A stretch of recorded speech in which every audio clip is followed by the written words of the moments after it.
saying though is like with these old heat sinks from one's a Texas Star, it's got enough room to literally build a box. And the parts wise, you're looking at about $27 a pill, and then all your resistors, your diodes, the fucking your board, all that. It probably doesn't run much more. Maybe another $100, $150 in parts. It's all just sitting down and putting it together. I mean, G's done enough of them. You know, I've done a couple. I got a couple 2 pills here I need to rebuild. So, and I'll probably hand those out to a couple people just for free because they need to get out on the radio.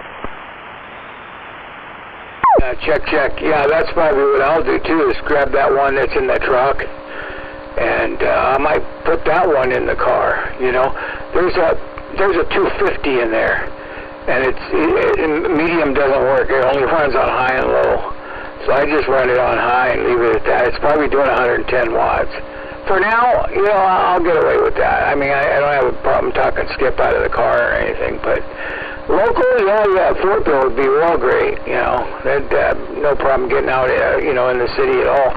Yeah. Is it a Palomar TX 250 or is it a Texas Star 250? The one that's in the car right now is a Palomar. The other one, oh God, it doesn't have it's got a name, but I forget what it is. It's not a popular name. But, yeah, they're all those old boxes. You know, I remember back in the day, I used to get these by the dozen. I would get 350s by the dozen, and if you sold, what was it? There was 12 of them in there, and if you sold 8 of them, then you got the other 4 for free. Oh, wow. That would have been a deal back then, yeah. I'm trying to remember where I picked this guy up. Yeah, this is a all-mode Class AB1 Palomar 250 or TX-250B/DX. It's got your power, your preamp, your amp, your FM, and then it has a range adjuster, you know, for low, medium, high, max, and then max on FWR. I haven't actually hooked this thing up in a while. I might just swap this one out for the Palomar I have up there. I have a TX100 up there, so, and I know that TX100 does about 60 watts, 60 to 70 watts. This guy probably does a little bit more, maybe around 120. I got a Magnum right here sitting right in front of me. It says Magnum 2500, but it's a 250. Yeah, it's a Magnum 250 by Palomar. It's those cheap boxes that they put out. Oh God, this box has got to be like 20 years old. You know, it's those ones that I was selling for a while. You know, they sold 250s and they came out with 350s. Very seldom did you get anything lower than that. Yeah, does it have the toggle switches, the rocker switches on the front? And are they like horizontal in 3 positions? Yeah, one on the top left, right left, and the bottom left, or right in the middle, and it's got the sticker on it still too. You know, it's the common one. Yeah, these were real common, the 250s and the 350s. But you know what? The 350s are hard to come by anymore. You don't run into them. They probably all burned out. Yeah, some of the 350s had variable power. This guy's not like those, but the one that you're talking about, you have right there, I have 3 of those sitting here on the shelf. One has a bad pill, the other one has a bad resistor, and the other one, it might be a resistor, might be a pill, I don't know. One of them has 2990s, the other one's got MF, 455s, or the smaller ones, the 1960 something. You know, but yeah, those ones I have no use for them. So it's like I got a few. I got my Marco, I got this Palomar, and then I got the TX100 Palomar, and I didn't even know that was gonna work. And I got a Texas Star, modulator box. So, but the modulator didn't work enough to run the steel tube amp. So then I had to use the TX100, at 60 watts, and then drop my carrier down, so it wasn't gonna overdrive it, or sound like shit. Yeah. Well, this one that I got sitting here, it works. Everything works good on it, except for the power button doesn't work. So you know, it's always on. You have to switch it on and off. You have to put an on and off power inline the power, in the red power switch. But other than that, I mean, fuck, it works great. Nothing wrong with it yet. I hope it just stays working. Well, if you need a toggle power switch, I have like fucking 30 of them over here. And if you want to, you can just bring it over. I can just put a new switch in it. It's only three connection points. So yeah. Yeah, I just know because if I hook it up, I really don't need it because you just turn on the power supply and it turns on. Turn it off and it turns off, and then I got a fan wired to it right on top of it too, so it stays cool all the time.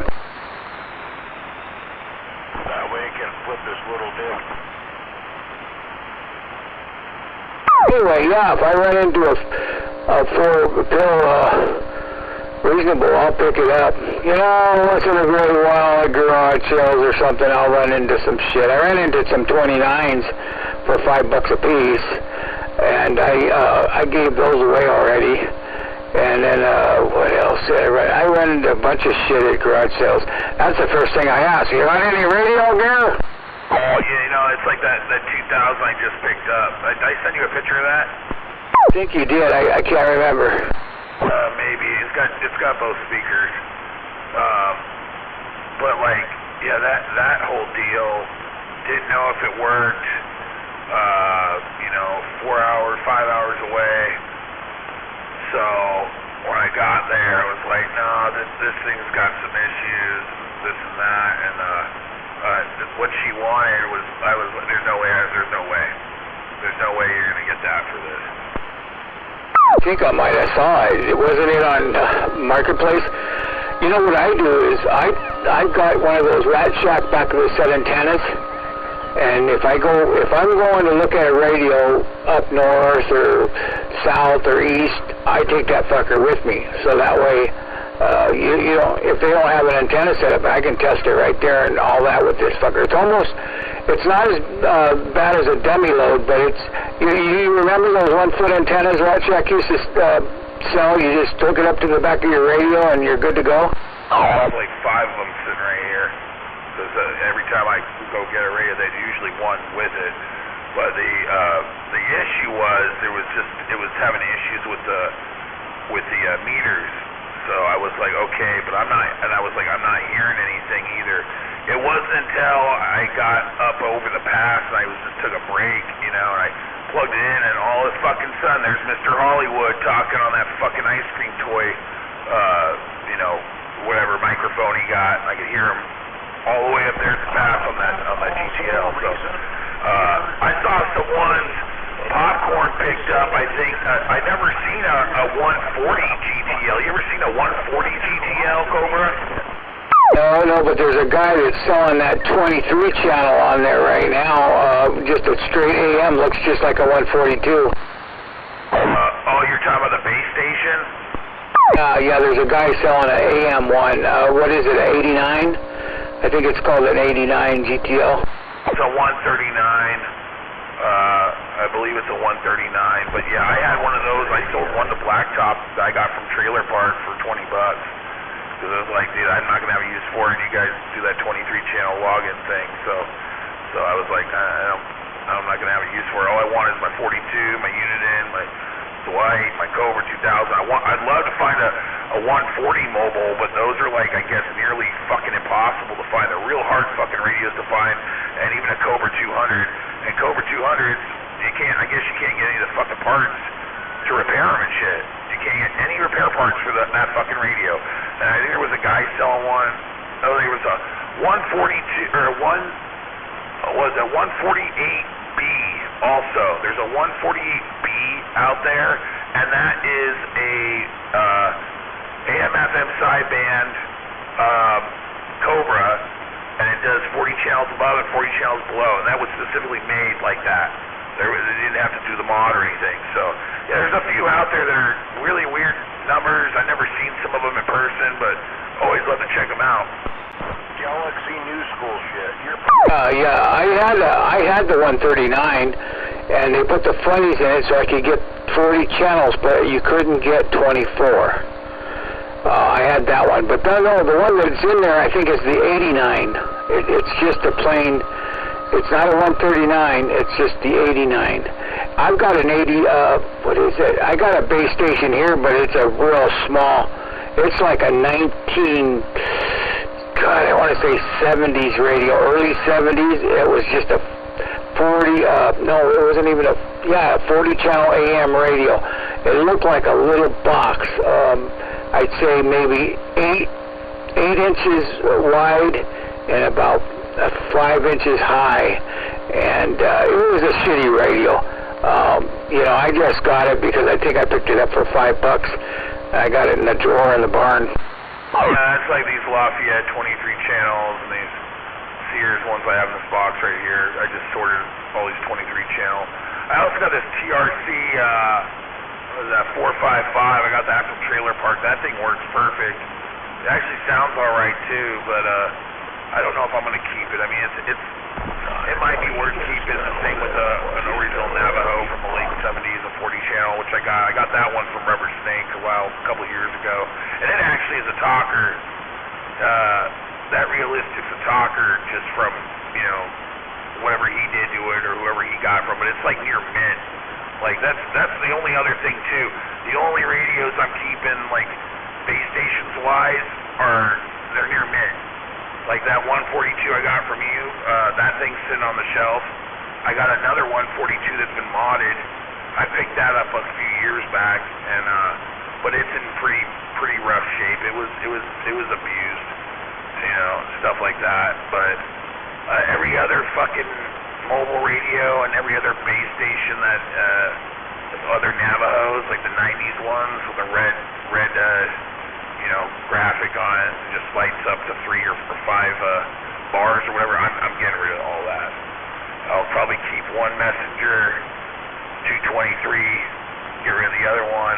I'd love to keep that because Courier one, and there was somebody that had one down in Olympia, and it looked almost identical. I thought it was identical when I saw the photo, and I had to go back and look at mine. And he's like, yeah, it turns on, doesn't know if it works.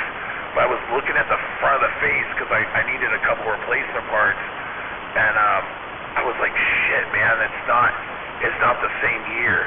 And I got that one from Trailer Park. I just think it looks really cool. It's an old tube 23 channel, but it's got this cool vintage, like early 60s Art Deco look to it, Yeah, you were going to get it for the faceplate and stuff? I was looking for a donor because this one wasn't working properly. So I was looking for donor parts and stuff. So I don't know if it was I can't remember if it was a channel selector or if that was on the 223. I think had a channel selector issue. One of them, because I sent one down to Unit 1, didn't take a look at, and then I ended up picking up another one that some old guy had at a shop. It is like woodworking shop up in. It was like up in Squam, and he said he was coming down to see his daughter. He had been like 87 years old. He said, yeah, it's been sitting on this wall with a messenger mic, or maybe it was a Turner mic, or Johnson Turner. Yeah, maybe it was a Turner mic plugged in, and it was covered in like fucking dust, like maybe metal dust, I don't know, or wood dust. But I blew it all out. Turned the fucker on, let it all warm up, and the fucking thing works. And I was running it with one of the 300As, man. It sounded so good, but it didn't have a lot of mod. It just sounded a crisp, clean sound. He is keyed up. Yeah, was that a 40 channel or a 23? Those are all 23 channels. The messengers were 23 channels. I also have a 50th anniversary messenger, like a golden one with a golden Turner as well, and that thing's got the limiter cut in it. It's loud as fuck. I thought the messengers had a 40 channel because I think I picked one up one time. Was that a messenger? I don't know. It was a fucking tight. It was a metal radio that you took the top off, man. You couldn't fucking get nothing in there. I don't see how you could work on it, but the thing worked perfect. I ended up selling it. When I picked up my tower, I picked up that radio and some other stuff. That was like like 20 years ago. I picked it up from a friend of Dirtman's. It was a friend of Dirtman was Jim, and I picked it up from Jim's dad. The 223s were the Messenger 2 23 channels. That's what the 223 stood for. I have a Johnson, a Viking also. 521's got a few of those laying around. He says they work. I was thinking about maybe seeing if he was going to get rid of any of them, because I just like how they look. I got a mint one here, like flawless. Like it's been sitting in somebody's box for probably over 60 years. And yeah, it's only a five channel radio, but I literally could just take everything off that and put it on one that works, because the issue is the transformer's fucking done. But I just love the look of them, you know. They just look cool. Yeah, I hear you. I got a Robin that I bought at a garage sale. I was going to look it up the other night, but I just keep forgetting. It's a Robin 5200, 40 channel upper and lower sideband. You know, those aren't very popular radios, so I don't know if it's worth anything or not. Is it a 40 channel, you said? Yeah, it's a 40 channel upper and lower sideband. It's a Robin. They spelled it with R-Y, you know, instead of like a Robin, like a Batman and Robin thing. Oh, I got two of them over here in my junk pile. Send me a picture of it. Yeah, those Robins weren't. They were kind of. I don't know if it was Sears that sold them, or who the manufacturer or who the distributor was for those back in the day. You know, I wish I could come across, like, you would think with all this shit in the internet, you would think somebody like cataloged out there, somebody out there in the fucking universe, cataloged like old ham radio magazines from the 50s through the 90s, you know, or cataloged like old Radio Shack magazines basically for like what they sold. You can find some of that stuff out there if you're lucky, but not a whole lot. You'd have to literally find like the magazine and just look at it and see, okay, if it was dated like 1969, you know.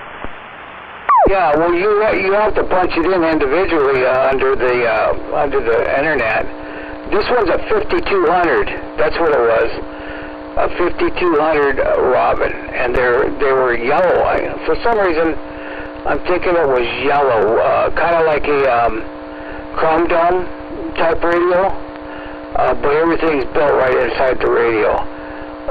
This got a little bit of paint on it. It looks like whoever had it in their kitchen or dining room or something painted their house and forgot to cover the radio. Oh yeah, that's a cool looking radio. Has it got the chrome mic with it? No, it didn't have the stock mic with it. It just had just a regular mic with it, as far as I can remember.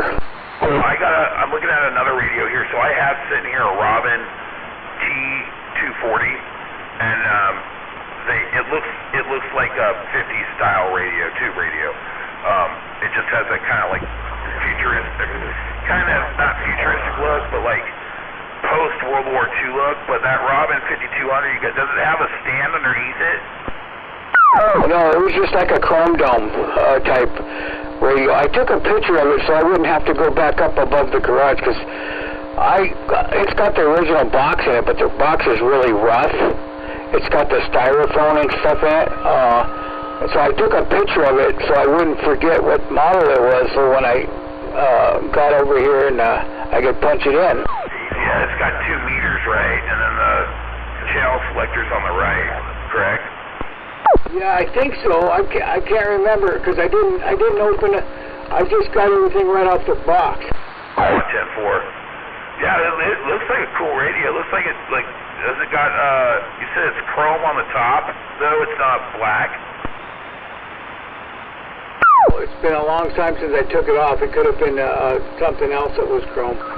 But I was thinking it was built like that, but maybe painted or maybe chromed. Well, they made them in a chrome faceplate, and then they made them with a black plastic faceplate with a chrome bottom, and then they did an all wood grain face front, vinyl knobs and switches except for the speaker. They made that chrome, and then they painted the tops were all black to them. But the chrome ones look pretty dope. They look pretty slick. Even the wood finish, even the wood grain one looks pretty cool. That's kind of like that TRC 455 I got here. It's got that wood grain. Okay, I do take a picture of the box. It says Robin SB 5200. Yep. So if it's well, they were all 52 SB. So, but it depends on the or you know what it looked like on the front of it. They made them in different. That would have been done by the serial number, not the model number of which one it would have been, like the wood grain or the black face or the chrome face. Yeah, you got it up? What year is that radio? I'm looking real quick. Let me see real fast. I'm trying to find any specs on it. There's a whole bunch of photos of it, but I'm trying to find the main spec page on it real quick, or even see if there's any of them selling online. Holy shit! Somebody's selling a unit in Madison for $900. Jesus fucking Christ! Fuck, I got a fucking Cobra 2000 out there for 10 grand.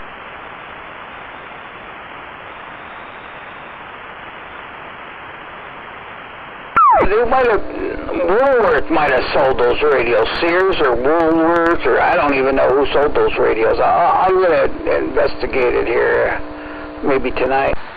Let's see, got this in the mail yesterday. The Robin 520s were superior radio over the Washington 510s. Trying to see if anybody's on this forum saying anything else. Mid-70s. So mid-70s into the late 70s. The first started like the digital stuff. Yeah, somebody must have had linear on this thing, because from what I remember, it was only doing like 3 watts or something like that. Probably, yeah, I probably just set it to 3 watts inside it. Yeah. I mean, yeah, it's a cool looking radio. It's a cool looking bass. You know, if it's like near mint and stuff, that's even cooler, you know. But man, I can't believe a Madison, somebody's selling that shit on eBay for $900. That's what they're asking, starting bid and shit. What the fuck? So that blows me away. I don't remember if a Madison. I don't even think a Madison is a. I don't even believe that the Madison is a 20 or 40 channel. I gotta double check here and look at it, because I'm like, now I'm kind of interested why they're asking so much. Are you fucking serious? I think the Madison is a 40 channel radio. I don't, it was a Washington, right? No, the Madison, okay, so, you know who has this Madison? A Madison just like this? Oh, it's because they're selling a specialty Eagle, Silver Eagle with it or some shit.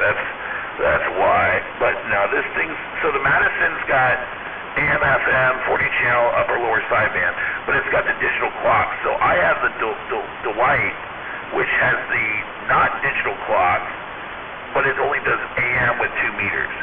So, like, if I was to find one of these, I'd probably pick it up, and I'd have all 3 of them sitting on a shelf, you know? All fucking unit in original base stations. You're a fucking idiot. Yeah, there you go. Yeah, I hear ya. Fuck, I mean, there's some different Washingtons out there, too, that are worth some bucks. Yeah, I've had 7 Washingtons. I've sold them all except for one. Fucking idiot. I've got one here that I got from 151. I bought it, plugged it in, everything worked fine. It's got funnies in it, and I threw it in a plastic bag and threw it in the alcove in the barn, or the garage. It's like mine. Mine's got a bunch of funny channels, and it's all bands all the way open and upper lower, but it's, you know, it's one of those radios. It doesn't have a lot of audio. It really does not have a lot. I mean, you gotta use a desk mic or a power mic really to get some more audio out of it, you know. Do I like it? That was one of the first radios I ever owned. I got one of those when I was like fucking 11 years old from Wheelkeel, and And then it got taken away, you know, because of being a kid, being an idiot kid, and all that. But yeah, it took me a while to find another one. Actually, I found the first one I found again was from Motormouth, and I ended up doing a trade for him on one, and then I found another one when I bought out Lucky 13's brother. You know, when Lucky 13 passed, I bought everything his brother had. Shit, everything he left behind, took it all.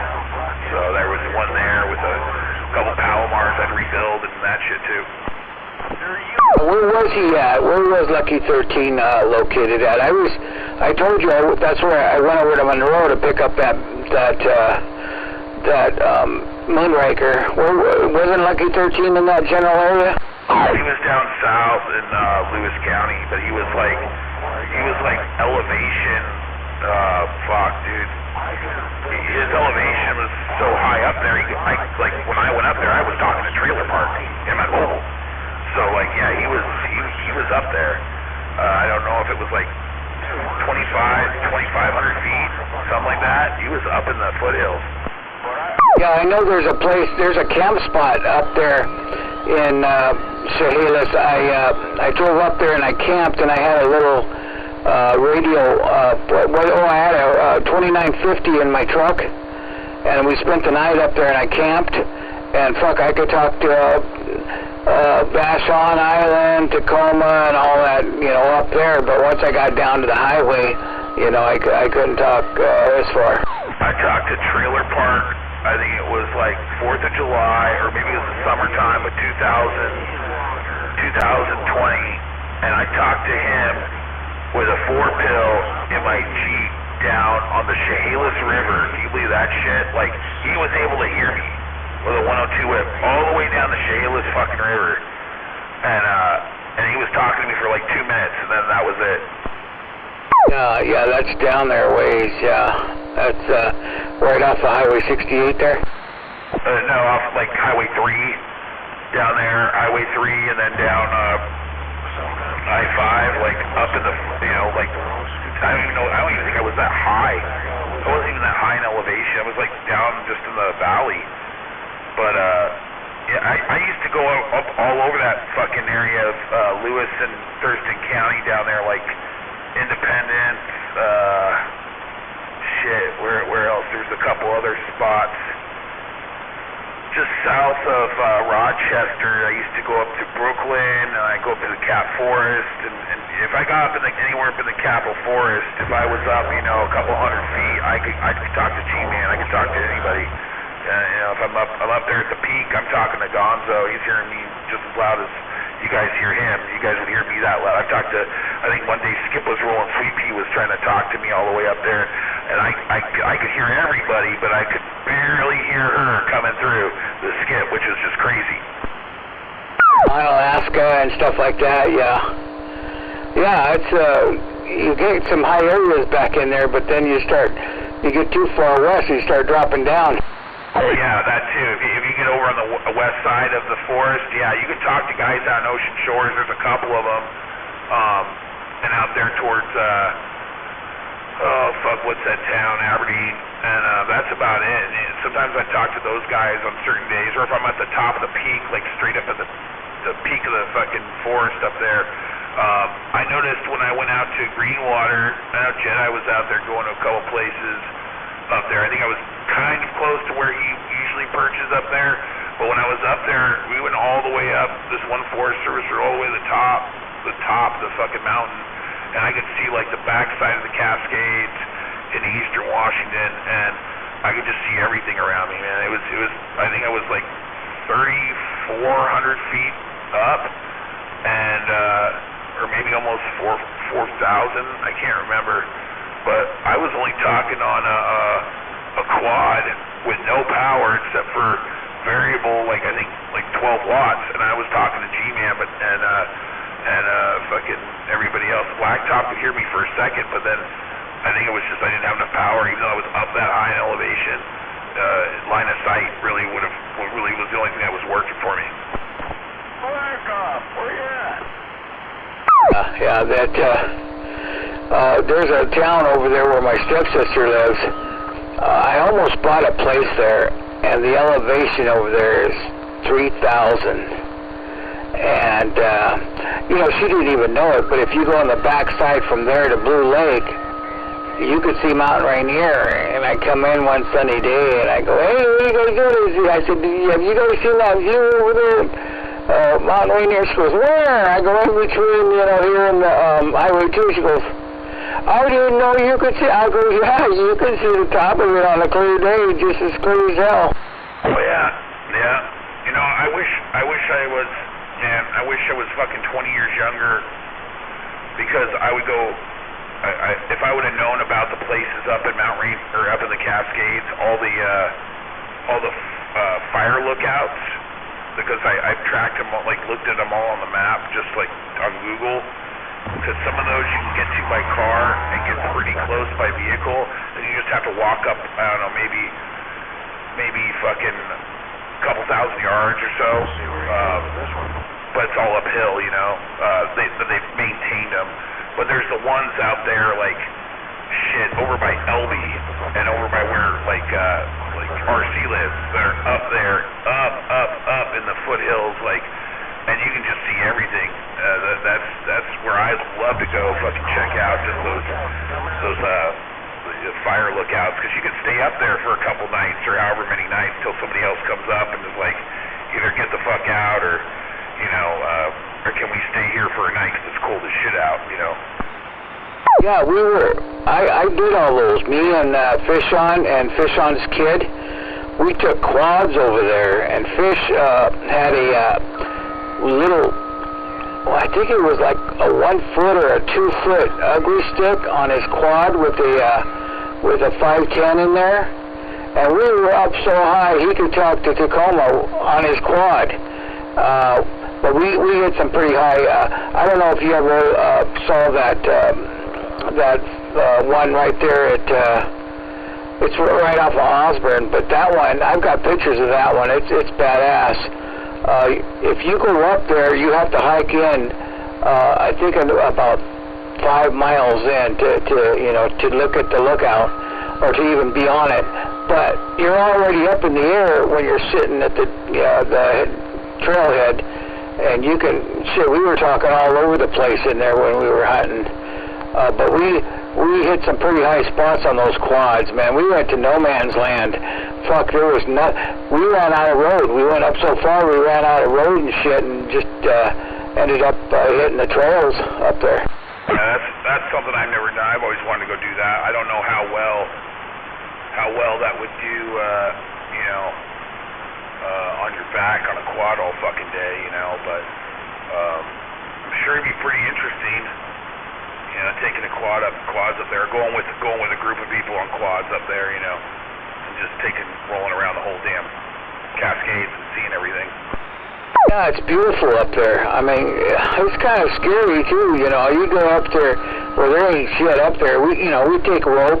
On my quad, I got a little thing in the back with the, I took food, rope, shit like that, so if anybody breaks down, and you can't get their shit started, we can tow them back, but, yeah, we went up there as far as you could go, man, and, it's beautiful up through there, and, now they close the gates. They close a lot of gates, and you can't take a motor vehicle up there. I think you can take an electric bike up there, but you can't take a motor vehicle. There's a place over there we call Radar Hill, because there used to be a big radar station up there, because there's a big concrete deal. The concrete pad's still there, but everything else is gone. Fuck, you could talk. I talked to guys on 72nd and Pacific, all over Tacoma up there on a truck, on my pickup truck when I was up there. It's pretty damn steep too, man. Those roads up there are fucking crazy, and you just got to be careful, And like you said, you take 2 or 3 guys up there in different vehicles, and I always took gas with me too. So if I needed gas or whatever, I could, I could just pour it right in my rig. But I was up there in a Ford 4-wheel drive 6-cylinder, so I'd leave with 3/4 of a tank and come back and probably just used a little bit over a quarter tank. Oh yeah, I believe it. That's the same thing I do in that Jeep, man. I swear that Jeep has got. I'm surprised it hasn't completely fallen apart. I thought about taking it maybe next year and lifting the suspension, putting some, rock crawler tires on the motherfucker, building a cage for it, because it's that body style people want.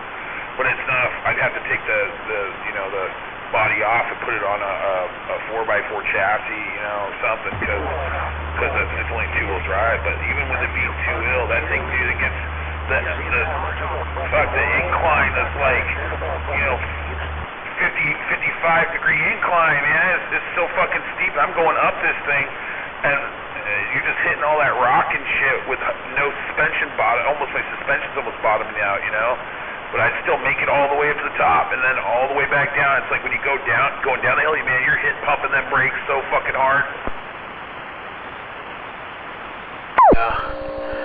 Yeah, that's some cool spots up there. And all you need now is you need to get one of those tickets now that you when you go up there. But there's still all kinds of places you can go up there. If you go down to Skate Creek Road, take a left and take a right on Osborne. As soon as you take a right on Osborne, you take immediate left, and that shoots you right over the top of everything, and that takes you into everything back there. Yeah. Oh, I think I got somebody at my door. Hold on a second. He's got a load coming on his face. He's jacking off too long.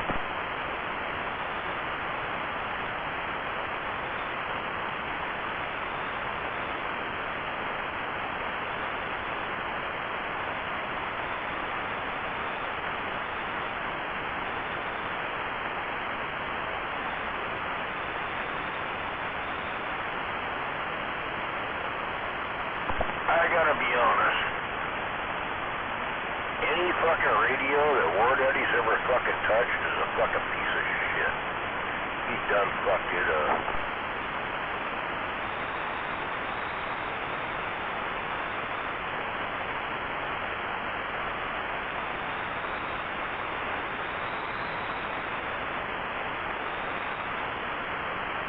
And that's all I'm gonna say about cutting him down. Other everything else he says beyond radio equipment, he's a fucking idiot.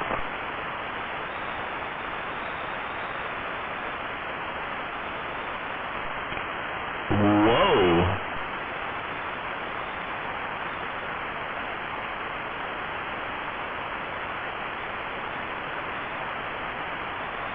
I don't know why you don't want to associate.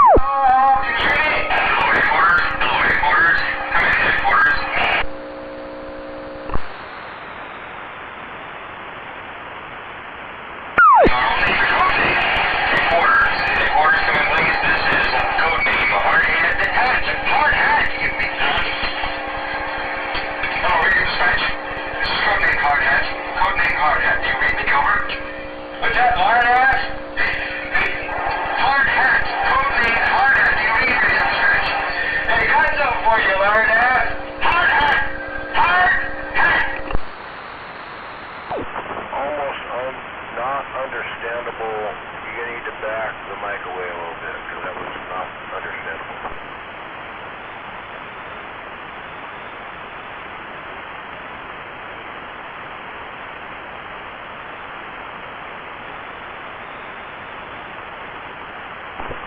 Or point the mic away from what you're playing it from, because the highs are too high and the lows are too low.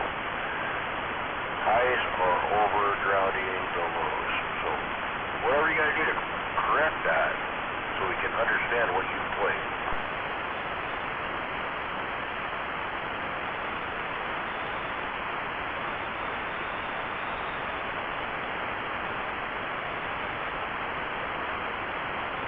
Alright, 45 kilo audio check, trailer park station, and I'm gonna listen. Loud and proud. You go a little crispy. Sounds like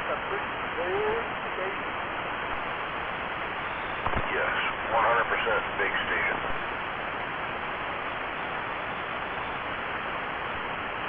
Yep. That's why I was listening to it on the old Kilo gate. I just backed it up a little bit. We'll see, it's just a different program I just made, so let's see what she's like. I'm back out. You need to put a little bit more dead key in that. You got way too much swing.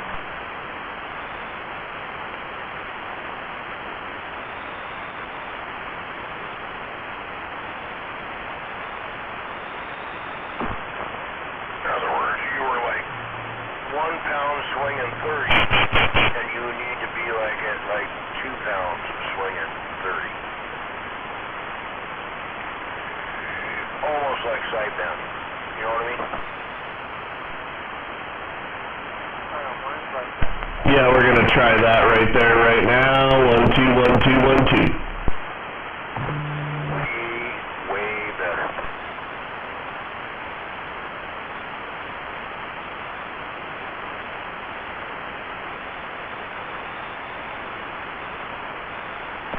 Let's hear it again. That's better, huh? Alright, no, you're fine. Talking about trailer park.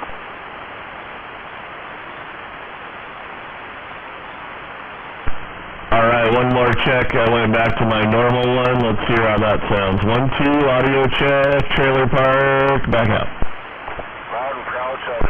There it is! Down a little bit. I want to see more swing.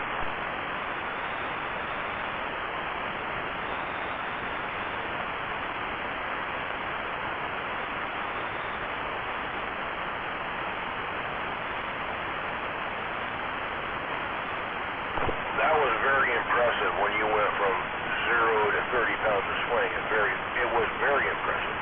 The problem was is the audio wasn't clean. And I want to see like you do like, 2-3 pounds of dead key and swing to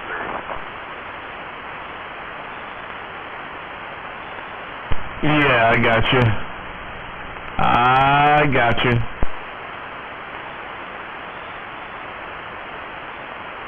It still don't work.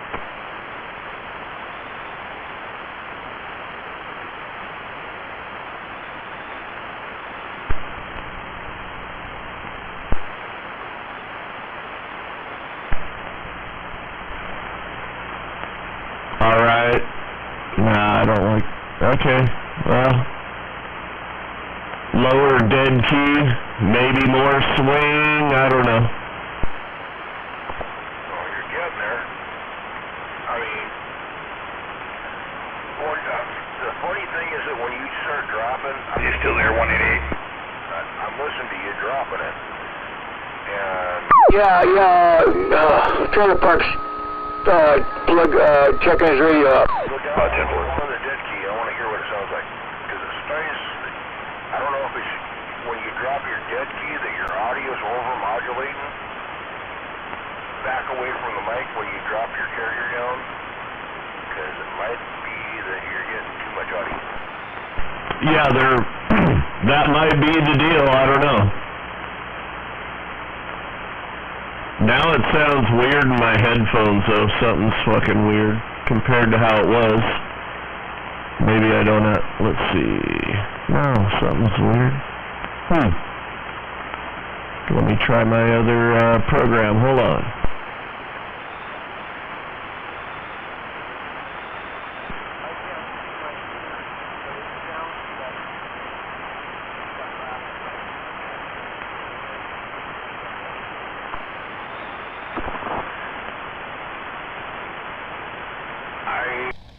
They're going to check mine too, because I don't know if this one is still good or not, because I haven't used it so long. Anyway, 45 kilo right there, and I just got down big. If your carrier's up and you're over-modulating, you know how it kind of clips a little bit and it kind of sounds funny? Oh, I heard it. It sounded like it was like over mod or something. Maybe I should back up. Or it sounds like you're clipping, like too much audio, but you didn't have as much audio in there when you were talking to me just a second ago, but it was still clipping, which was kind of fucking... Anyway, 45 kilo, and I just got down right there, Rick. All right. Now I'm on a different... Oh, that was way too low, though. Anyway, we're just gonna quit trying to be all like trailer park and shit. 45 kilo, I just got down all the way right there. Breaker, breaker. And again, you are very close to me now. Well, not very close to me, but across the valley from me and hit me very hard. So I'm probably not a good judge. I didn't ask you for a radio check, did I? I don't remember asking you. Did I ask Dickhead for a radio check? Hey, Dickhead, can I have a radio check, please? Oh, no, my bad. Sounding right now.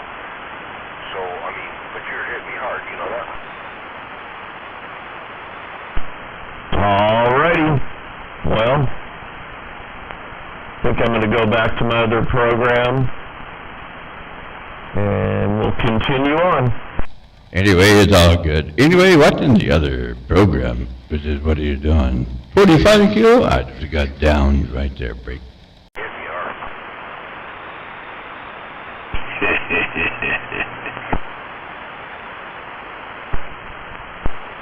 I don't think Black Op's got a chance of taking you out now.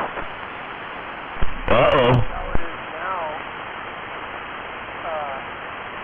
sounds better when you're quiet, when you're away from the mic, the audio sounds a little bit, I'm gonna wave a hand real quick there to the real 54. Hello, 54. I wave a hand to the real 54. 45 kilo there, breaker, breaker. That's kind of what I was saying. You know, but the further he's out, the further people are away, it'll probably be better. So, you know, that's kind of where I'm at with that. May sound shitty. It's kind of like when you pull up on somebody beside with your car, and they kind of garble it a little bit because you're so close. That's kind of where you're at. But out in the distance, it doesn't matter. Oh, yeah. Good to hear you over there, too, and no doubt about it. 854. You know, I can't say it's good to talk to you because we didn't actually talk, but it is good to hear from you. So, hello, 54, 45. What? Okay, what am I doing there? 1, 2, 3. That's different. Same program, though. Sounds a little more garbled to me. Let's see what JD says out there. Yep. I like it when trailer parks all extremely wide and stuff like that. I like that.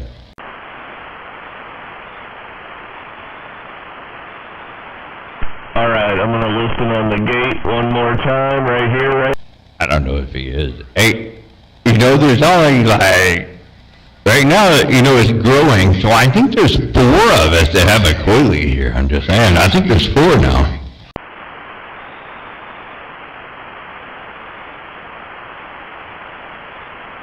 There is probably me, you, Smuggler, and Trailer Park. Probably 4 of us.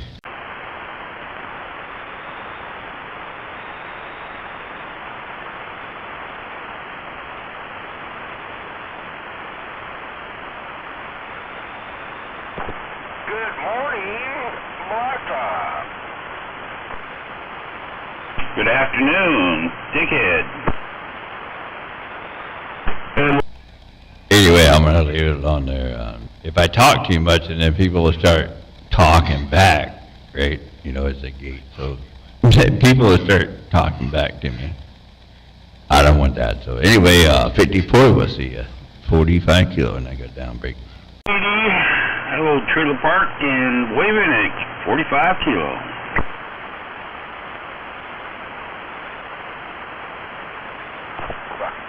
God damn it, I knew it. Hey, I'm waving right back there, Blacktop.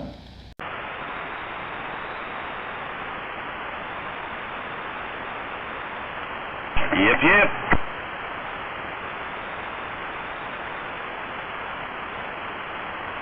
Okay, everybody be quiet now.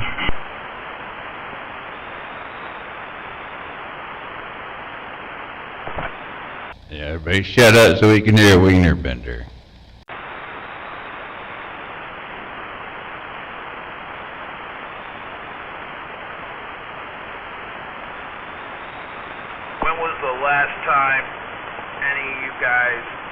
saw any video footage from when you were little kids, like a 4th or 5th birthday party, shit like that.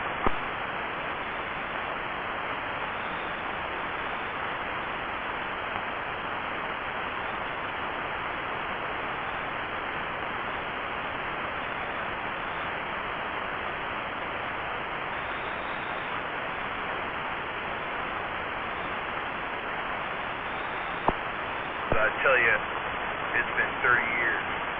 My brother didn't tell me he uploaded like a bunch of videos. Yeah, goddamn, I think the memories are getting worse there, Jedi. It's not getting better, they're getting worse. And now you feel really stupid.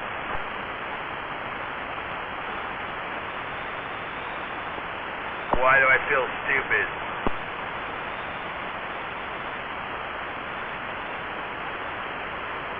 Shit, I haven't seen these VHS tapes since like 1990. You know, when you hold your dick in your left hand and your microphone in your right hand, you're probably stupid, though.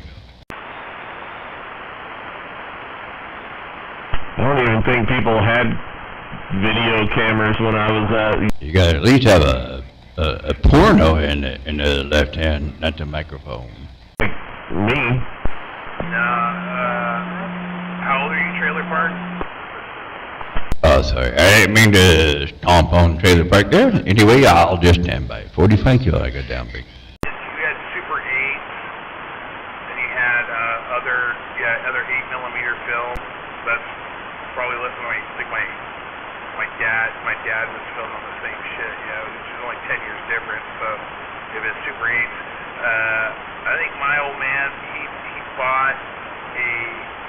Like in Back to the Future, you know how Marty's using a VHS tape? Yeah, I don't hold mine either. They're 54. Mine's on a stand. They're big. Back then, whatever those were, I think those were like the early 80s, and then VHS tape recorders came out like 87, I believe. Kilo goes 40. Kilo goes fucking Trailer Park got a big radio. Hey, if I ever need to hold something, it's not going to be the microphone. Yeah, but you guys had Super 8s back then. That's still cool. Super 8 film, that's actually really cool to watch, if as long as you have the audio with it. But I think Super 8 film is just really unique. I mean, that's what you can do with your cell phone now. You can go into those options to like put the filters. Hello, Bolt. Hey, you got in here at the right time, Bolt. Hello to you, Bolty. 45 kilo wave to you there, big.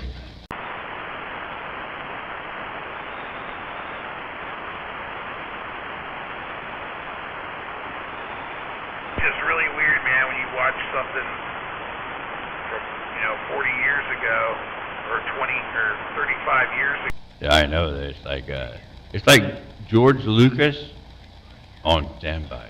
It's George Lucas on standby there, big. What's around you in the video,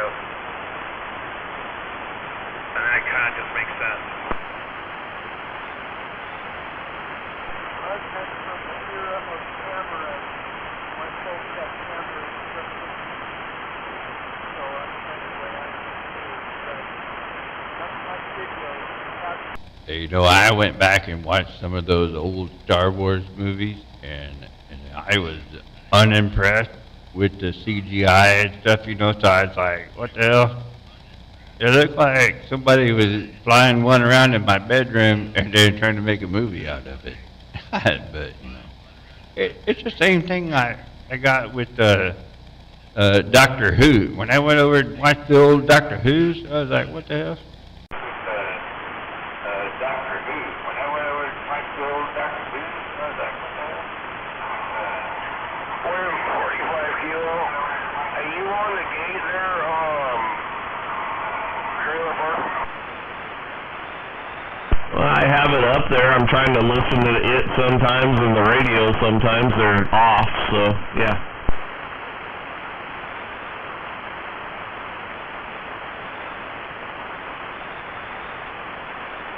I'm looking at the offset. So right now it's 3.7 seconds of offset. if you have more than 3.7 seconds, it just because we didn't refresh your own stream, I guess. But anyway, waving hand there, trailer park, 45 kilos there, break.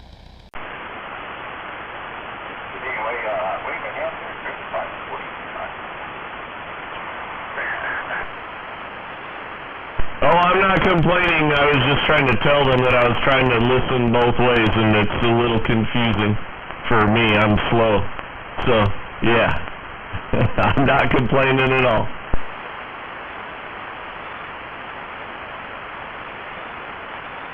Yeah, no, it's confusing to me too. So, but it's 3.7 seconds. You know, I'm looking at the latency on the upload here.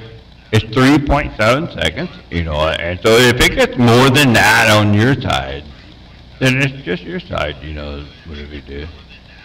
But waving a hand there, trailer park, 45 kilo, getting on down there, break.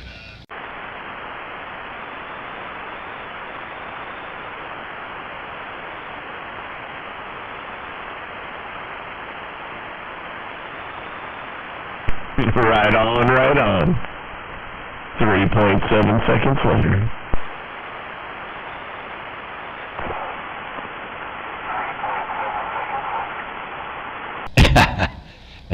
Getting on down, 3.7. I was hoping 40. I was hoping 45 would have keyed up right after that. You know, Mr. Dickhead's like 7.7 anyway. You know, I'm not gonna knock him or nothing, but hey, Mr. Dickhead, don't be a dick there. It's 7.7 seconds there, you know.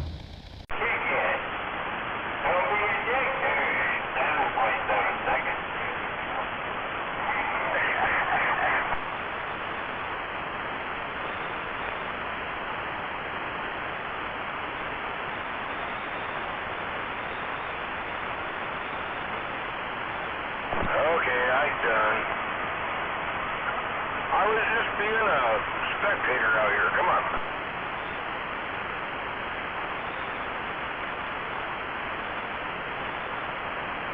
You know, when I used to play spades in all the college campuses, because I used to run around all the college campuses, you know, when I was in my 20s, and we played spades, and my name, when we played spades, my name was Dickhead.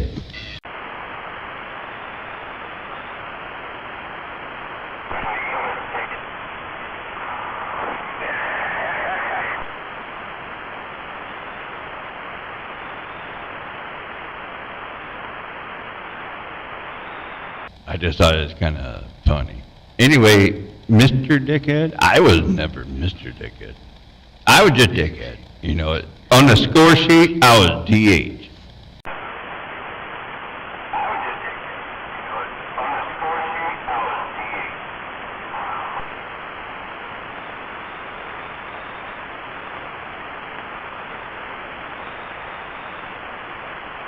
I think it's kind of funny now that you're Mr. Dickhead, and I was Dickhead, and you're Mr. Dickhead.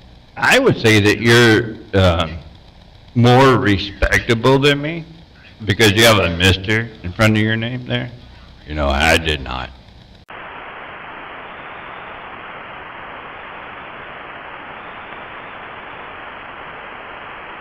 Well, it kind of degrades me because, honestly, I'm Mr.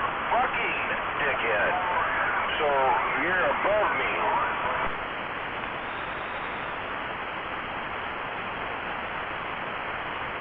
Oh, no, you're actually correct. So I was never a fucking dickhead, and you're Mr. fucking dickhead. I was just only a dickhead. And so when we did the score sheet, I was DH, I was a dickhead. I wasn't fucking dickhead, and I was not Mr. fucking dickhead, you know, so I did not try to steal your name at all.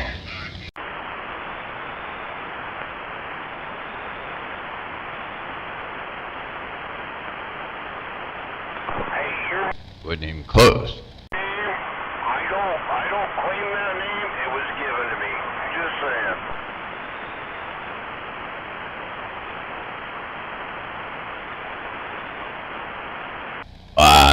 I'm just saying, you know, if you can do that, if you could just saying, I'm just saying, you know, because I don't even know people that say that too much, but, well, I'm just saying, I wasn't even a Mr. Dickhead, or, you know, I was just Dickhead, is it.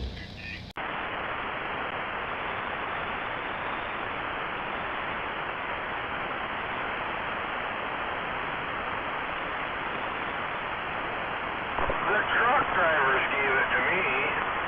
That was only while we played spades, because when we play spades, nobody can beat me at spades. So that, you know, I just kind of became that name because nobody could ever beat me at spades. So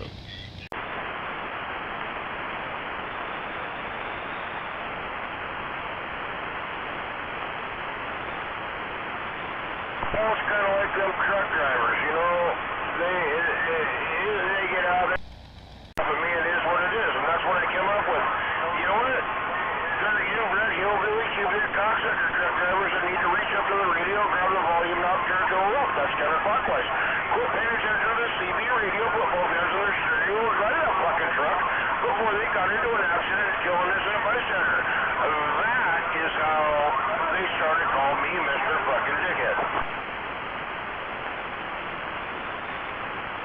well, you know, it's just a mud runner, right? I mean, it didn't have nothing to do with you or me or nothing like that. It's just a mud runner. And I used to play spades, and I like to play spades. And they started calling me Dickhead because I always win. And nobody in all those college campuses that I went on that could beat me ever, right? So they could never beat me. So they just started calling me Dickhead. I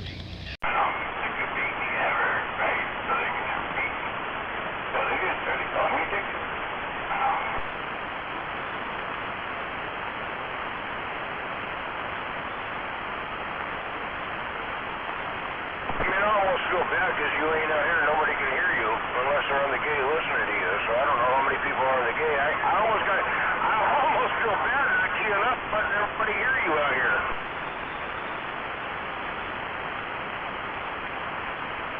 Well, I don't know if we'll ever fix that. I might fix it tomorrow.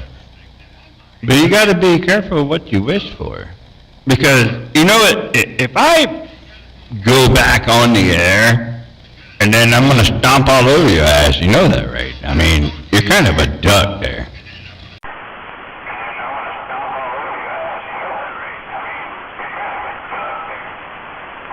Well, I fucking hope so.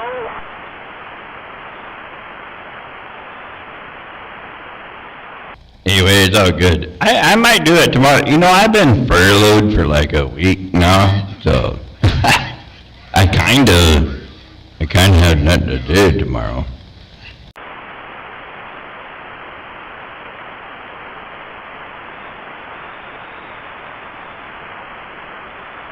Hey, you know, that's what furloughed people do. You know, you just sit around and fuck off all day.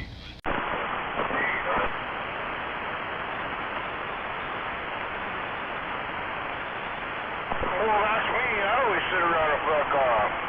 You know me, Kilo.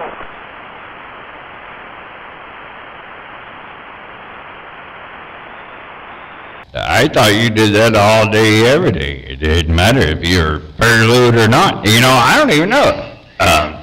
But when the government people got furloughed, fuck, now it's time to fuck off for me. So I would probably think that you fucked off every day of the week, like 7 days a week, right? What they call that? 8 days a week? You know, remember the old song, 8 days a week?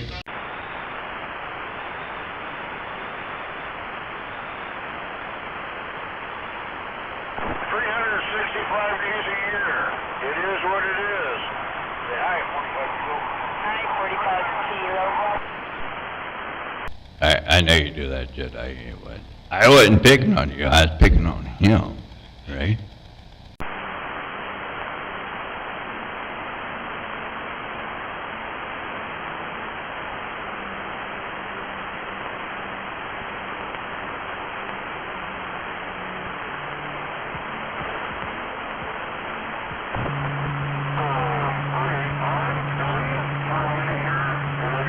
You know, I probably will be too. So every single furlough that I've ever been on, so we had about 4 in the last 20, maybe about 22 years. We've been furloughed like 4 times. I've been paid back for every single one of them. So I have no doubts I'll be paid back for this one. So all you do is you just sit here, you take the break, and you sit at home. It's like a little vacation, right? And then you take the vacation, and then when you go back to work, they pay you for all the back, you know? That's all good.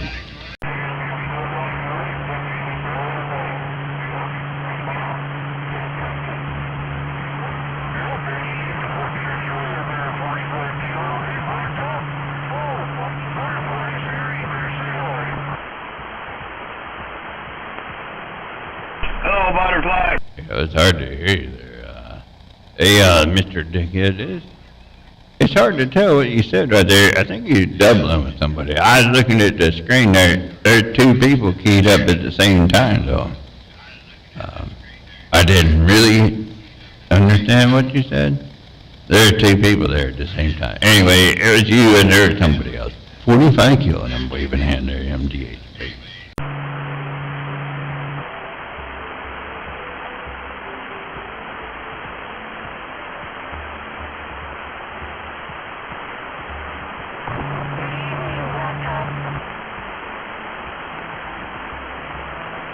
Good evening, Butterfly. How are you doing? I'm good. How about you? I'm tired.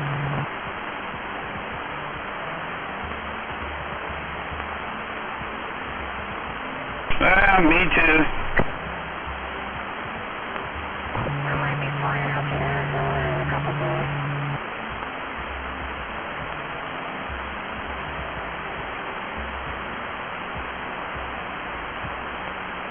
Well, I think the weather's nicer down there. Well, I don't know what Butterfly is, so I don't know who Butterfly is, so I'm definitely going to stand by now and I'm back up. Spending a long time.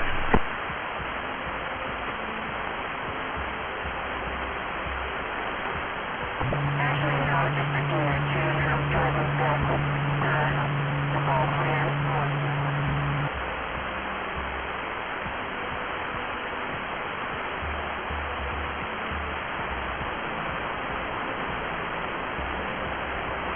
When I get to Vegas again, football will be fun.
Feels weird to me too, Jedi. It's been like a week and a half.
what's going on out here.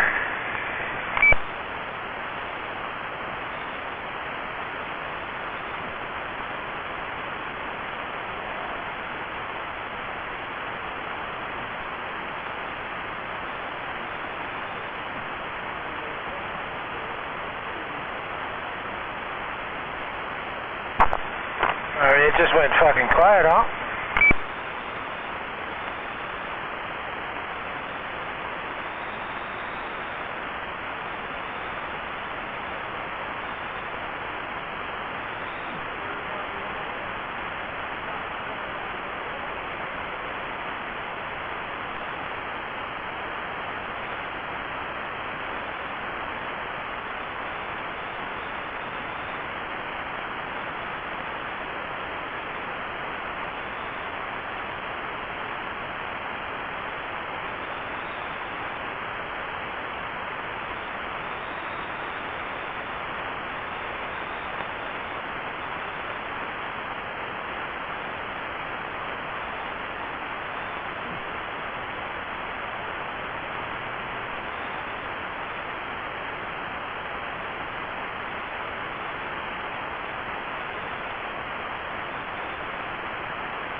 Well, fucking A, alrighty then.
Grey Ghost, you're gonna have to wait a minute, man. I got some company here. Hey, Grey Ghost, if you're hearing this, Grey Ghost, you're gonna have to wait a minute, man. I had somebody show up.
Watching TV. What are you watching? I'm sick and tired of hearing some chick blabber on about something from all of this, whatever. Stargate SG-1. Okay, sounds good, sounds good. What are you doing tomorrow? Probably the same thing I'm doing today. Which ain't much. That's the best thing to do. Hey, you know he's watching Family Feud, right? I mean, you know he's watching that.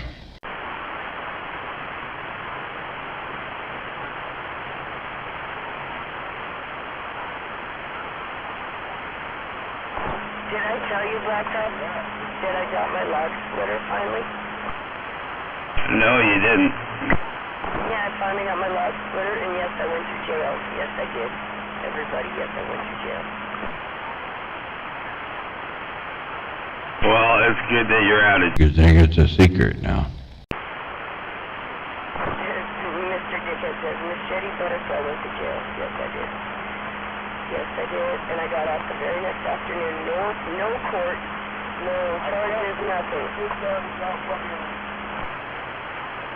My bad, sorry, keep going. I can't believe you got out. I can't believe you got out. I figured you'd be in 20 or 4 with that machete killing. Yeah, everybody, so just watch out. Machete Assassin Butterfly. Nobody cared where you were there.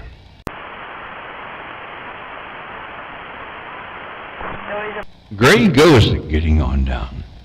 Well, I like yours too. You know, while I was in jail, I actually thought of you just because I like talking to you, you know, so. And when you're in jail, you kind of miss talking to everybody anyway, but yeah, life sucks when you're laying in jail. It really is weird. People talk to themselves and yell at themselves.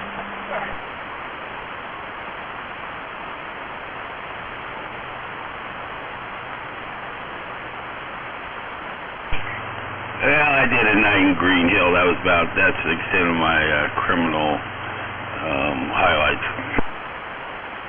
One night? Gosh, I wish I could say the same. I've had plenty of nights in jail.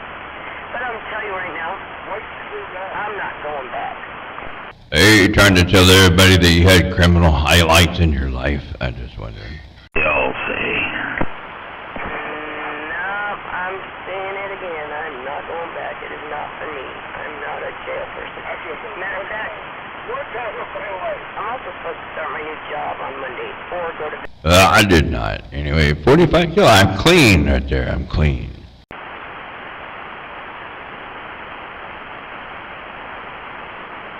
That Vegas is for rich people now. It is, and I'm not the rich one who's going to be spending the money.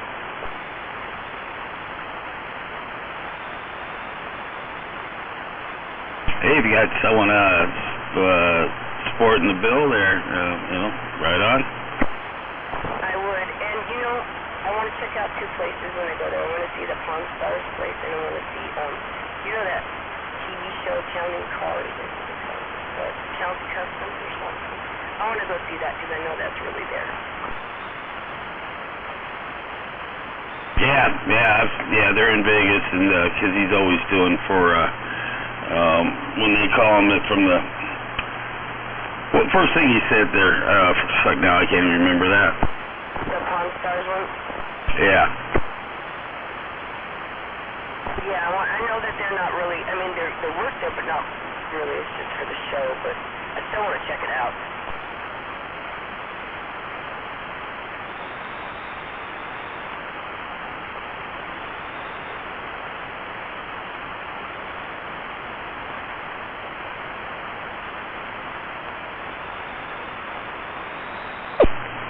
Well, I'm sure going in the Pawn Stars will be cool. You never know who's in there.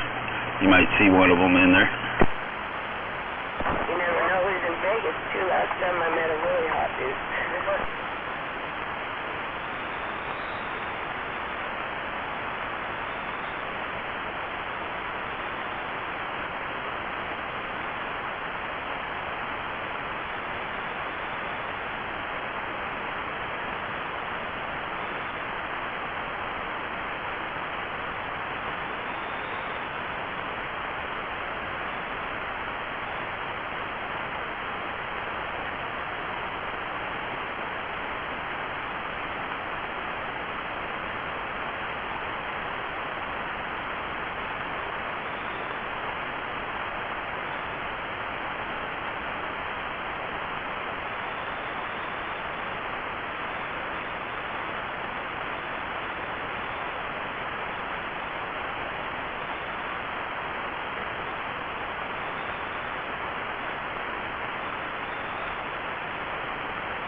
Yeah, you told me something.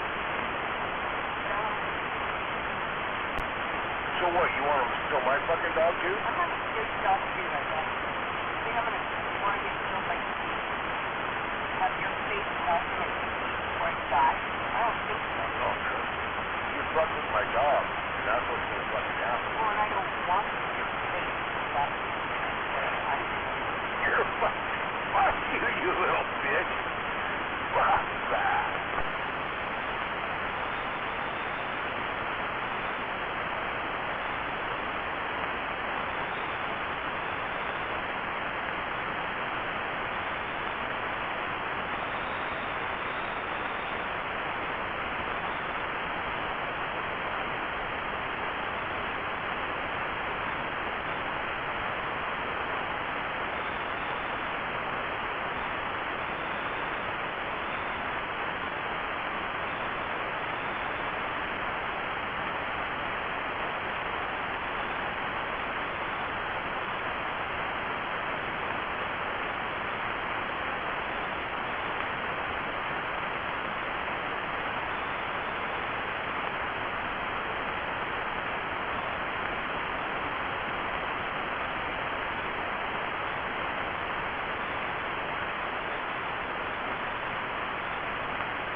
still out here, Blacktop? No.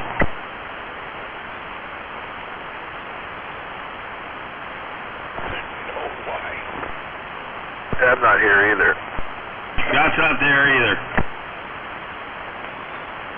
Waving, I said her. Yeah, I'm not here. What are you doing? Oh, because I'm elsewhere. Wandering around in my head. Because we can be. Doesn't sound like fun. Oh, there's some interesting corners in my head.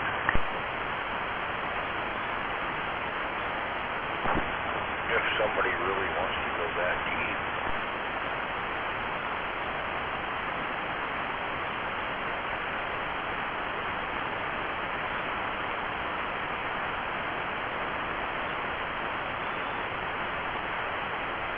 Anyway, evening there, JD.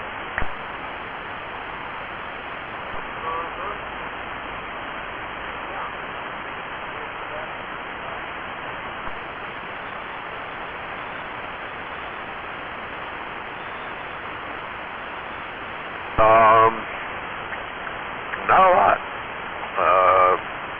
Fucking rain kind of put a damper on a whole bunch of shit I was in the process of doing. Is it raining? Sprinkling a little bit right now.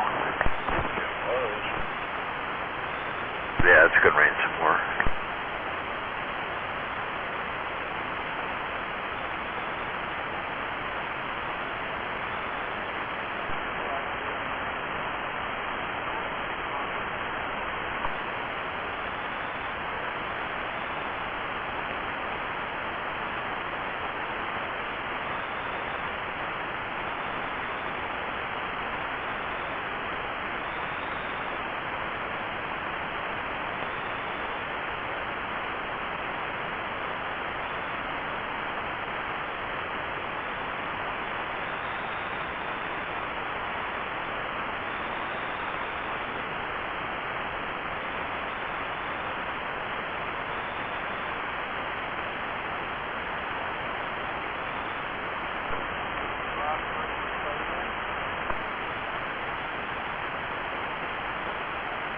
No, I haven't even got the whole fence done yet. Kind of hard to paint when it rains.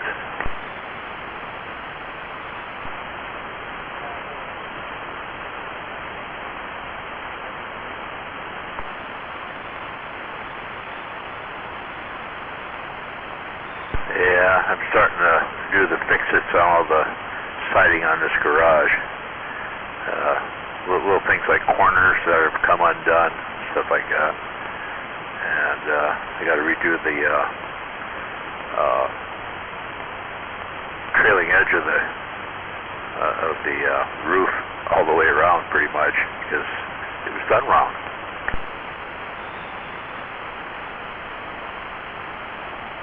I'll probably have to cut the ends off of the freaking rafters by a couple of inches and put new fascia board on, because yeah, they did it wrong. The drip cap wasn't properly located, so it didn't drip directly into the gutter. It dripped against the fascia board, rotted it, and the ends of all the freaking rafters.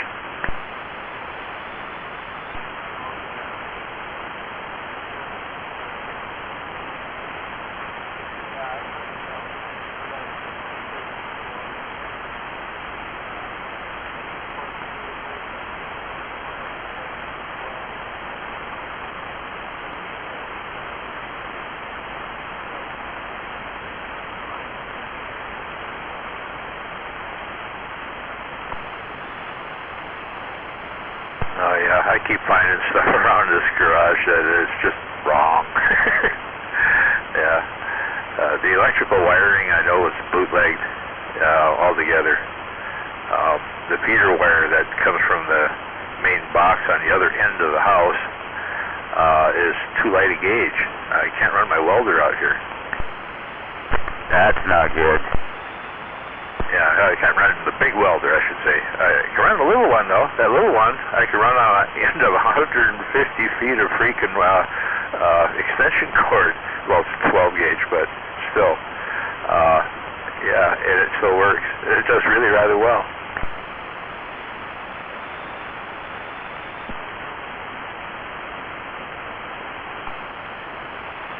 Yeah, for 40, I think it's $47 with everything. But damn thing is like, wow, I'm going to get another one.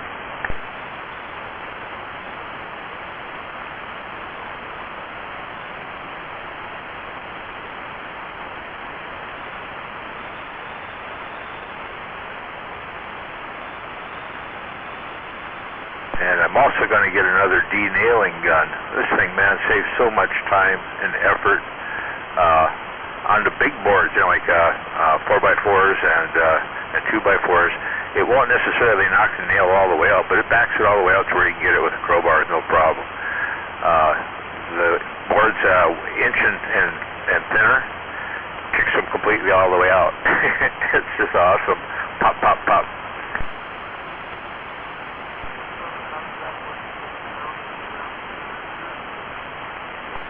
It's a little ram inside of a tube, and it's an air nailer without the nails. Essentially, it's just got that little ram inside of the tube, and you put the tube down over the end of the nail and pull the trigger. Pow! It knocks it right back out the way it came in.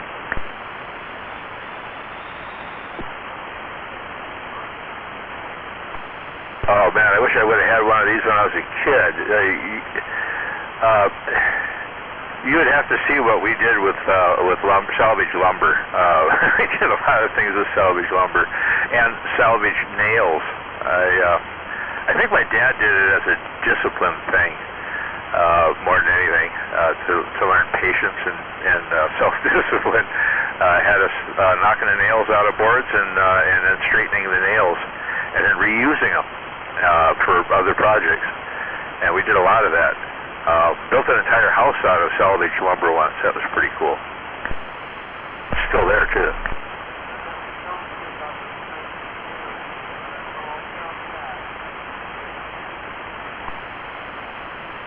Yeah, but man, this little tool is just awesome. It wasn't that expensive. I forget exactly what I paid for it. It was really rather cheap, and just awesome.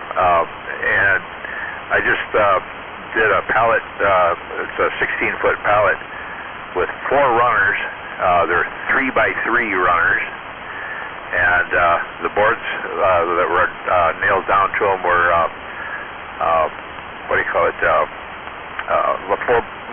Another 4x4 or 3x3 kind of cross beams, and then long boards going crosswise again. And there's a lot of nails.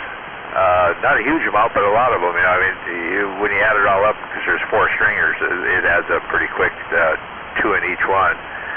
And anyway, I salvaged a whole bunch of nice 1-inch boards, 1x8s, and they got the cross beams. They have a groove in them. You can tell they're for pallets. Where you put the banding through underneath, they have that groove in all of them. They're kind of neat, but I use them for other stuff too. And then those 3x3 runners. The big nails that went through the 3x3s, I mean, that little tool would knock them all the way back, you know, to where they were sticking halfway out, and made it real easy with the crowbar. Just go back along and pull them all out afterwards.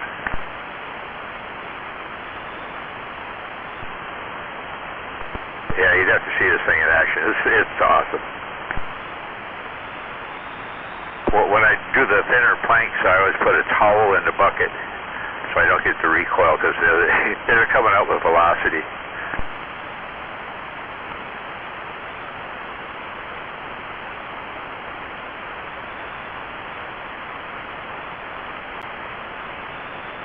I always go down to that Goodwill and buy a bag of rags. Get the ones that have all the terry cloth towels in them, And invariably, I'll bring that doggone bag home. It's $8 for a bag of freaking 15 or 20 freaking towels. Invariably, they're in better shape than the ones we got in the bathroom. So I grab all just do a replacement basically. And the ones from inside the house become shop towels. I love terry cloth towels for all sorts of things because they're just better, you know.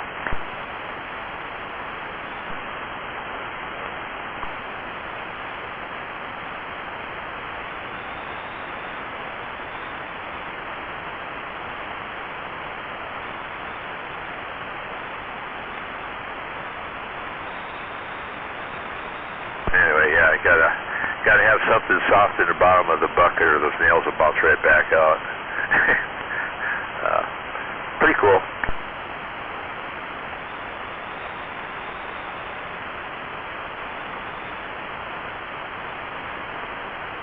I only run it at about 75 psi, 75, 80. It does just about everything just wonderfully well.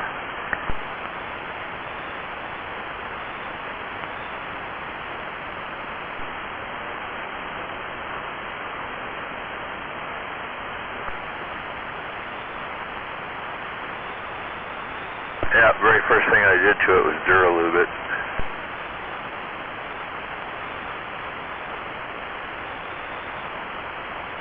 I've done that with all my air tools. The very first thing I do, put a drop or two of Duralube in there and use it, you know.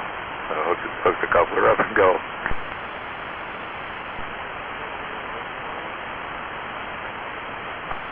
Yeah, so do I. I haven't really needed them.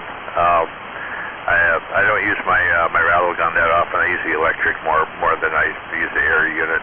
If I really have to take something nasty apart, it's about the only time I use the air gun.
keep hearing lightning.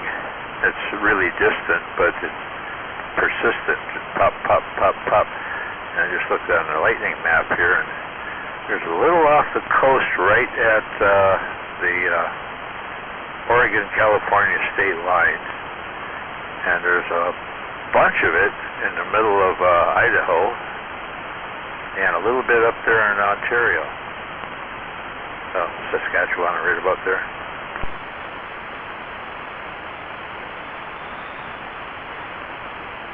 Long distance lightning.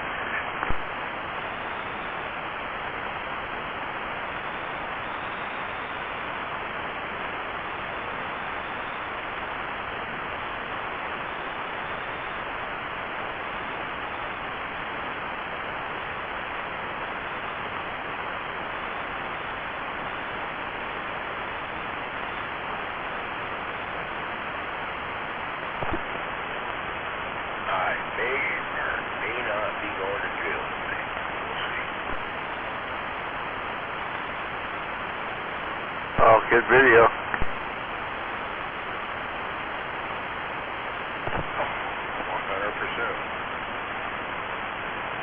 If you get a video uploaded or laptop does, then it'll happen.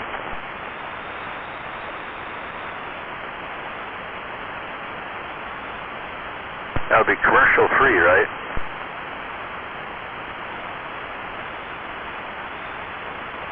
Not watching no fucking commercials.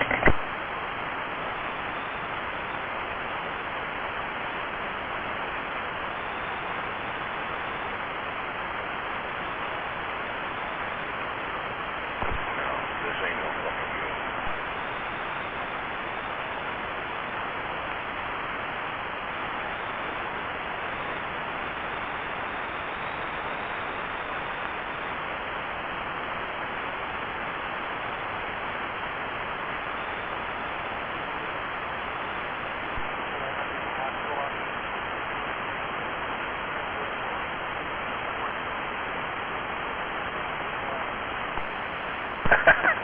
Cool. You work with YouTube videos? Really?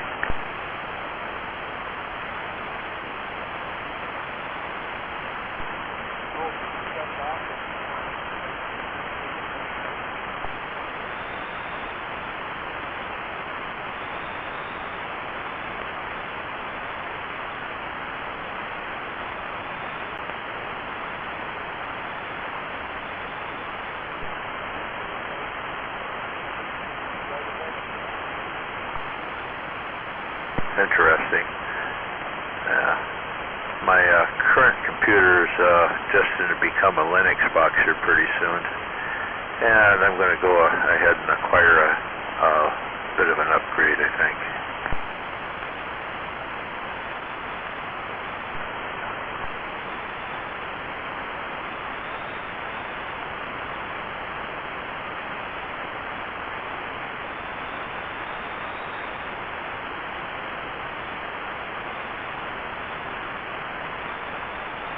One grandkid has an extra video card that he's not using.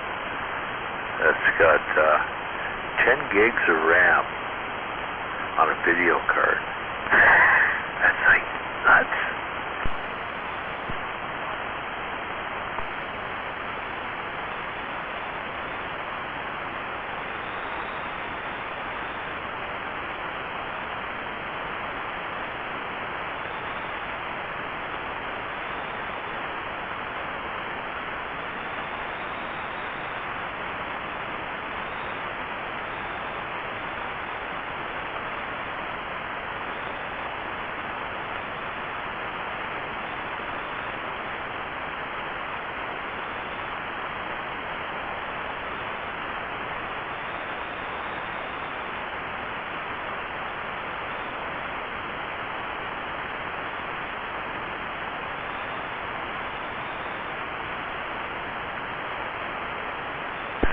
To go up and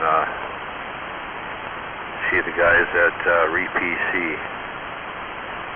see what Glenn's got, or Gene rather.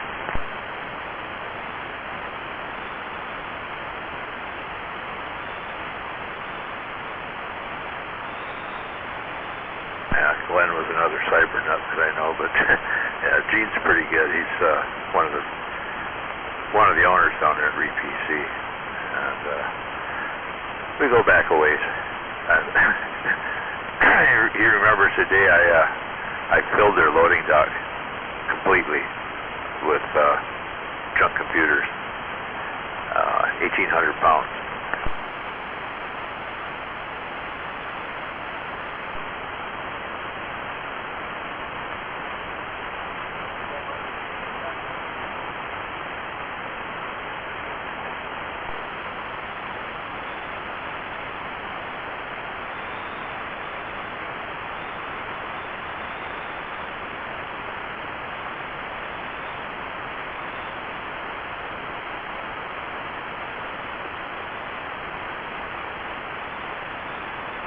Yeah, the one I'm currently using won't do Windows 11 gracefully.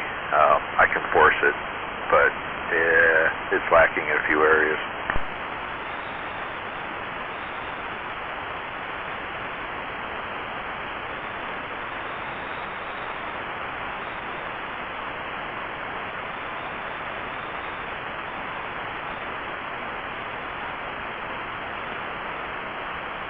Still got a Windows 95 machine that runs all the time.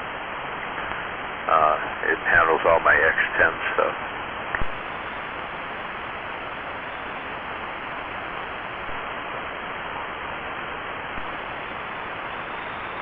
No, but it can.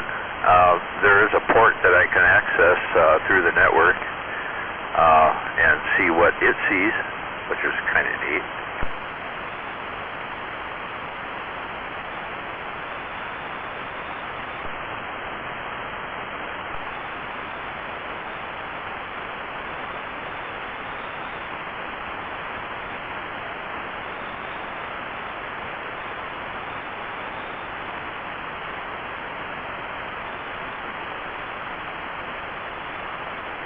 Yeah, I don't always have it hooked up that way. It spends a lot of time with that disconnected because the kids are using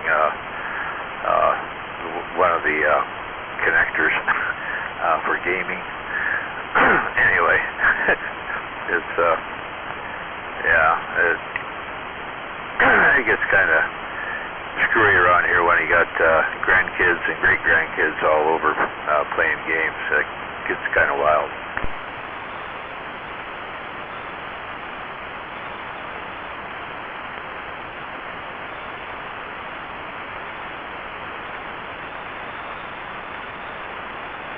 I've got 6 Windows 98 machines that I've got a shitload of freaking old DOS-based games on, and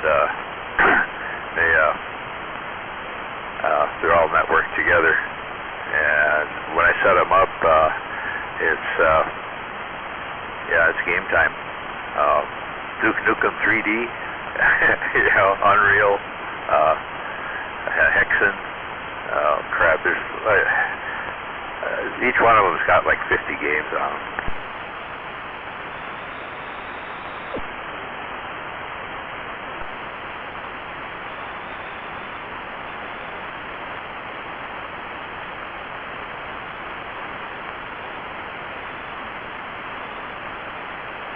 Yeah, I still have a Duke Nukem mouse pad. It's new in the package. I'm going to hang on to that one for a while. I've also got an unopened copy of Duke Nukem 3D. I have 6 of the accessory packs that went with that. The Duke Nukem in Florida. I forget where else. California.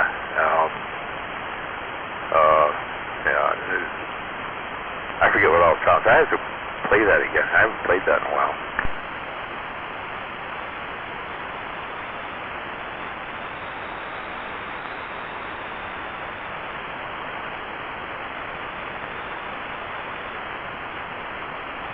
at some point here, I'm going to probably sell all the old games that I have that are in good condition, and I have the paperwork for. Probably put them online.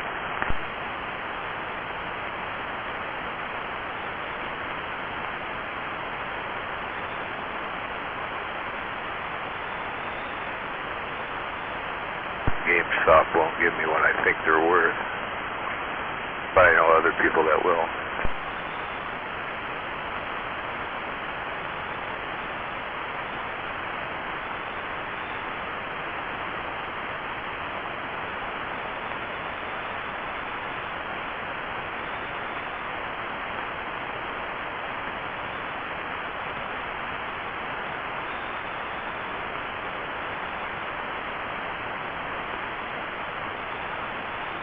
I've got like 10 AOL discs that are new in the package, never opened.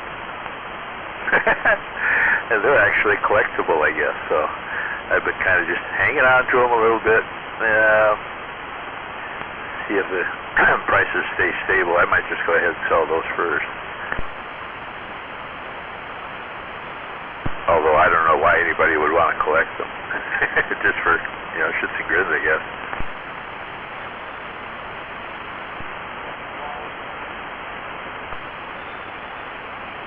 Oh, yeah.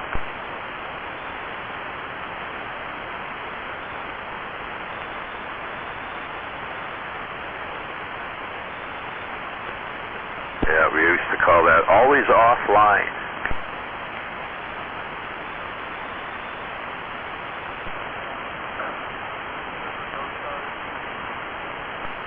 Yep.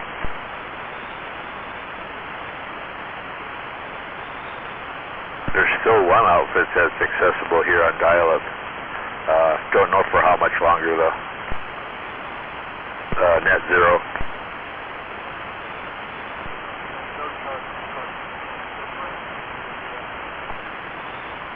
Oh yeah.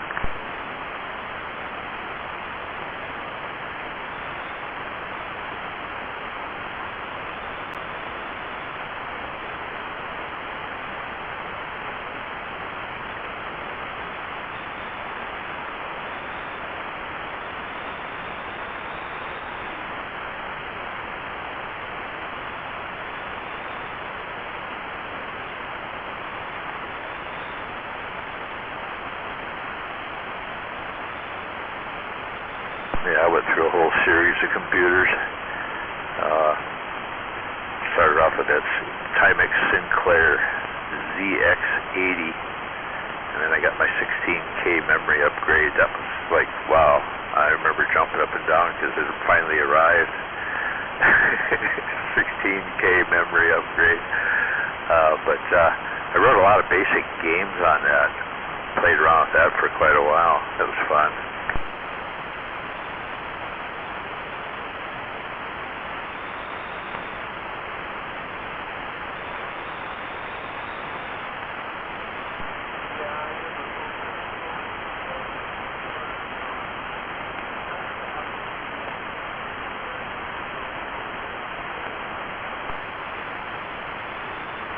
Oh yeah, yeah. So we put 16 of those Apple or Mac SEs is what they were. They little SEs. Put 16 of them together, made a Beowulf cluster, which was basically a poor man's supercomputer. It was kind of fun. I have found the spot. That's what she said. Right. Boy, the radio sure went out digital. He's kind of fuzzy. Am I? Well, over here anyway, because you're that far out.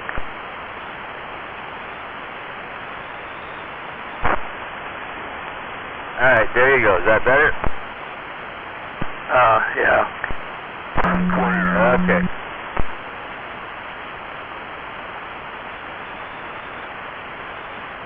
Who are you talking with, dickhead? JD. Oh, really? Right on. Yeah, can you hear 151? How about it out there? Do you copy 151 here? Hello. No,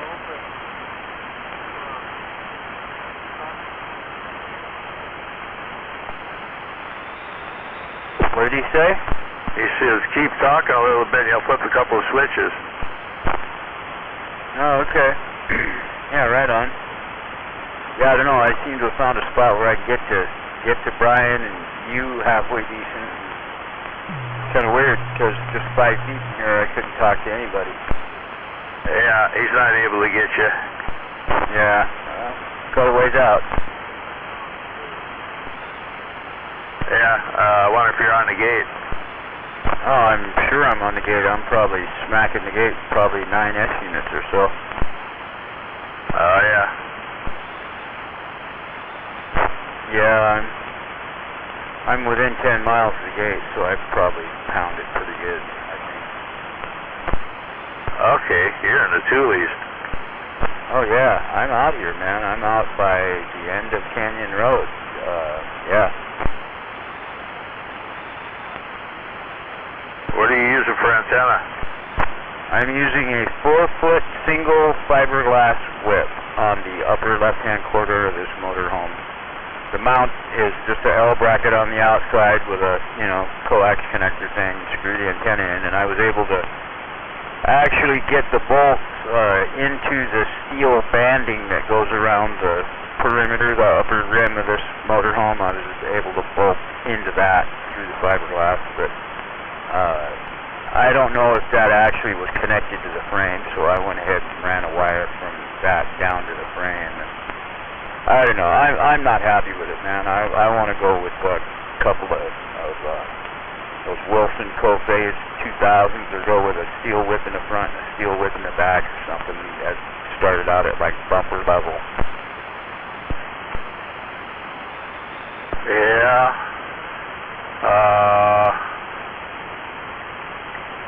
I have a pair of the old Wilson truckers. They're not a quite center load. The ones that they're premier mounts.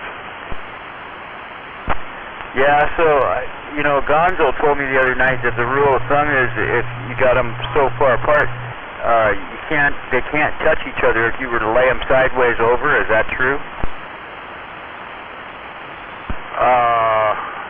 I didn't catch all of that. Gonzo was telling me if you take, like, say I put 202-inch whips up on the upper corners around the mirrors, if I was to lay them over sideways, they would be able to touch each other. That's no good. Well, yeah, but they never would do that. Well, I know, but the whole point is that distance apart is not good. If they can touch each other, they're too close together, it's not going to co-phase properly. Well, yeah, they actually need to be wider than more than 8 feet, preferably around 18. Well, that's why I was thinking, if I put a L bracket off of like bumper height, because I guess even though this thing's all fiberglass, there's got to be some steel underneath that fiberglass for the bumpers. So if I make a little L pad or something that I can screw to that and stick out somewhere, go with a 102-inch whip to the front and a 102-inch whip to the back. I figure if I start out at like bumper level with a 102-inch, it will be about as tall as that 4-footer off the upper corner is right now. So it'll probably work out the same as far as height goes. Yeah, it's not quite the same. Oh shit. Yeah. That it would work better if they were right up on a freaking roof. Well, I know. I've got a satellite dish that's up there that I hit a button and it used to raise up and find the satellite. Think about putting a 102-inch whip on that with some ground planes going off to each corner. Hit a button when I get stopped and just have it stand up a whip, 102-inch whip. Yeah, so put a blinking light on your dashboard so you remember that it's on. Or up. Right, but I think it's got enough power that it would lift the whip up, and lay it down. Oh, no doubt, yeah. I've got the crank-up ones, and that's actually what's, one of these is set up with a 2-meter 440 antenna on top of the omnidirectional TV antenna, and below that is a dish for terrestrial Wi-Fi. Wow, that's badass. Yeah, well, I had, I can't remember what it was. They wanted access to my debit card, and I said, no, what happened to you provide the service and I'll pay the bill at the end of every month? And they didn't want to do that. They wanted to be able to get on my card, so I said, fuck you guys. That was DirecTV is who that was. That was the end of the satellite TV.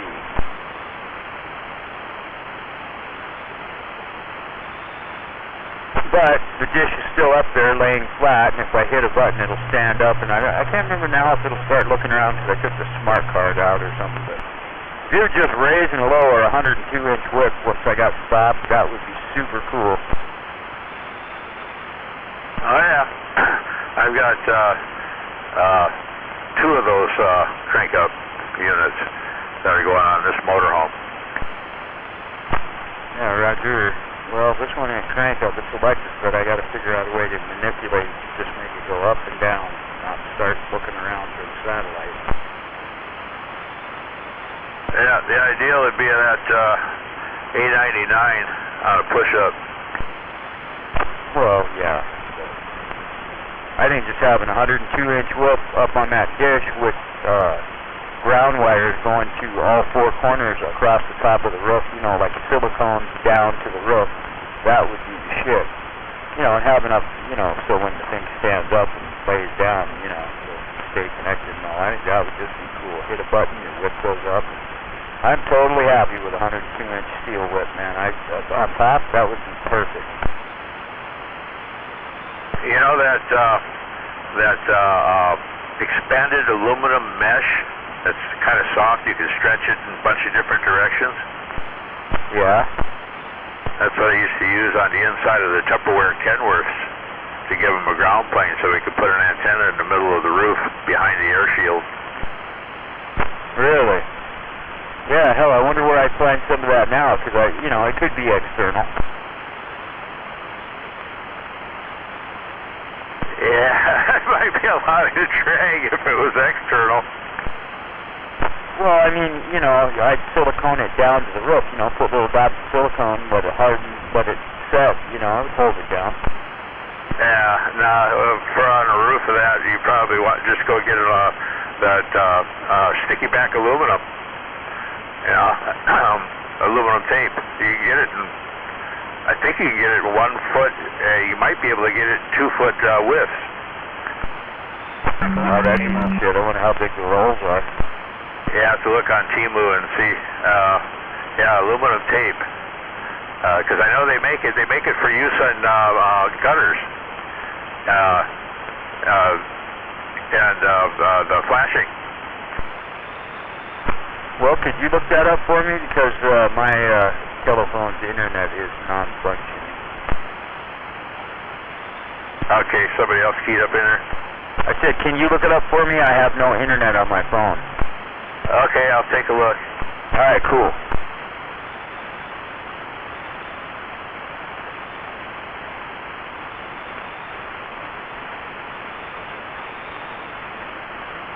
Yeah, it doesn't take much material. You know, technically you could use aluminum foil and just glue it down. Yeah, that's pretty thin, though. I know that aluminum tape you're talking about. It's pretty heavy duty. It's got really super sticky stuff too. Yeah, I use it over the top of like the bolt holes on my roll bar on the Jeep because the bees found a way in, and they built a pretty extensive nest in there. So and I just taped over the holes. Yeah, couldn't get out. They just died. Yeah, they got cooked probably because they couldn't get rid of the heat. You can always tell that when it was getting hot in there because you'd hear them right close to the to the hole, to the bolt hole. It's humming like mad. Oh yeah, that's cruel. I think it'd be better to suck them up in a vacuum. Yeah. Anyway, all the pallet racking that I built a barn frame out of that has all those little holes in it too. I covered all of those. I trapped a few up there. Oh yeah. Yeah, man. If I could get some of that aluminum tape, that would work good, man, and rig up, 102-inch steel whip on that satellite dish. That would get out good. And then, yeah, if I could just come up with a couple of good co-phase trucker whips on the, for going down the road or something, Wilson 2000s or something that works. Because I mean, this fiberglass, it just doesn't seem like it's working that good. I know it's because there's not enough significant ground plane.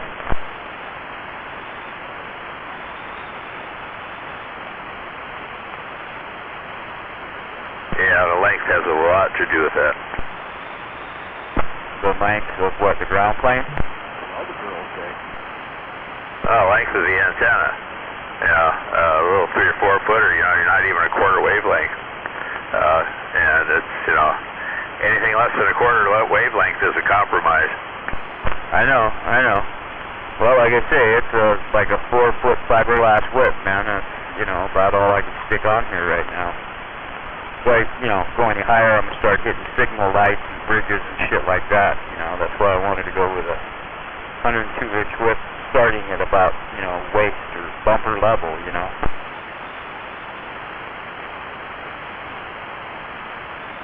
But when I get stopped, that'd be so slick, man. Just swap coax and hit a button and have it be on the air.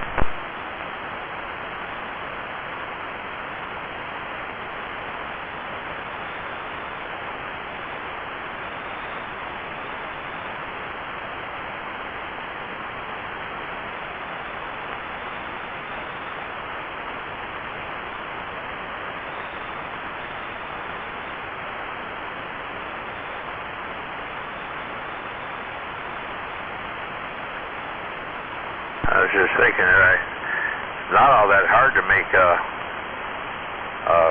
quarter wave, beta match quarter wave ground plane.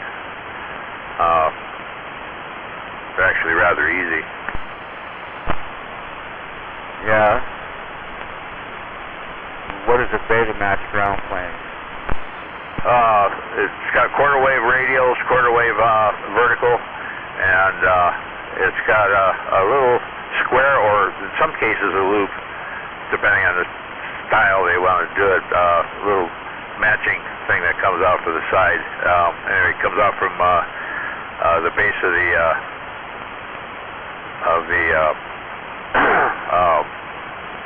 vertical element and goes to one of the radials, and that's your matching network. Yeah, how would you use? What you thinking using that in the mobile? Well, it's small, so you could make one that folds up. Oh, I see. Well, like right now, I don't even have a ladder. I can't even.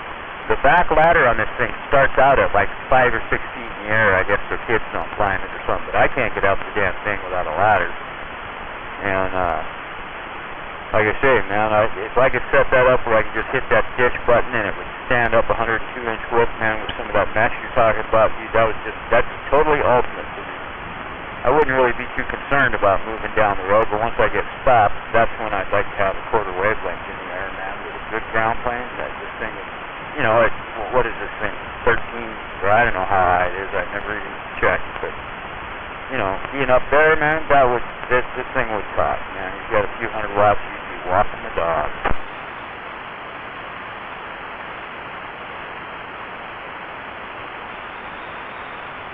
I don't even know how high this thing is. I should know that, man. That's kind of dumb of me. I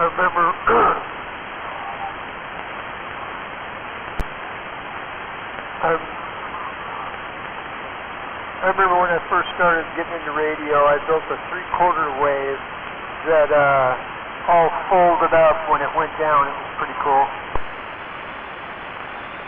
I always used to build and run half-wave dipoles, man, and they worked killer for me. Yeah, those what do you call it? Tent poles. Oh yeah. That fold all up. You stretch them out. They got the flexible stuff in there. You use the metal ends off of the fiberglass things. I've got a bunch of them, and use the metal ends and connect those onto the appropriate size aluminum tubing, and you can do that, make one fold up. Yeah, that'd be kind of cool.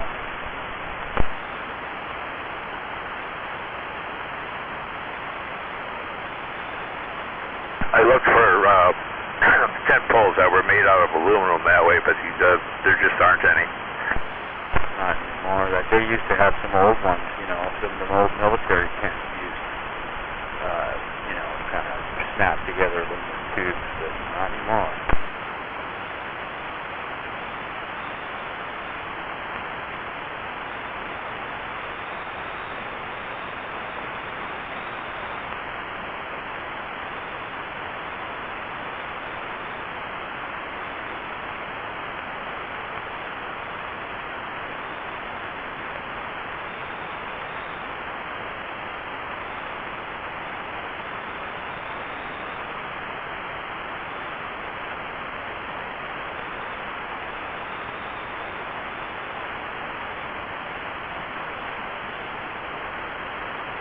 The Mariners win tonight or what?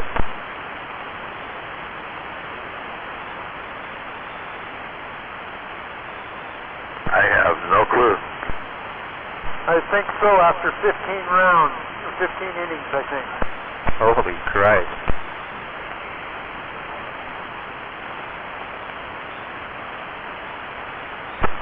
Yeah, that motorcyclist that died on I-5 last night, screwed up everything all day really bad, was the sergeant of arms for the Banditos. The guy, one of the kids that stayed at my house down there in Puyallup, that was his uncle that died. Up there. Fucked up the whole town all day long. So he went out with quite a bang. Oh, wow. Yeah, it was a fatality crash last night at 2 a.m. and that's what made the big 12-mile backup today on I-5 and all that.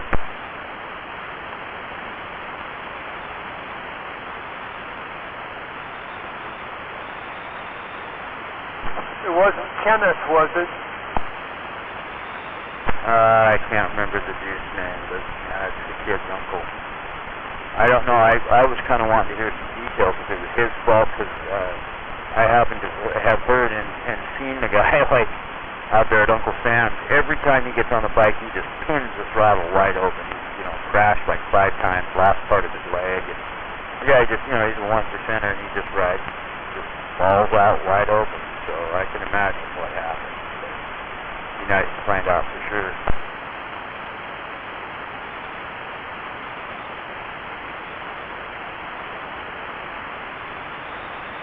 Yeah, I was sitting there listening to all the details of the accident, and I pulled in the driveway down there this morning, and my kid comes out and says, yeah, Devin's uncle just died last night. And I said, dude, I bet you it was that bike wreck.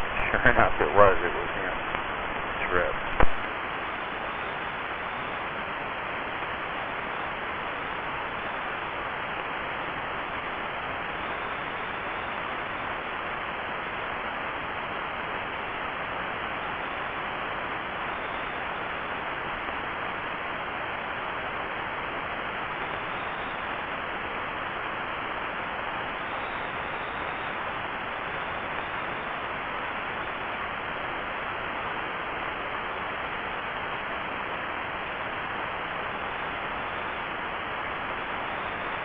Wow, all those years they had those women taking those depth of air shots and they make them whack out. Now they've proven that it causes some kind of coating that covers the brain and spinal cord. All those women taking that shit. My girlfriend was on that shit.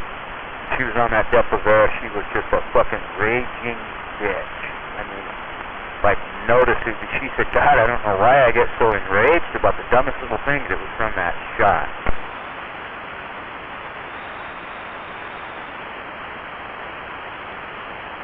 Just seen the lawsuit thing on TV for it. That's crazy.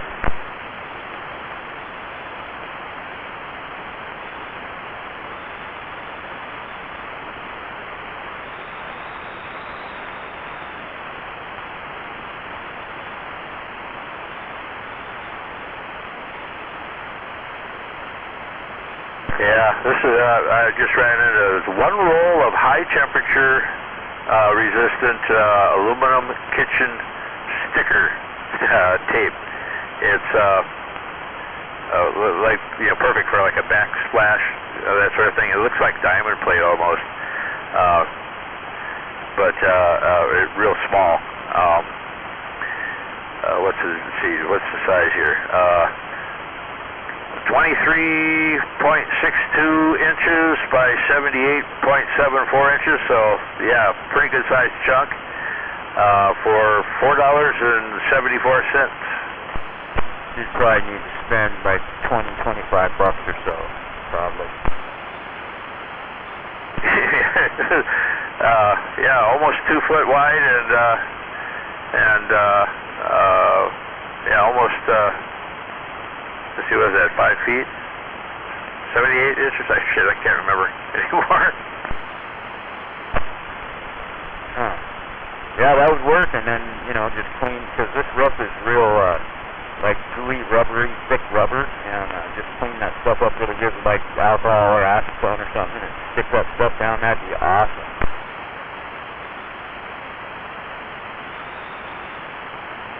Shit. Too bad you couldn't get a whole bunch of them rolls, man. You could do your whole roof like that. It would help seal it up, man. Aluminum, like aluminum siding.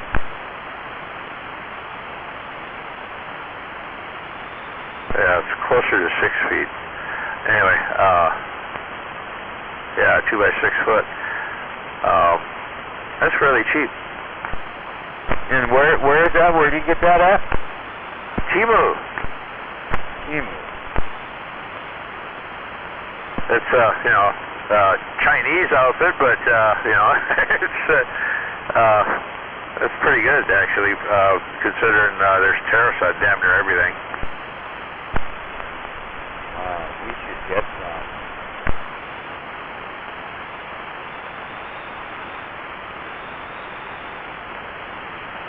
I gotta find somewhere to park and live and exist first.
Wow, stainless steel contact paper for countertops.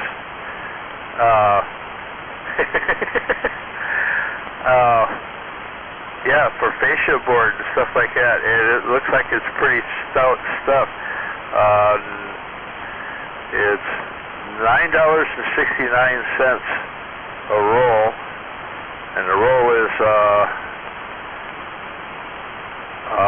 23.62 inches by 196.85 inches, so almost 120 inches.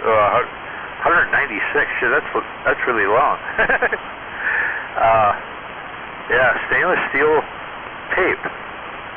Interesting. Yeah, that'd be cool. Never corrode and stuff, you know?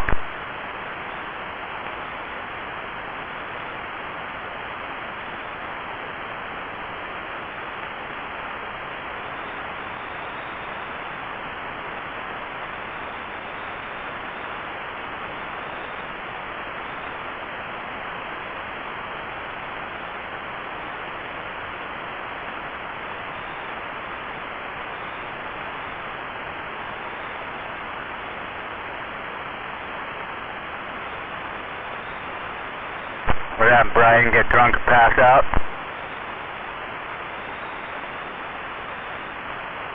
I don't know. Yeah, they got a bunch of this sort of stuff. If you get to, yeah, there's a bunch of different types of this sort of thing that are different materials, different widths, self-adhesive, metallic tape. Let's see, what is this? It's vinyl contact paper, waterproof, but it's got aluminum facing. 1790. That's 393 inches by almost 2 feet, almost 24. Wow. Huh. Yeah, I'll have to check this place out when I'm ready, and that would be the way to do it, man. Set up my roof like that. That'd be killer. Yeah, anyway, it's an interesting place to find certain things, you know. Don't expect perfection, because I was pretty cheesy, but, you know, I got this little welder that I picked up for $47. I used it the other day. It's a little inverter thing. It's smaller than a lunchbox. It took it all the way out on the end of 150 feet of 12-gauge extension cord that still was working fine. What, was 16-inch rod or whatever? Yeah, I'm using standard rod, 1/8-inch rod. Shit, man, I've had 2 or 3 of those things, dude. I couldn't even get it to burn 16th. I didn't have any of those inverter welders function for me at all. Oh, wow. Yeah, this one's doing great. I've been welding the gussets and cross bracing into that barn frame with it. I'll be damned. Yeah, I've had 4 or 5 of those things, I think, over time, and I couldn't get any of them to work. I don't know, maybe I didn't have enough current going to them.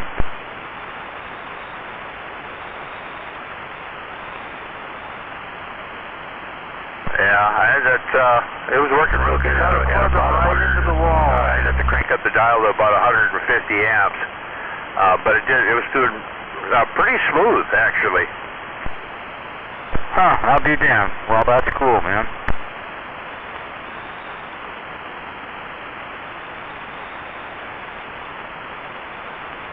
I mean, I'm sure they're not going to weld super heavy shit, but yeah, that's cool, man. I just kind of like my big DC Miller. Oh yeah, I would love to be able to use my big one, but I can't use it out here in the garage because the wire that feeds this garage is too small. It's only 10 gauge and it's stretched out 115 feet. Why don't you get yourself a piece of range wire or something, run it out there.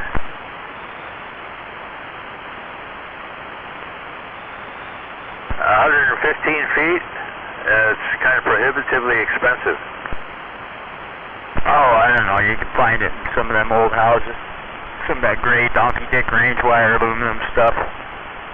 I don't know. I mean, yeah, that's a pretty good run, but yeah.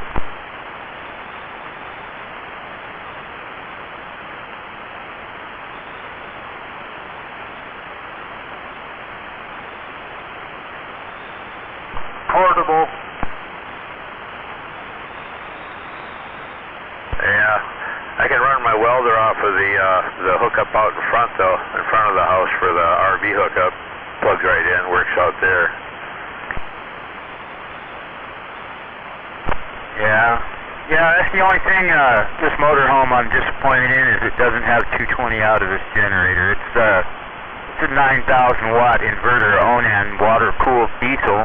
It's badass, but no 220 output, man. And that's kind of disappointing. That's really weird.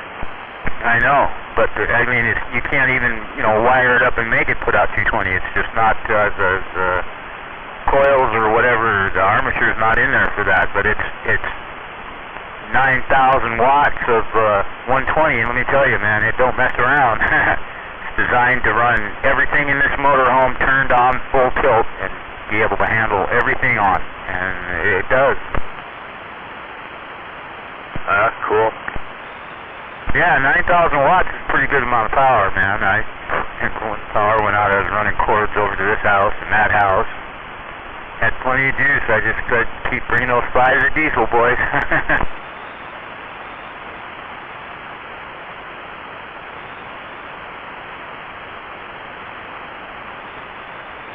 Wonder if you could put a voltage doubling rectifier circuit on it. That might be possible.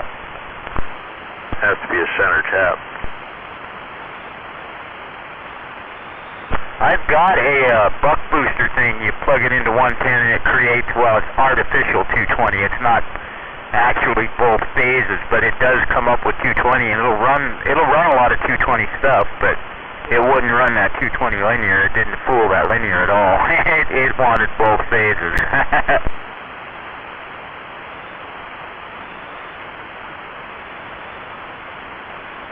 Yeah,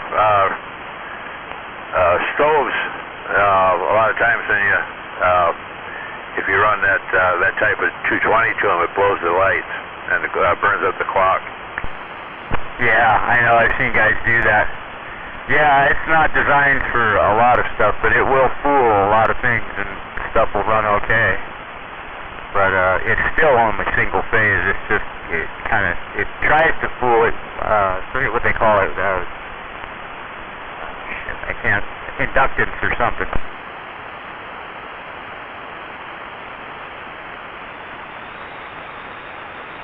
Yeah, this little Lincoln Outback that I got out here had that kind of an output for 220. It's just, yeah, straight 220. You didn't want to hook it up to a house, and somebody did. And, yeah, it took out the main board. So you can get the main board now, but it costs a bleeding freaking fortune. It costs as much as the generator costs in the first place. Oh yeah, I remember, didn't you get in some big dispute with those people or something over that circuit board? Oh yeah, I made a big stink about it. I reminded everybody and they put it out there on the web all over the doggone place that if you're buying a Lincoln SP, or not, Lincoln Outback, I forget the number now, 130 something anyway, they can't warranty it because you can't get the main board. Now there's main boards available. Not sure why, except for possibly salvage. Still watching TV, blacktop. That's crazy. Still watching TV, blacktop. Yeah, that's spoke up for a while.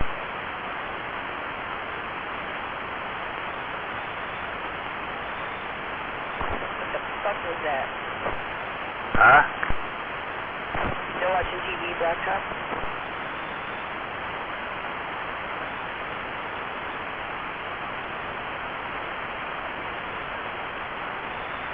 Apparently so.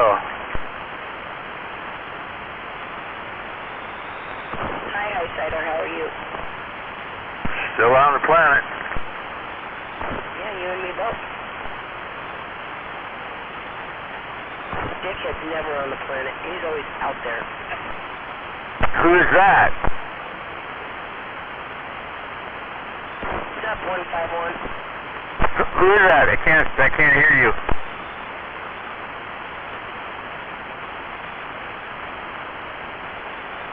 Hello? Wave in, Jeff. Yes, who are you? You know me from Mr. Dickhead. Oh, okay. You were out there that day I came out? Yeah, how you doing? Oh, not too bad. Yeah, we had us a powwow. You betcha. Yeah, it was a great day. It was good to meet you. Yeah, right on. What happened to Dickhead? Did he get drunk and pass out and fall over or what? Nah, he's right here. He was passed out when I walked in with his little dog. Yeah, you were. And I woke him up, but I took his little dog to get a little bath, and she smells so beautiful now. And then when I walked in, he was all passed out on the couch, and I woke his drunk ass up. Damn, I'm sorry I did that now. Yeah, he's all passed out. Is he drooling on himself? He was drooling and farting and everything. Oh, yeah. I can imagine. Boy, that had to have been a great scene. Wow, I'm picking up 30... Oh, no, still going. 47 digital television channels up here with my little amplifier going on there. Wow.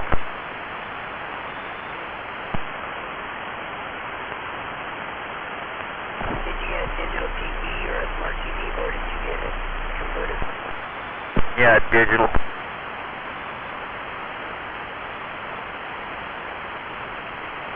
Not too bad. That's quite a few channels. I'm impressed. I know I've been watching YouTube all night on my TV, and it has been, matter of fact, I'm actually kind of scared walking out to my car now. I've been watching those 20 most scariest do not watch alone at night videos. It's funny.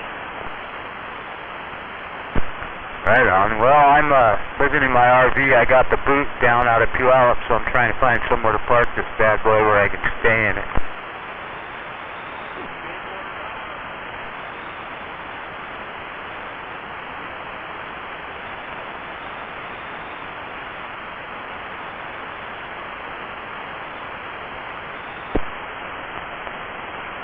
Where are you at? Audio. There we go. I just looked over and saw what time it is. I should probably head in. I got a long day tomorrow. Okay, nighty-night, Eyesighter. I am out in Frederickson area, out 148th and Canyon. Good night, Big Ben. Yeah, anyway, take care there, 151. We'll catch up with you again later. Alright, Scott, take her easy, man. Have a good night.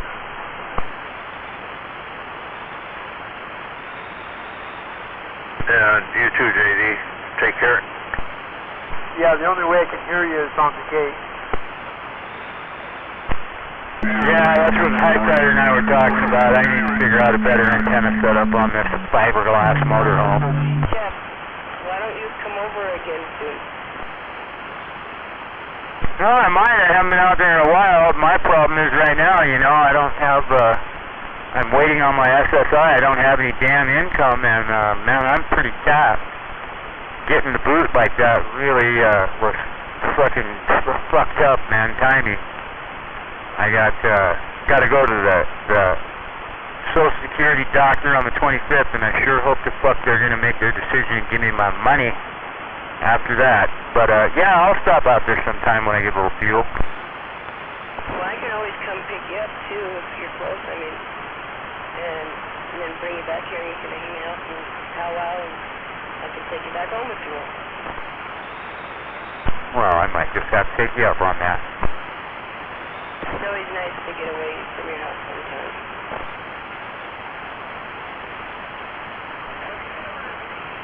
I don't know, though. Brian might not like that. He might get jealous.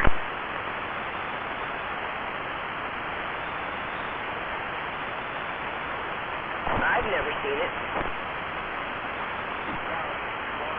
You haven't?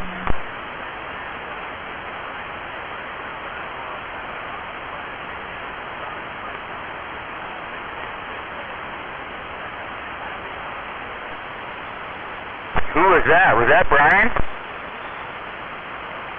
No, that was not Brian. That was something stupid. Oh. Yeah, I couldn't, just barely hear somebody talking. I couldn't make out what they were saying. Why do people gotta be so frickin' dumb sometimes? I just don't understand that. I mean, you're nice to people, so other people fucking just being a retard? That's fucking bullshit. It's called being an adult and having nice people around you. You don't always need stupid fucks around you.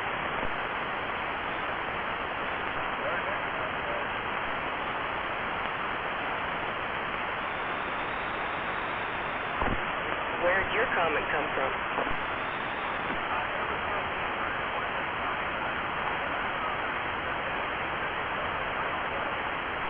I don't know how to take it, that's the thing. Why don't you just say it?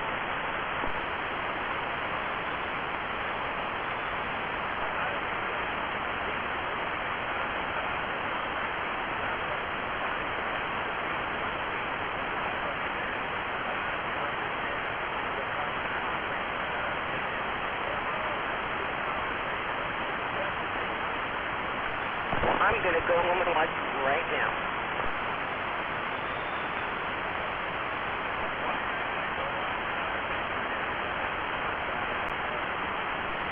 Yeah, I saw that one, and I just did my own Shawshank Redemption, so kind of don't want to see anything with jail in it right now. But that was a good movie.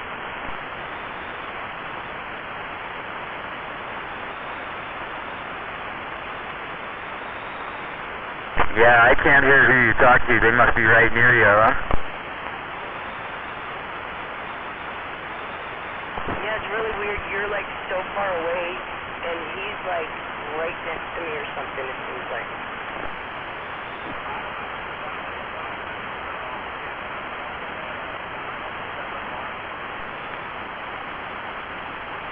Yeah, you sound scared pretty much close to me, and then 151 sounds so far away, it's crazy.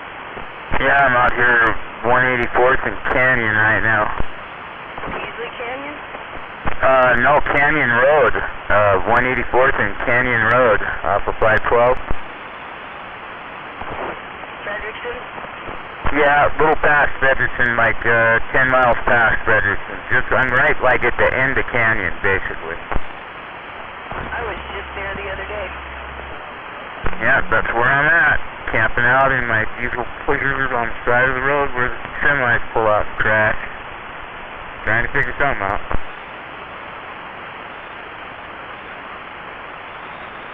I like it over there. I like that's my favorite Walmart. Oh, really? Yeah.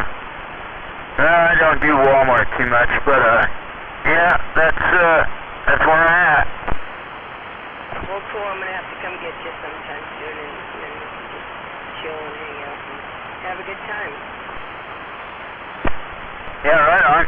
Yeah, I haven't been out that way in a while, man. It'd be good to get out and about, for sure. Yeah, no, it was nice meeting you that one day, and I had a lot of fun, so I like meeting good people, man. I hate stupid thieving, petty-head people, and that's what you get in most days now.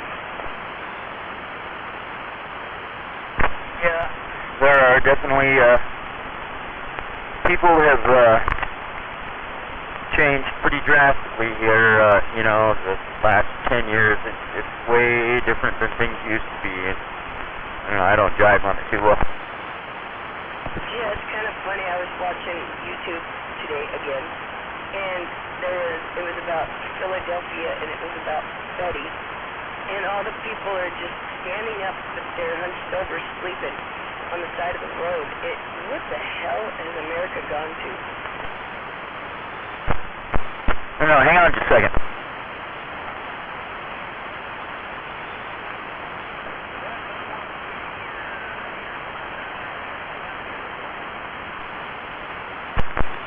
Well, it's in Kent really bad. Yeah.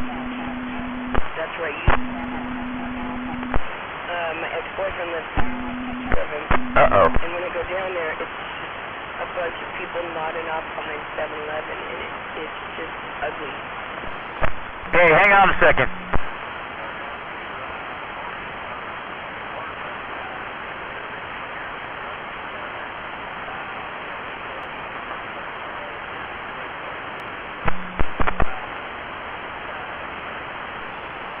Yeah, the homeless down there is major. It's more there than there is here, but and a lot of them are doing the same thing, and it's just sad to watch these people just nodding out in the middle of the day, in the middle of the street, or behind 7-Eleven. It's ugly. They look ugly.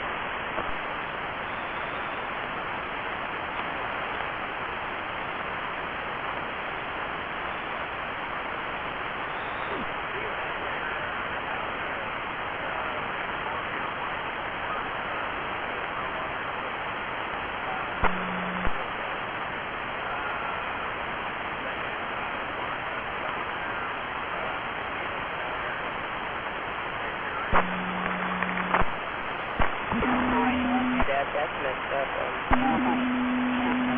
Go to that.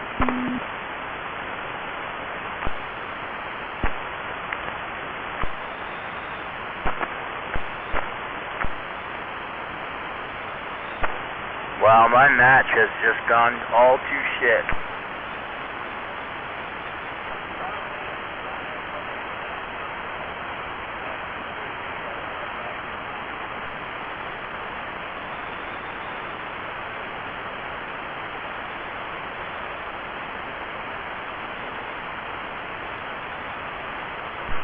Sounds like something's got kind of weird on it too. Yeah, it's not looking good here. Fuck.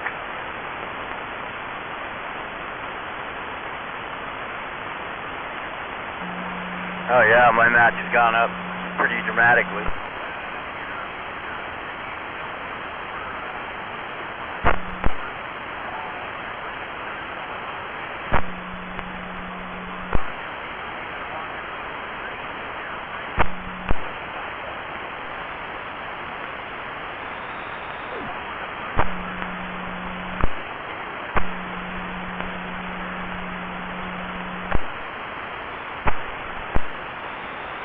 Yeah, hey, I gotta take a standby here. There's something wrong here with this antenna system. I'll take a standby for a second.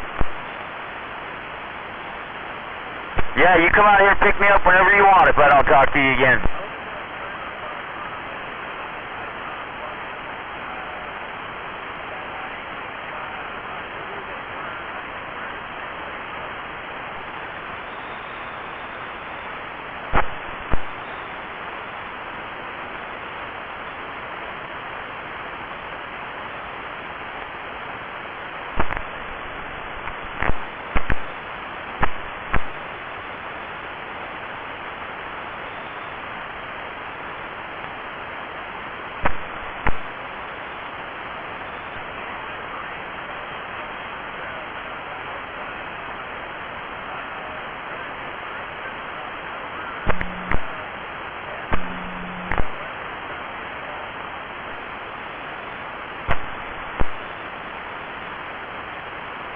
Fuck, that is too weird.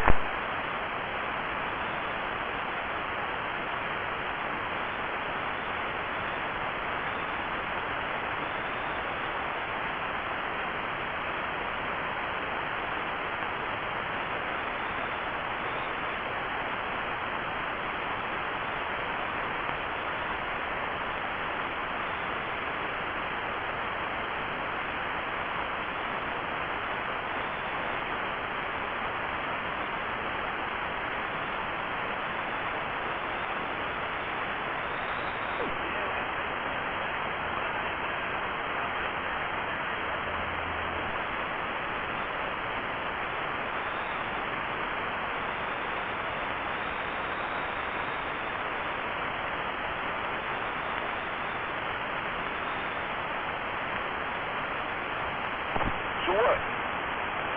You're just gonna run away, Pig Ben? What's going on?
I don't got my echo mic handy at all.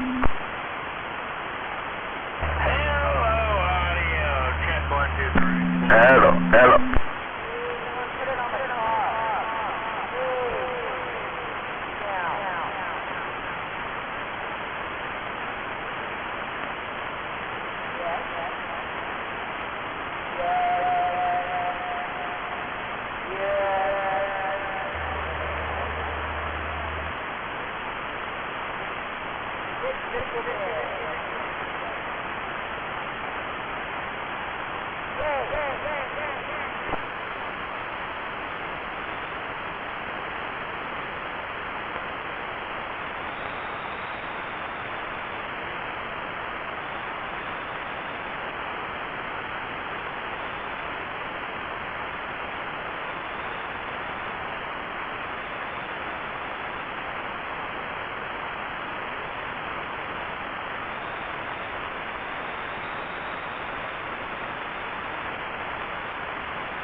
252.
women at?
That's okay.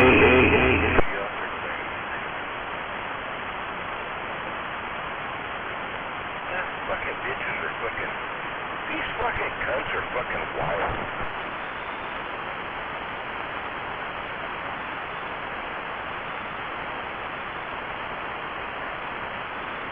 They're all crazy. Yeah, they're all fucking crazy. 100%. My deal is I kick them all out of fucking radio range. You know.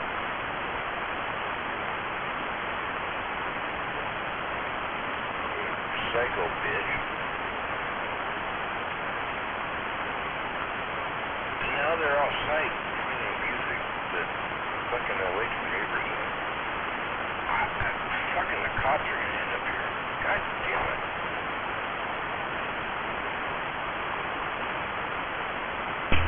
It's Friday night, right? I think I need to go deal with this. I'll be back.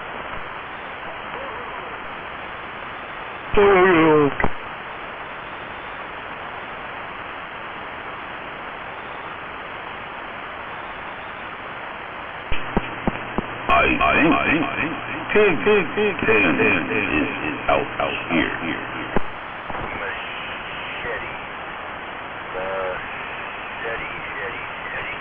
Machete causes problems.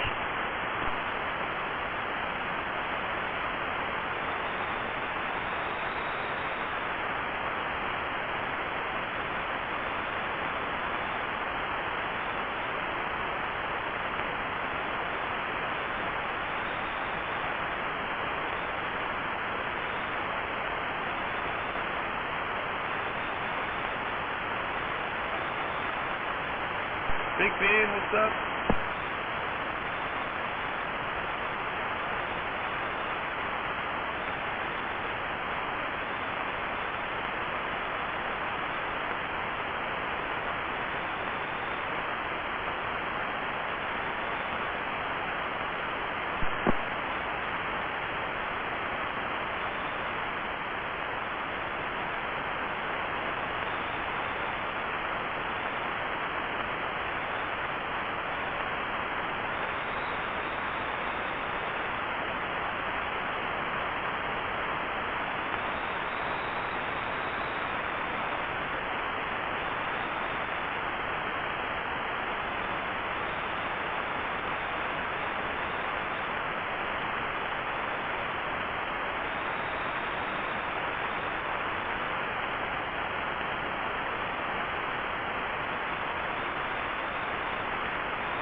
One, two.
I hear you there, Speed. What's going on?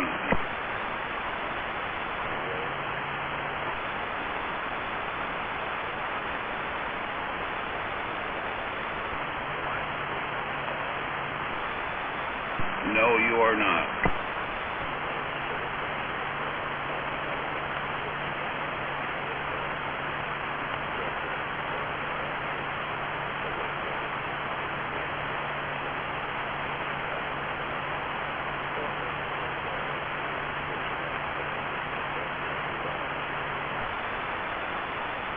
Fucking nice, dude. Right on.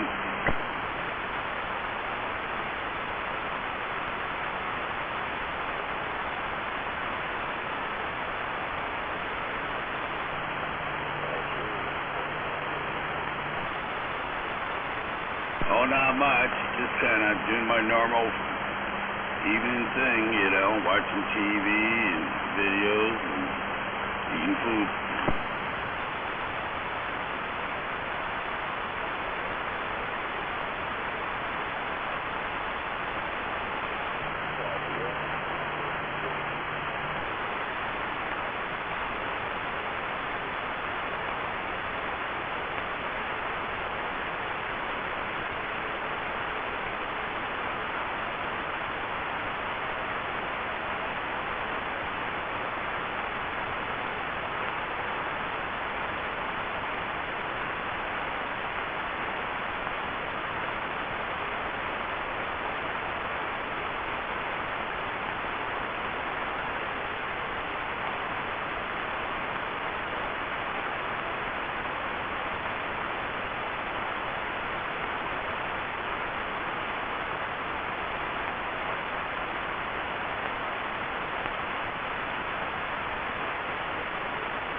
So what have you been doing tonight?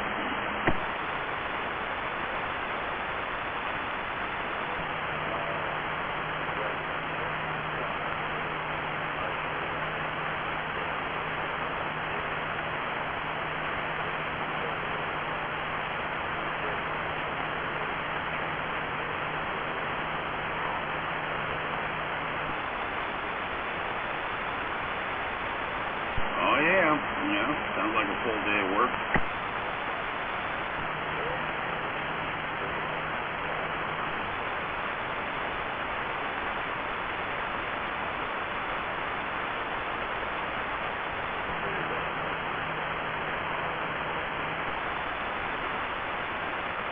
Oh yeah, it does do that.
Is that going to be for your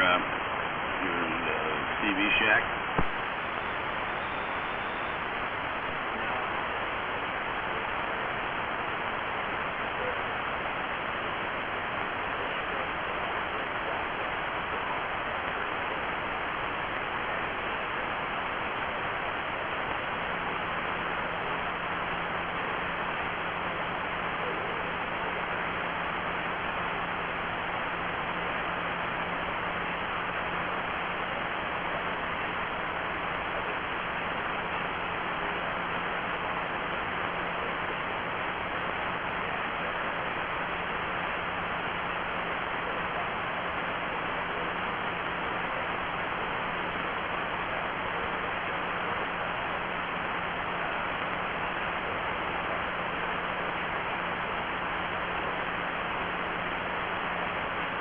Gosh darn, they're sleeping the day away.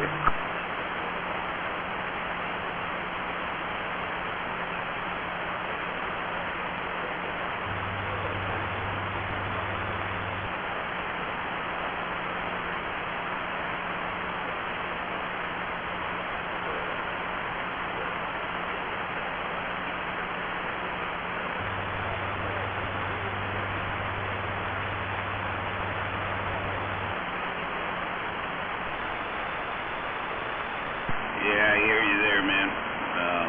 Yeah, cool. I'm sure they'll appreciate that.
drunk-head was out here. He's got a drunk girl over there, I guess.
Boy, my match has sure gone to shit.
You know that microphone? Yeah.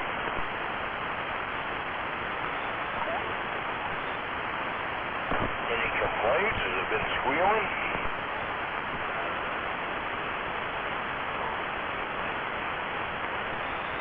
Okay. Well, it's not squealing. It's working just fine. So, it's all good.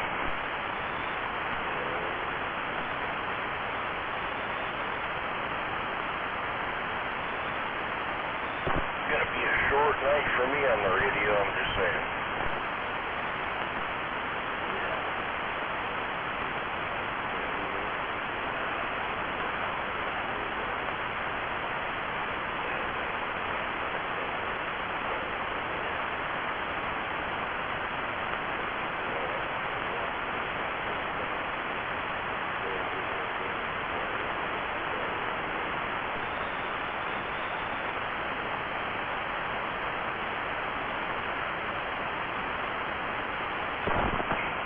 I've been out here pretty much all night, except for like the last half hour. And I've been busy for the last half hour, just saying.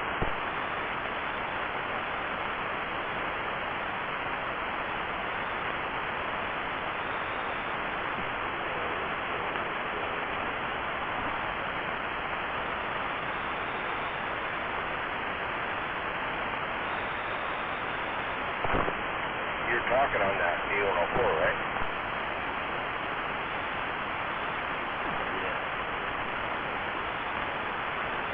Alright. Just making sure it's working like the other one. You know what I mean?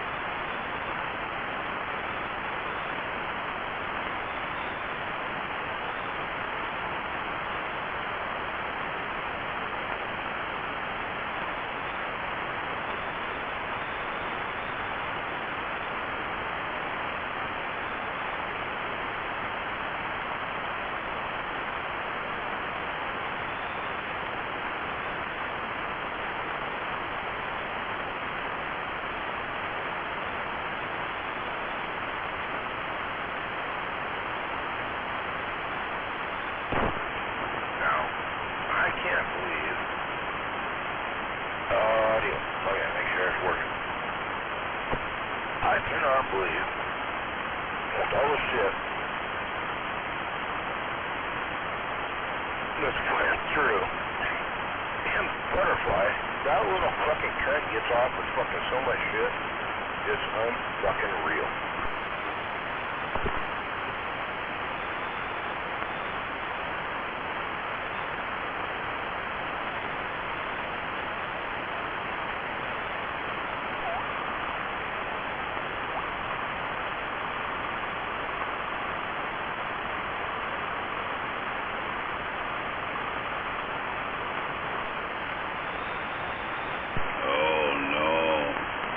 Chirp is back. Yep, I just heard that. The chirp is back.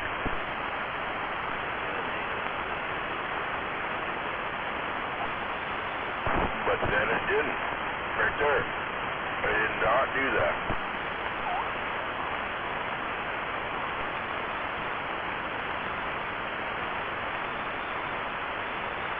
Well, it did it. So what do you want to do? Hook back up and switch mics back?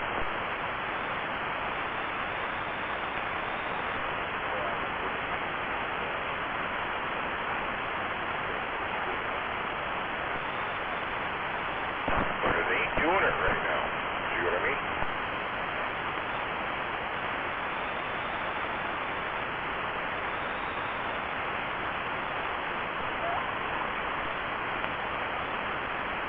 That time it did.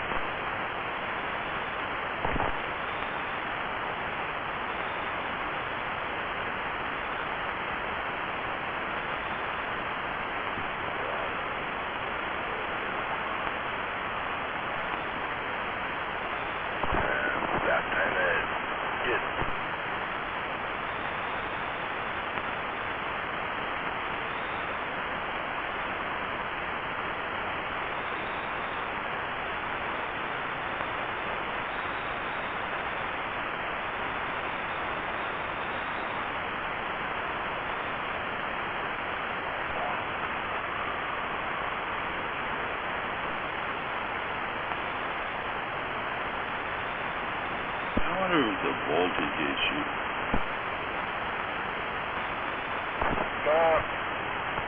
I mean, now it's got the ground deal or shield deal in it, and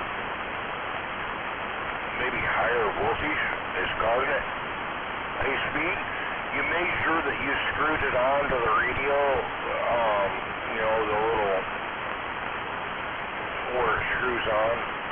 You make sure that's got good connection there.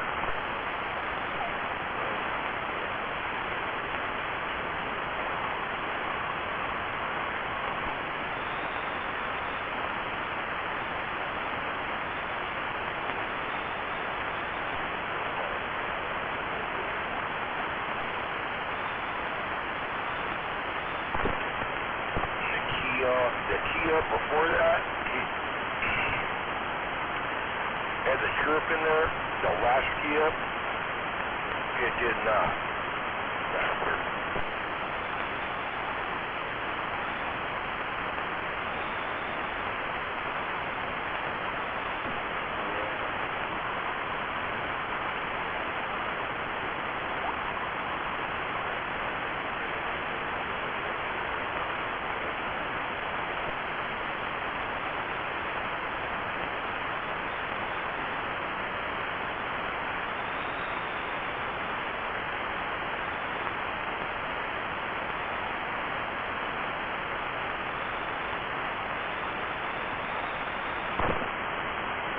That is weird.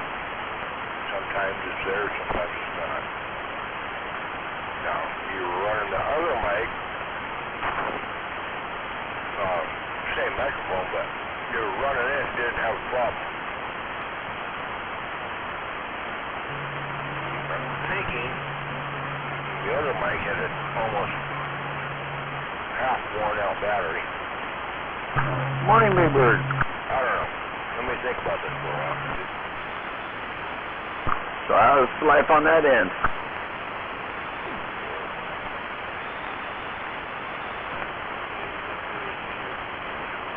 Just talking. Roger that. Yeah, I come back and I turn this thing on and there ain't much on this much anymore. And I will try and tell you anything. Roger. Yeah, I hear skip during the day and that's for the most part, that's all. I hear number 10 out there.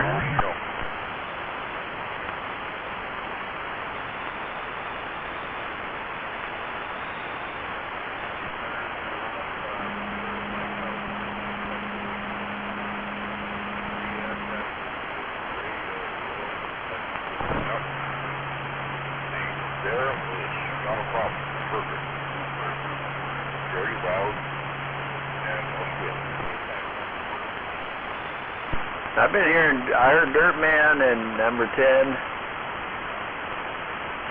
Yeah, that BS, he get a new ham radio he's working with?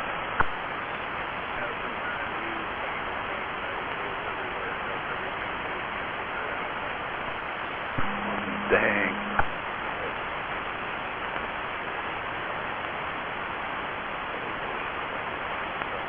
I don't know, if I can find a radio that only had one channel, that'd probably be the one I need.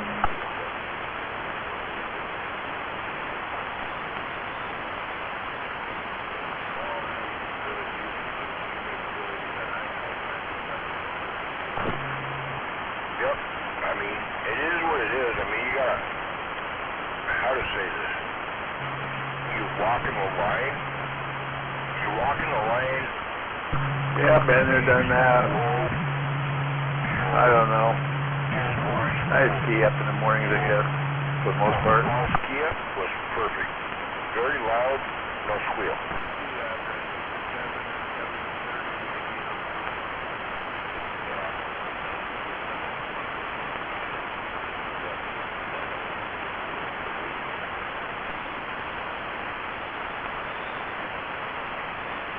And that one right now is not doing it.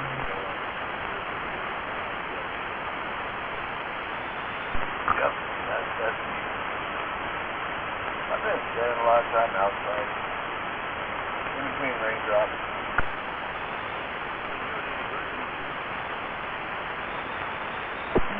Not really. I haven't had time. I need to.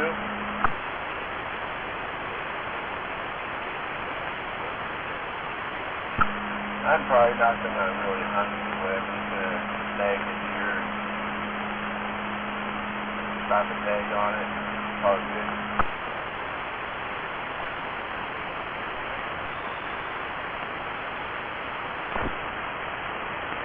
Yep. And I noticed that in my car deal, when I got it back from you, it was doing that. And that one don't have that problem. But so far, that one's been fine. Boy, I know that one. Then you have done that.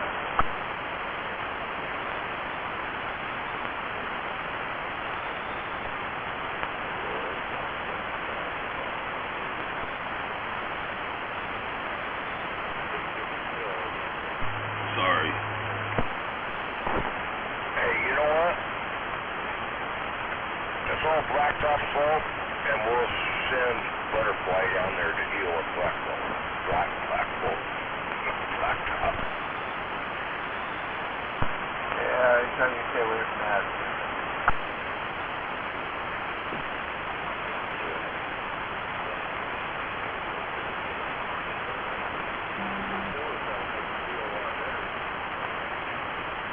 Alright guys, I'm out of here.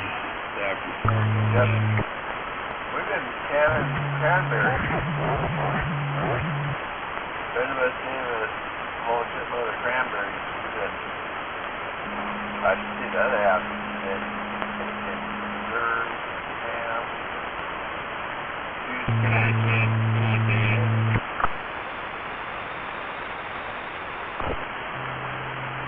No, back up.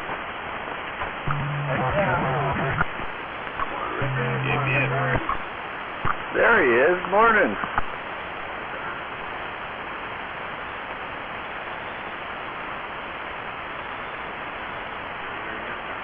Good morning, Vietnam. What's our gunner been up to?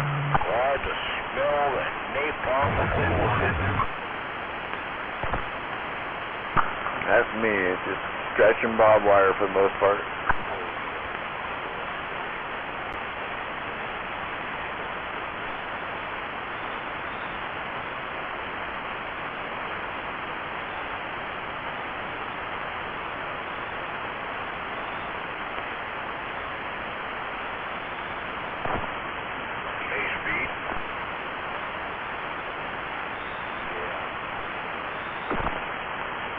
Sell that radio to anybody else other than me.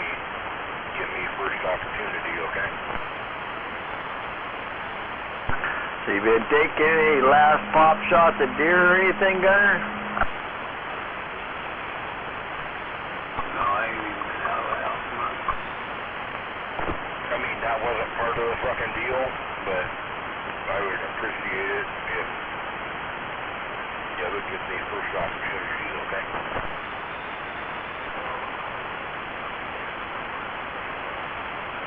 Off the doctor visit, so other than that, I haven't been doing much.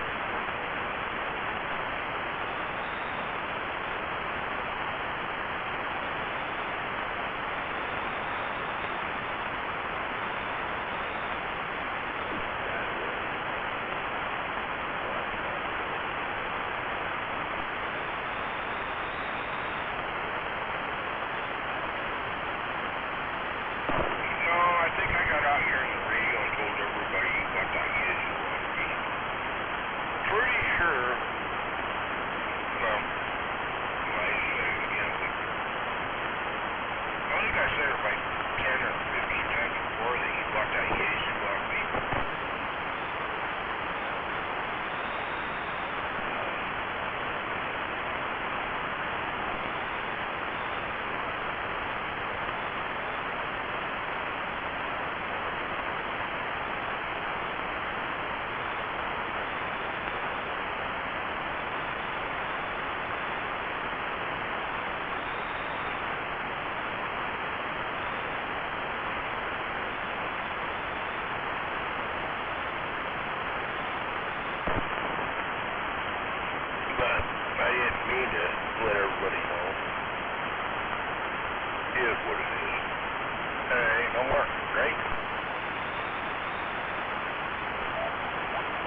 wire, you gotta get the wire to put the fire in.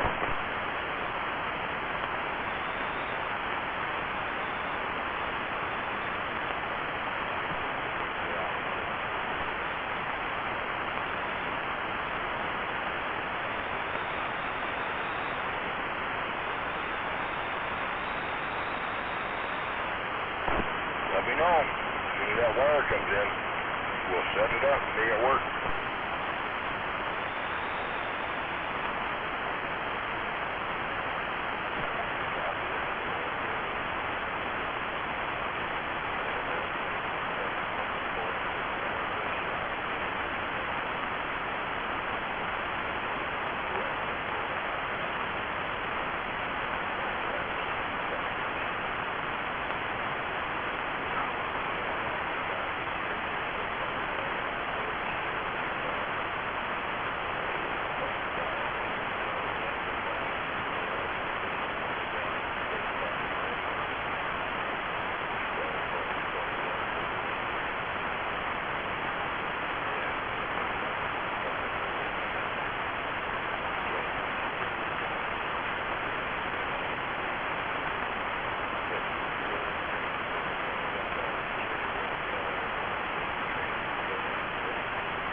Sort of where I'm at right now. I really should be, but I'm not. And, well, yeah.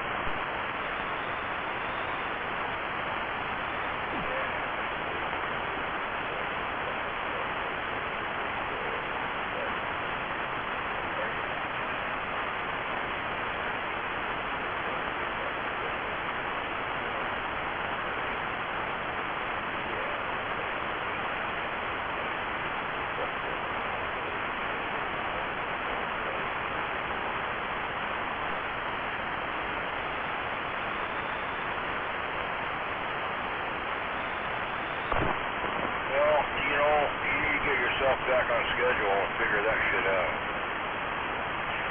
And that is one of the hardest things that anybody can do. And fuck who you are. They talk about retirement. When you retire, that means you don't have to do anything. The deal with that is you don't have to do anything means your body starts shutting down. Now, knowing you in your young age and me in my young age, that shit ain't gonna happen. So at that point, you gotta push forward and just say, tomorrow I'm gonna wake up, yeah, I'm gonna bust ass. And that's where you need to be. And just keep pushing yourself.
Trevor.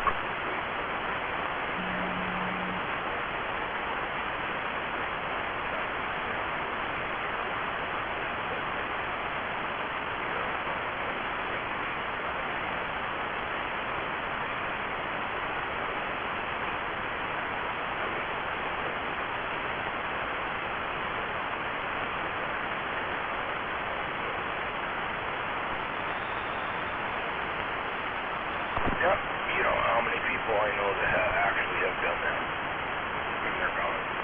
So anyway, beyond that, been kind of following you and where you're going. I definitely don't want to push you away from what you're doing, because what you're doing is kind of better, 100%.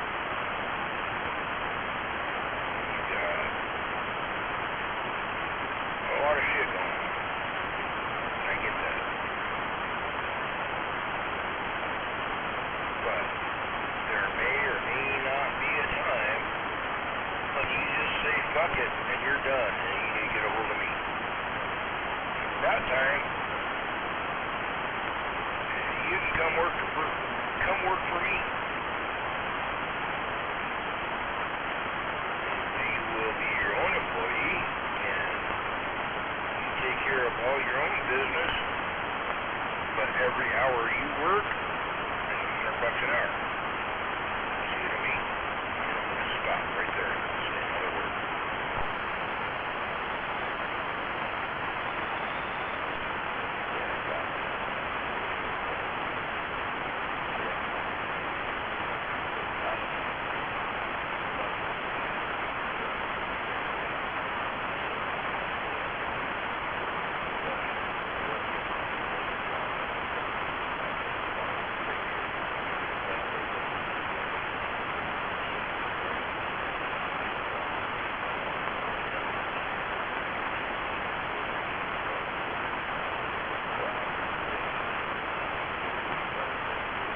always never been, you know, on my first agenda, but in the beginning, you talked there for quite a while.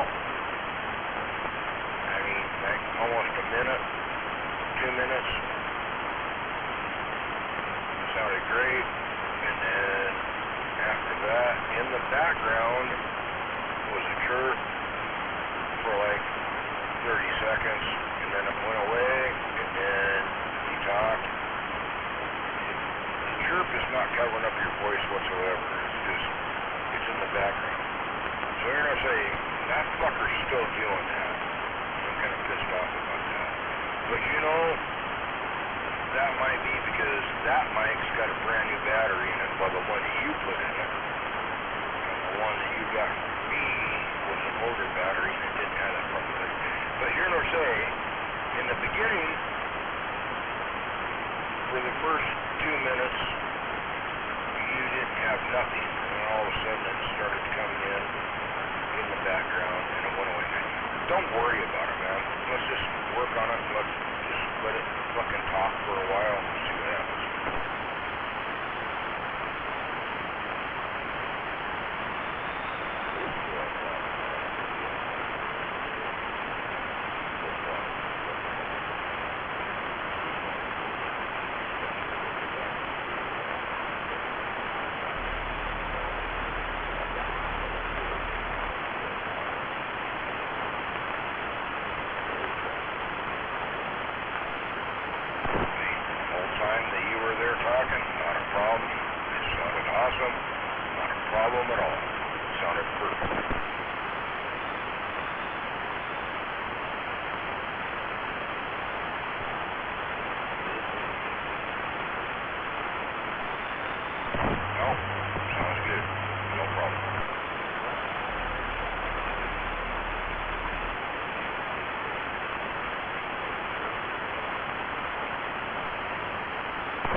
Yeah, you know, I mean, that's kind of where I'm at with the two companies that I'm running right now. I mean, I don't want to be in the position that I'm in at all.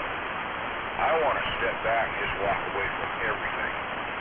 And I can't, because I'm dealing, you know, I got to deal with the employees, and, you know, I care about who works for me.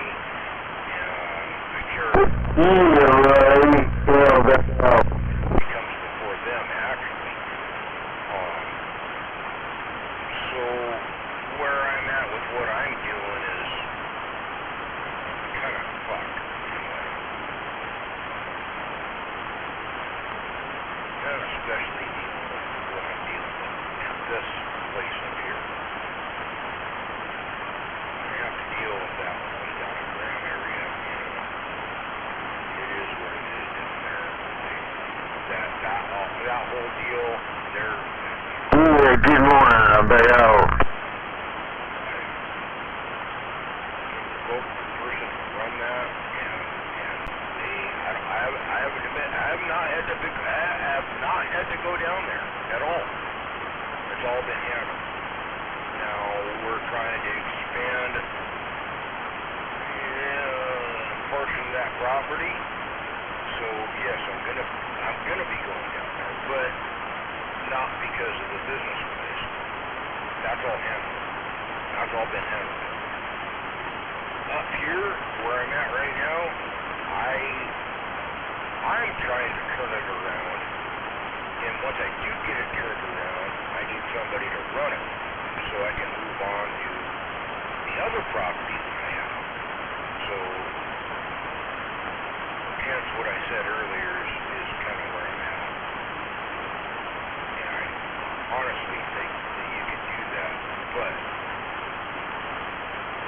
we have to talk to Trish about that.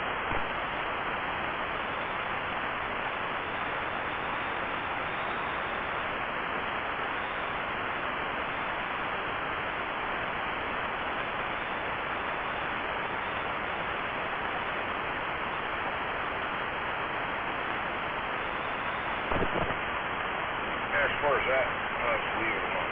Unless you're talking on things then. See where it goes.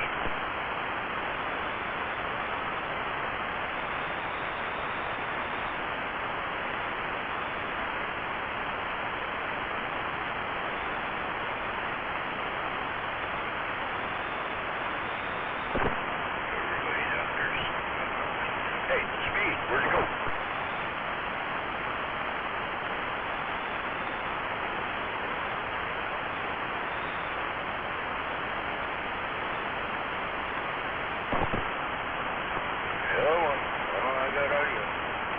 Fuck it, I give up.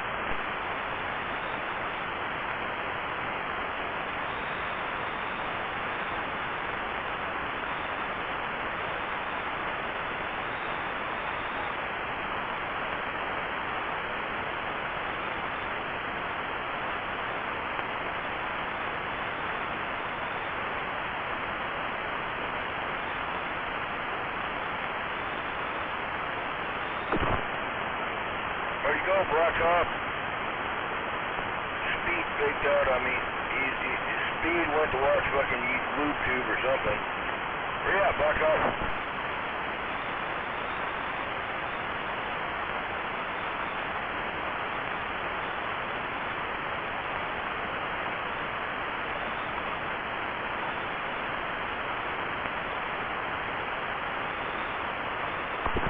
Alright, I'm back the fuck out. Make me a pot of coffee.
Hillbilly Q-bit cocksucker truck drivers out there?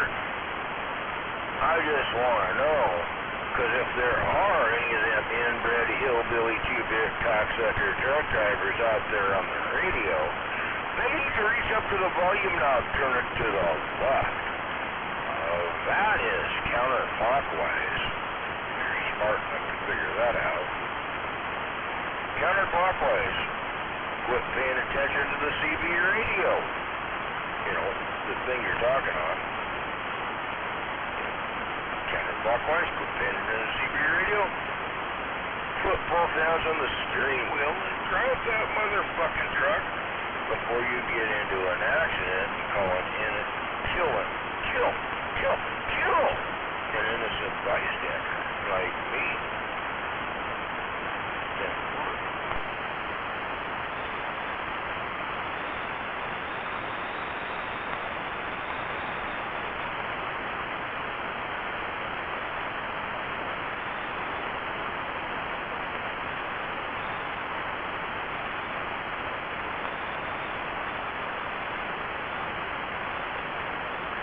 And there you go.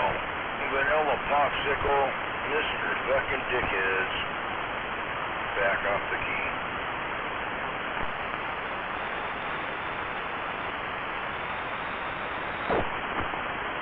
Looking for that big, booty black woman. That big, booty black woman. Where that big, booty black woman? Vanilla popsicle. Butterfly don't have a big booty. I just say.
just barely. What's going on? What's that?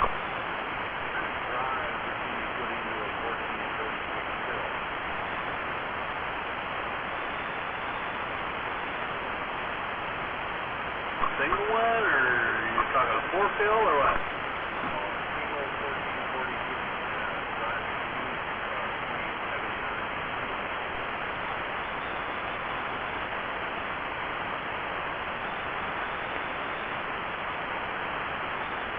I'm not really sure. Give me a second, I can probably find the information. I have it here somewhere.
SD 1446 or a 1446 ST. There's two different ones.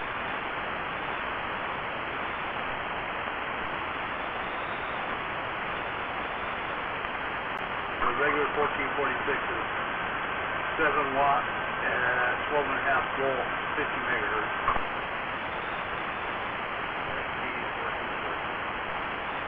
Yeah, it says 7 watts at 12.5 volt at 50 megahertz. So, and it's rated from 27 to 88 megahertz. So it looks like you could probably go as high as 10 without killing it.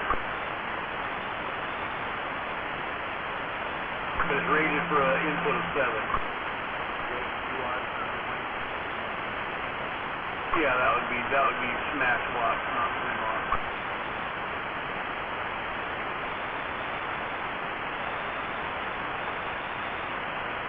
I know that I had a 4-fill 1446 box, and I smashed it with a fucking 22879 and everything I could give it. I couldn't hurt it.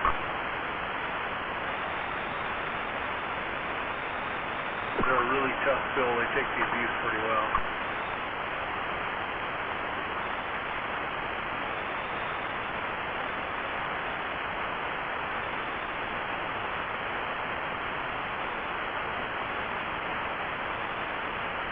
Says they're rated for 90 watts at 28 megahertz, 12.5 volts.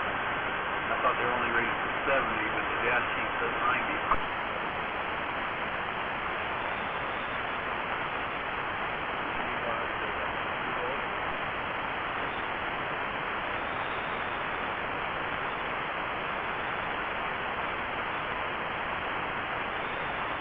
.5. They're always rated at 12.5.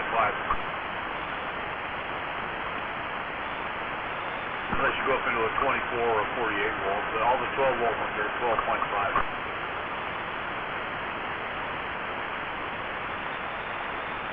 And you can volt the shit out of a 1446. You can run at 18 volts.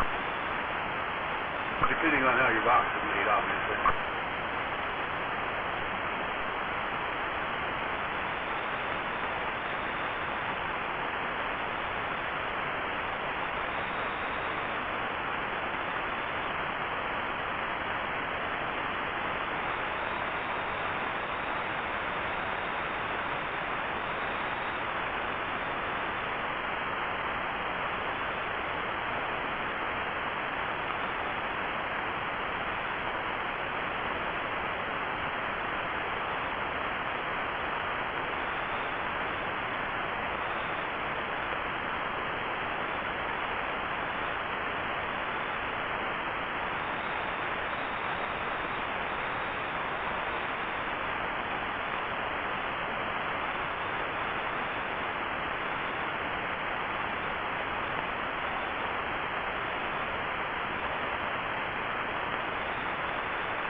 Yeah, do you have your radio on this one?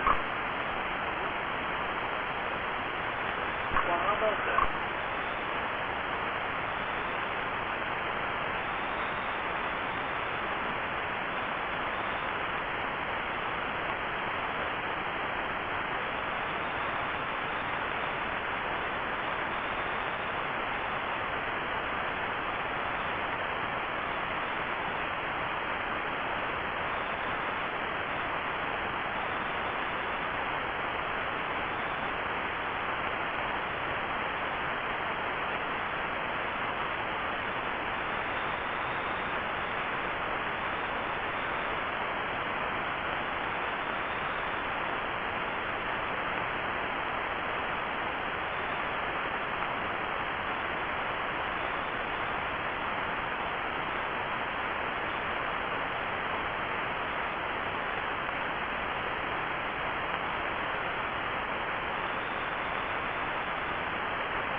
all you sandbaggers. It's a little wet out there.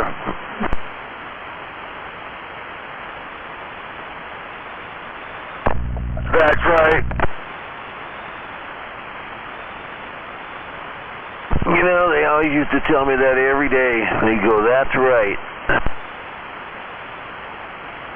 Because it is. Yep, they always knew what they were saying.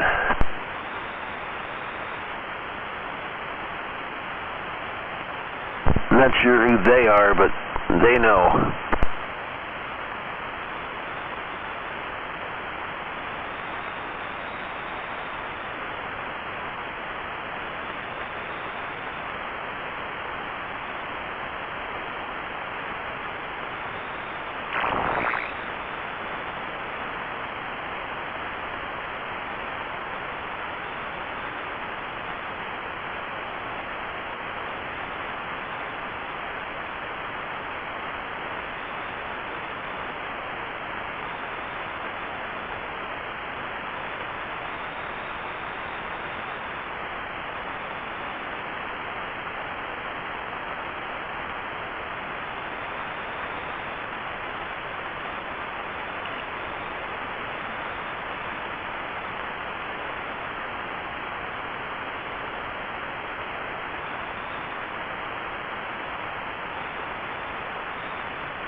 Well, I just checked all my traps and no mice, so it looks like I ain't having no mouse tacos this morning. 10-4 not having the mouse tacos.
Yep, we'll have to settle for vegan, mouse-free tacos. Whoa, say that again? Well, if you want tacos, they'll be vegan, mouse-free. Oh, 10-4 on them being free.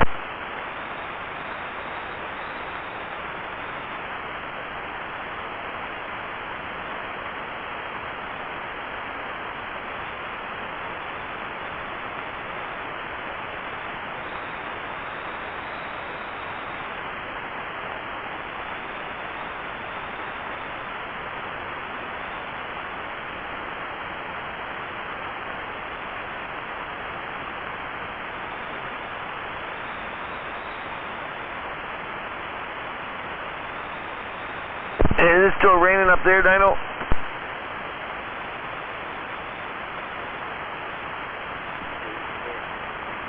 The last time I went to the door it was.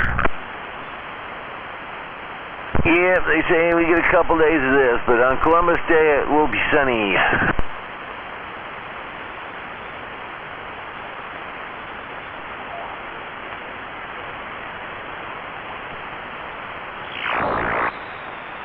Oh, I'm sorry. I mean Indigenous Peoples Day. I didn't want to offend you there.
Who you hollering at?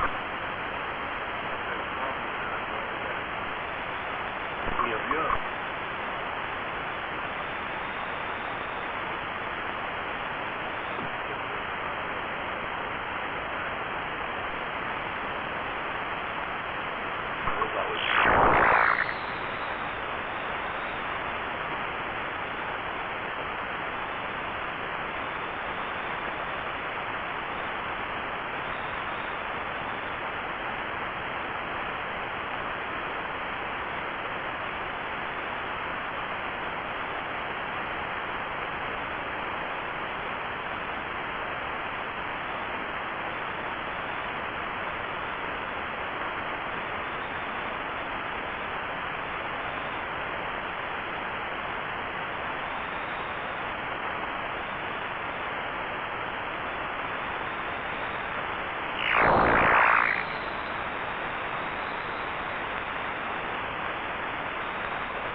Alright, I'm all wet now, but I'm back. Oh, 10-4. And I've just been out in nature's shower there for a few minutes. 10-4, I'm taking a shower on nature. It's kind of a cold and wet shower, but it's mainly on my hair. What little I got left? Oops.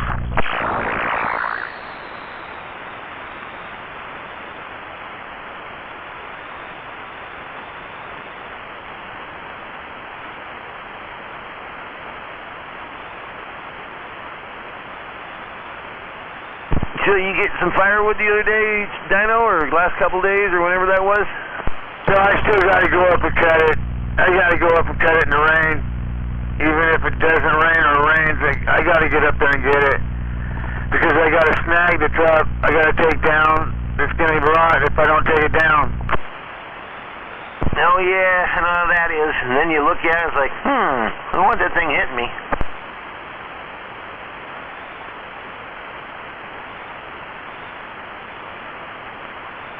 No, I don't want it to do that. That would not be good.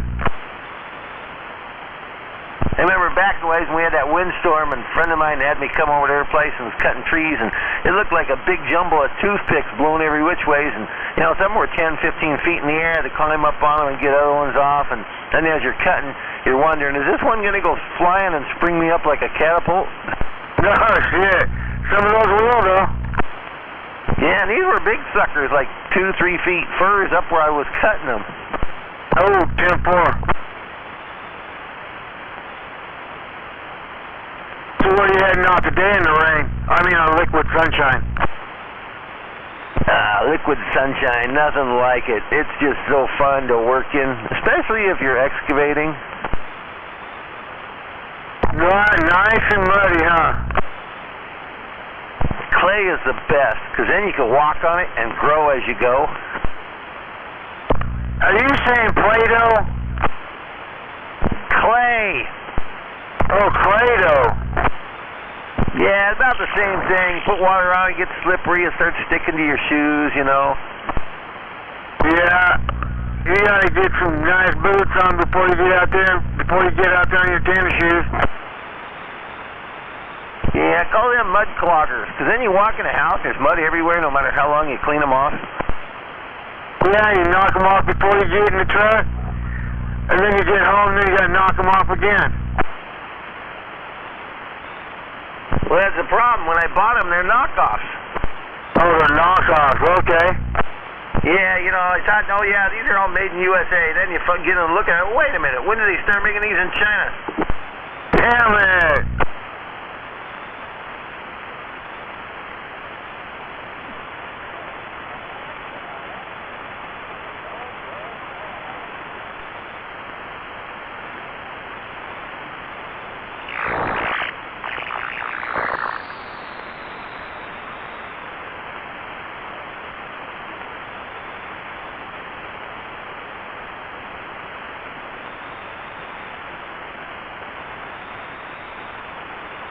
Well, I just pulled a pizza out of the oven here, and it looks pretty good for a morning snack. Did you put extras of everything on it? Not everything. I just threw some seasoning on this one. I was tired. Damn it!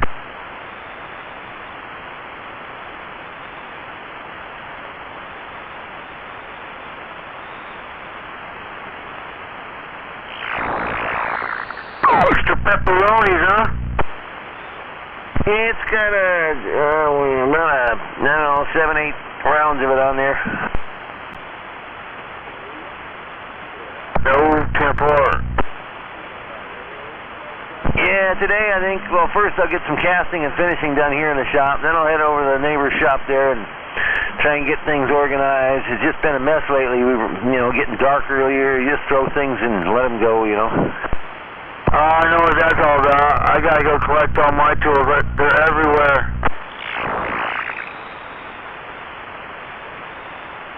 I got half the shop floor is filled over there on that C-can shop we built, it's got he went over somewhere and bought some welding table for his kid, and then he took apart the small breaker for the Mini, the concrete breaker, and he said, he's going to get a tip for it finally. Well, he didn't. Couldn't find one, you know. It's like, shoot, I thought I was supposed to do that, and then he changed his mind on who was going to do it. Yeah, them bosses are something else.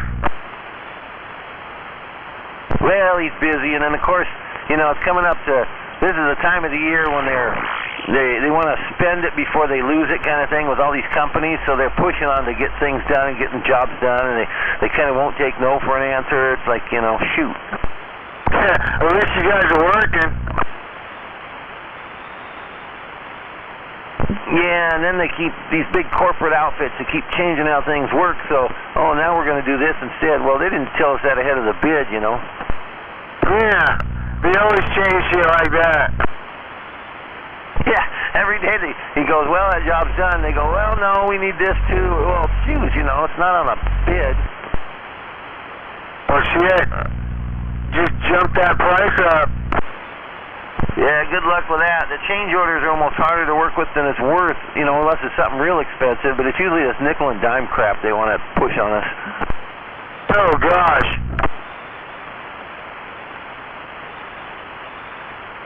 I mean, their nickels are kind of big, but still. Whoa.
And I know Monday we're going to start a job moving a bunch of blocks, and the other day when he first talked about it, it's like, oh yeah, it's like a one-day thing, make it done early. Well, now it just turned into a 3-day thing. Holy shit. You know what? They should allow you to charge you more money for that kind of stuff. Well, I don't think this one's a bid job. It's just something they needed done, and I guess they couldn't find any other suckers to do it, so we'll probably make money on it, I guess. I don't know. Oh, 2 4. You know what? You guys make money. You guys make money. 2 people? Oh, yeah, your boss is smart. 2? No, there'll be 6 of us on this. Oh, damn it. We'll be spread out, though. I'll be at one site loading and getting stuff out. Another 2 guys will be on another site, and then another 2 guys on another site. What happened to the one other guy? Yeah, we got 2 other guys now, plus the regular 2 other guys. Oh, 10 4.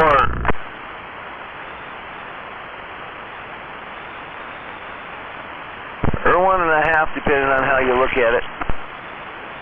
Oh, really? Yeah, you know how it is. My little helper. Sometimes it's quicker if I just, hey, give them to somebody else. I'll be done quicker. Yeah, I got a friend that does that. It's done before the helpers are. That's where them signs come from when you walk in the shop and it says, $20 an hour to fix your car, $120 if you help. Oh, what a deal.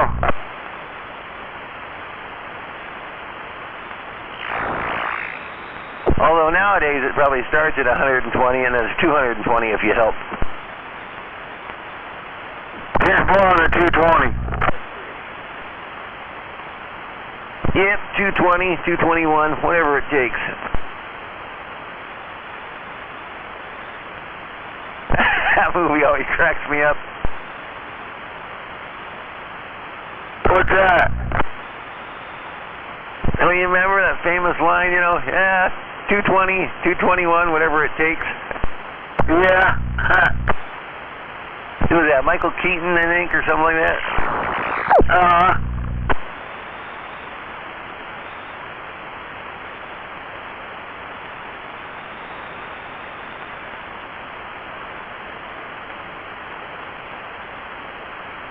That's one of those famous movie lines, kind of like, hey, where are the white women at?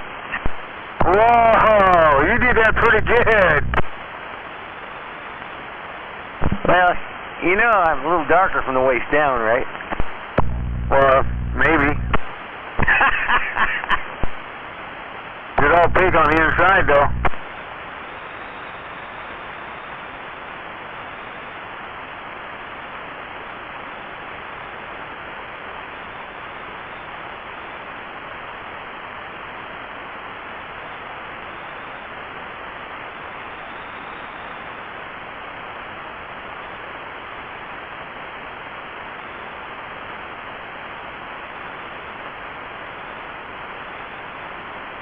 Like when Slim Pickens rides up to the toll gate and goes, hey, we're going to need a shitload more quarters. Probably a whole bunch more than shitload if you're going over the toll bridge.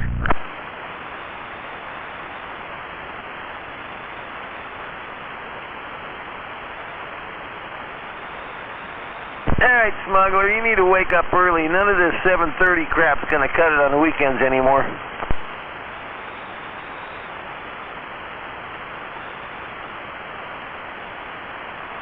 You know, I was up at 4:30 this morning instead of 5 or 6. That's about when I got up, but I forgot to turn the radio on. Then it took me a while to get down here and turn this radio on, so I didn't hear anything when I did turn it on.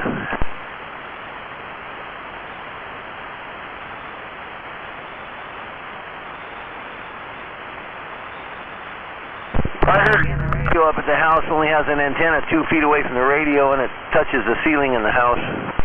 The only one I heard out here earlier was Dickhead. Oh, that dickhead. I'm here.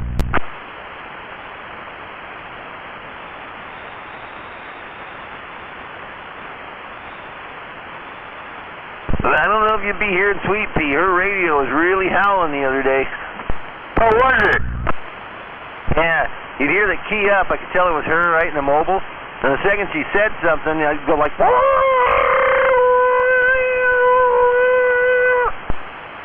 Whoa, huh.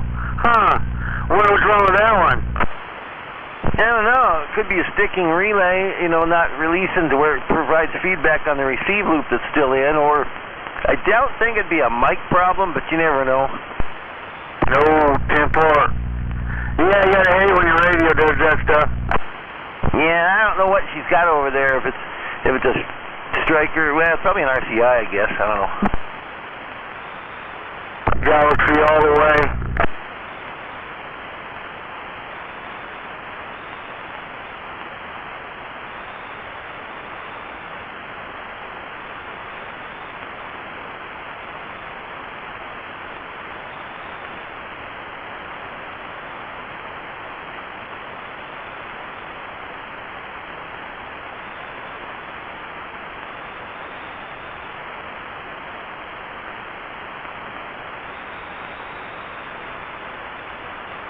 Yep.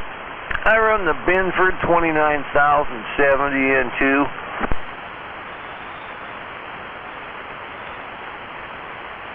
Whoa, what was that? You remember Tim Allen on the Home Improvement Show, you know? Everything was the Binford 9,000 or the Binford 10,000 wood chipper or whatever. Yeah, okay. Wow, we're doing pretty good this morning. Yep. 3, 1 and a 4. Well, pizza's pretty good too. It's good without the mice on it. What? Well, instead of mouse-free tacos, I made mouse-free pizza. Oh, dang it, you gotta show people how to do that. That's another invention.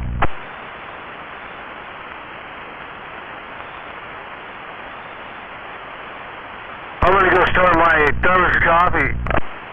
Oh shoot, I thought you would have done that a while ago. Oh no. Hey, you heard that 132 guy out here lately? You said he just got back on the radio? 132?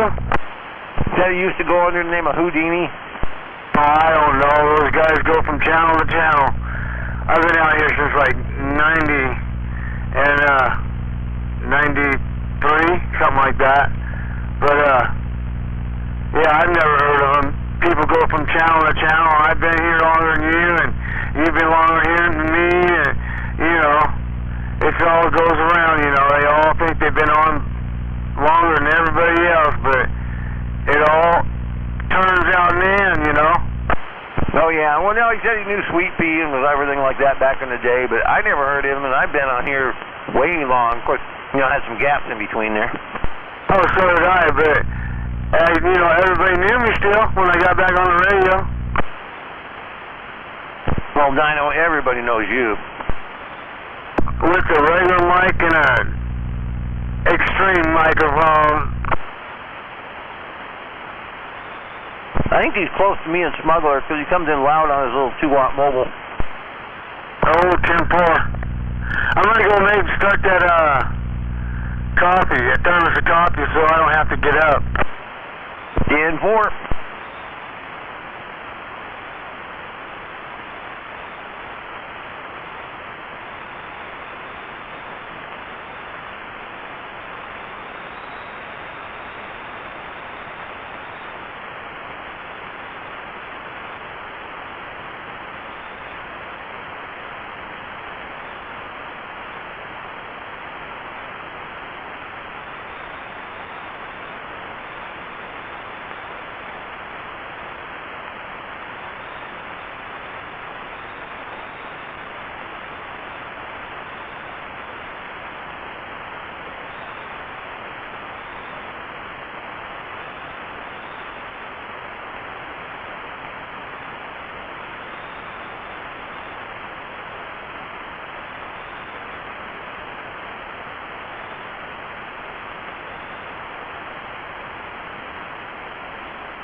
Joe. He started right up.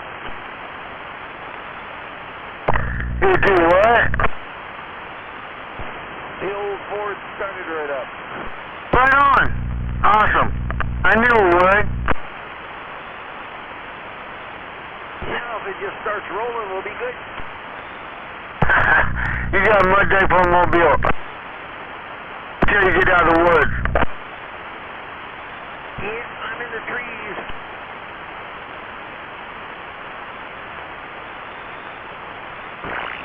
But we're rolling out of the trees. 10-4 on out of the trees. We're getting up, way up. Oh, okay. We're 20 foot up higher than we were a minute ago. Right on, you're getting there. You're getting there.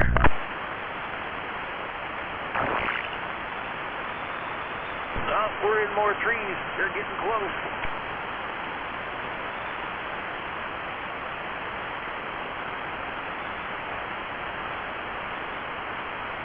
There's bunny rabbits running everywhere.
Yeah, we're rolling on the pavement. Oh, 10-4, I heard you, but there were some sun streaks coming through like you wouldn't believe. Skip's gonna be rolling today.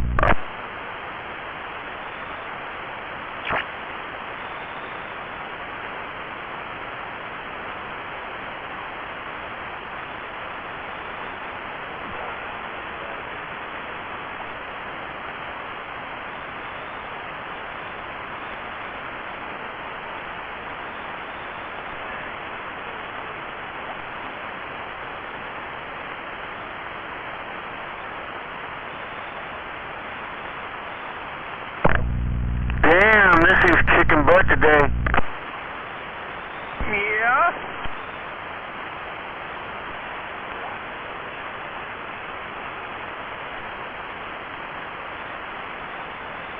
Shoot, it's raining over here too. Huh, you got some static too, huh?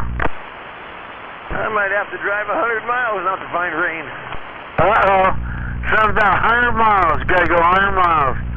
That's probably what you do in a day or better. Yeah, a little more than that. Not as much as Smuggler, though. He's got a bigger round trip than me. Yeah, I barely got you in there, but I hear you. I'll be on a hill in a minute. 10-4, I'm being on a hill in a minute.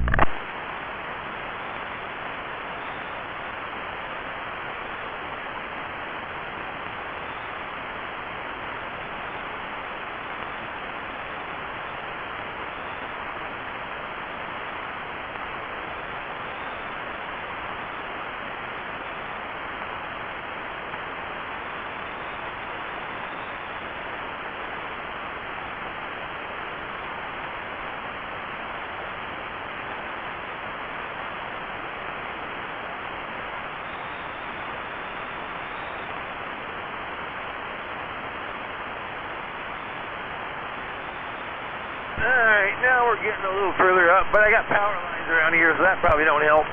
Oh, I can hear you now. This is probably as high as I'll be in 10 minutes. You're up and down in that meter.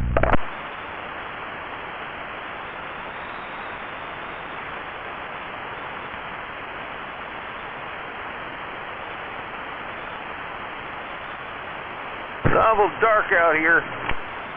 Yeah, it is. Especially in the middle of the woods.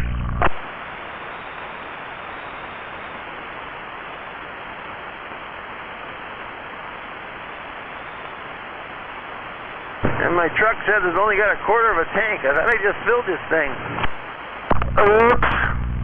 Dang it.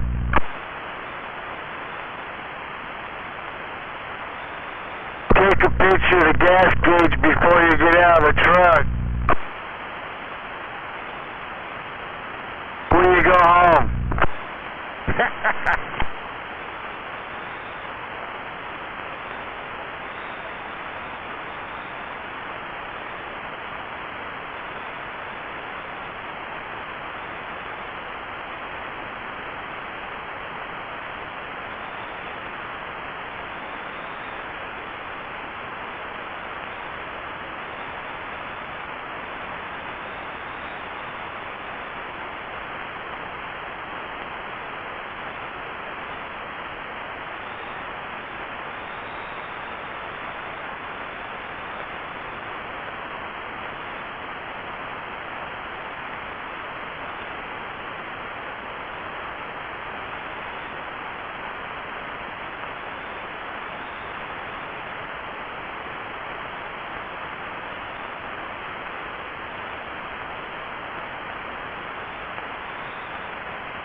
Hey, I think the rain's slowing down. What's that? I think the raindrops are slowing down. Oh, you're just down there by my seat. Yeah, I just went into a little dip here. I'm way down in the trees. I hear you, Bill. Quite get what you're saying. Yeah, we're in the trees. In the trees. In the trees, and more trees, and more trees.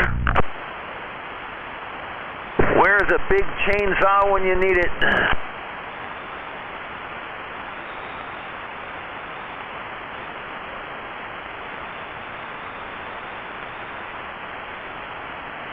I need a bigger radio in here. What are you running for, an antenna? Yeah, bigger antenna would help a lot, I think. I gotta find one of them 102s and put on this truck. Oh, 10-4. I think I got one over here. That's all I got. I thought I had some laying around, packed up in storage in the container or something, but I never did find them. Oh, 10-4. Not finding what you need. Yeah, shoot, I can't even remember what I was looking for the other day, but I spent 2 hours looking for it and never did find it. Oh, I remember the brake shoes for my work truck, or the brake pads, I mean.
Well, we're about to turn and head north, Dino.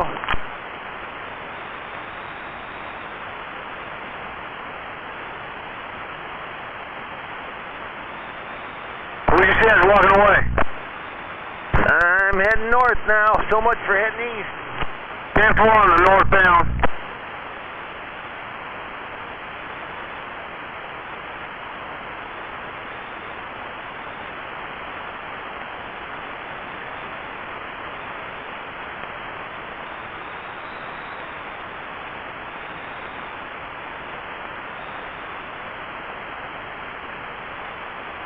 We're northbound and down.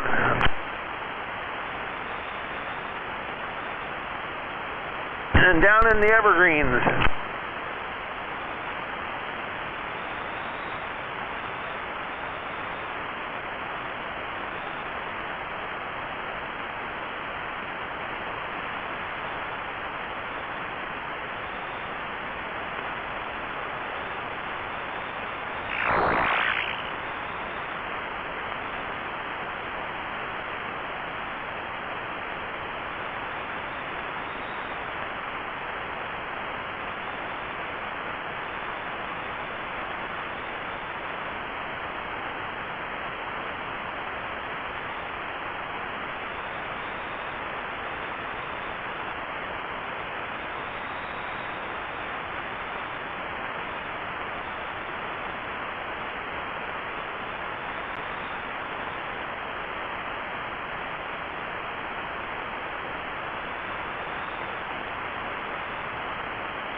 Yeah, we're just getting to the opening in Fort Lewis here.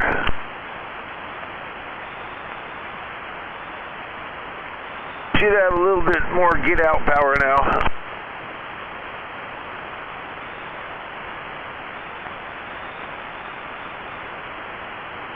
Or maybe not. You know, I forget which antenna I'm on. I'll bet I'm on the fender mount. I should have switched to the cab mount. It's better for pointing backwards towards you.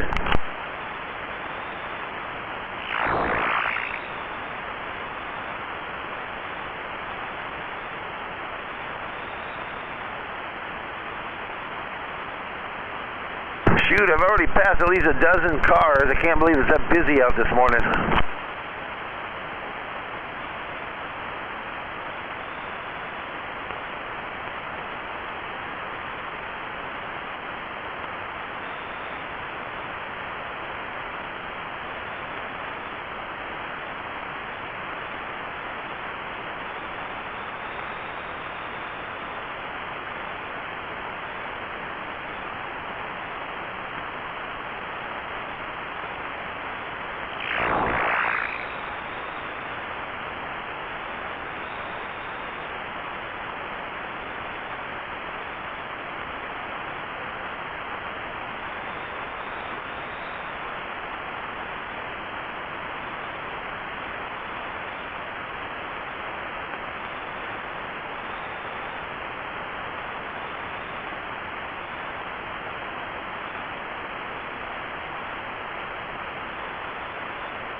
Say what?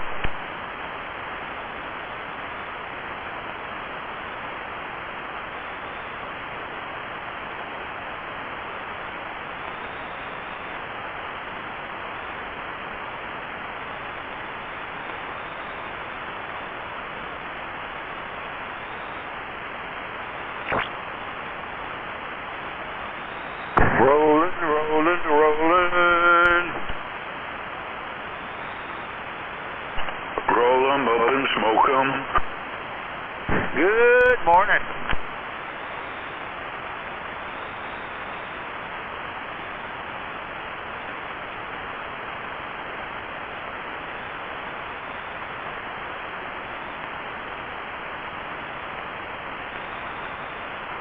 Oh, I'll be getting out of the trees here in a minute, so things should improve for a while.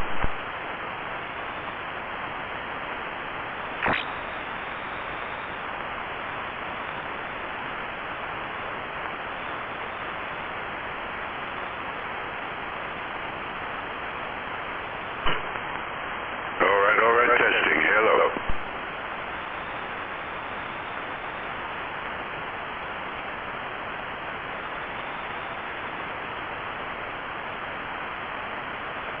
Now we're cruising.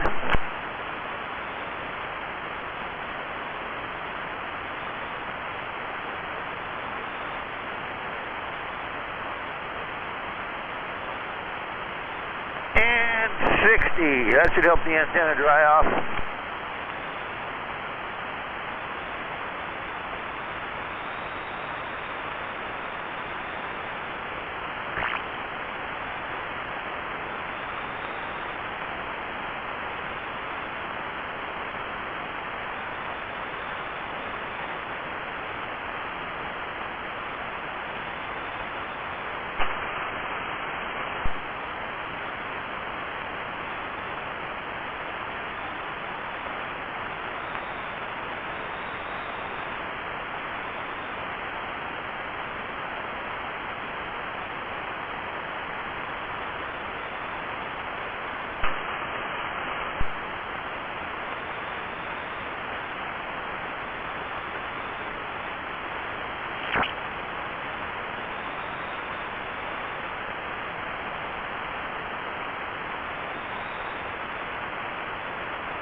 There we go, Dino. We're on Highway 7 now.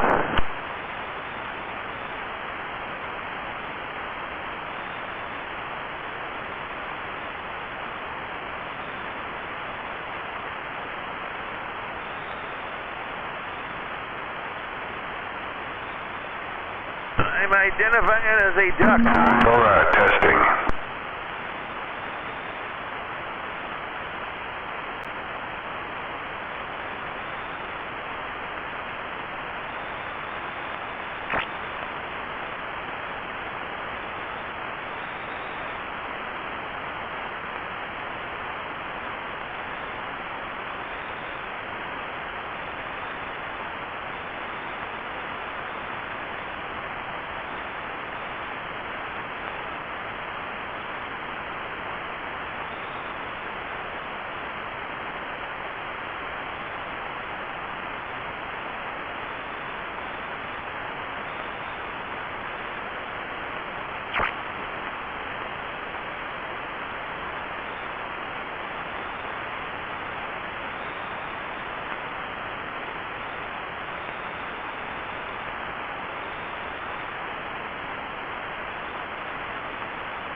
I'm a duck in the muck.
Yeah, you're falling in the dark, huh? MR2.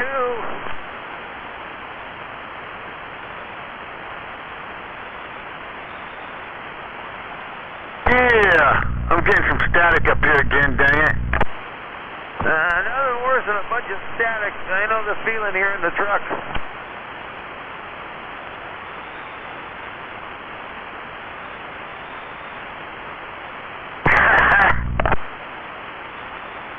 Gotta hate when we have static.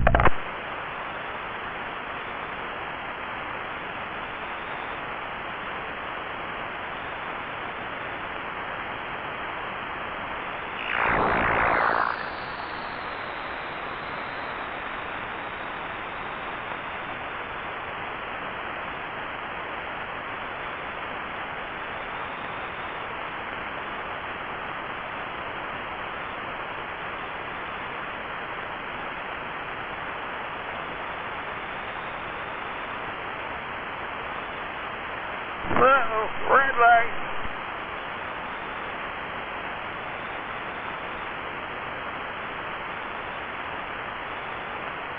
Damn it, red light.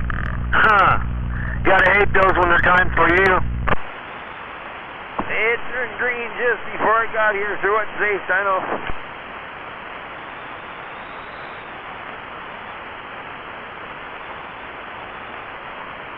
Turn green just before you got there, you get it like that. Man, there's a lot of traffic out this morning.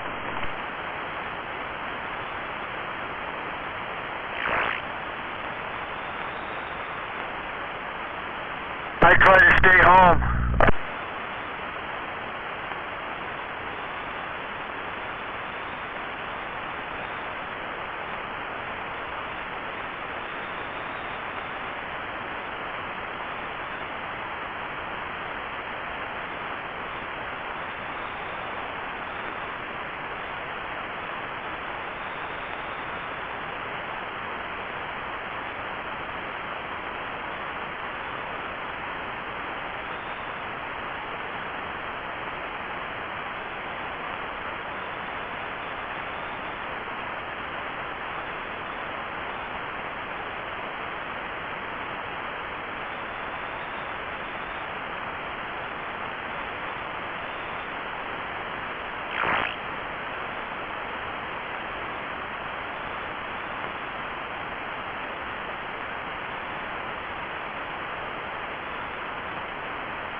Say what?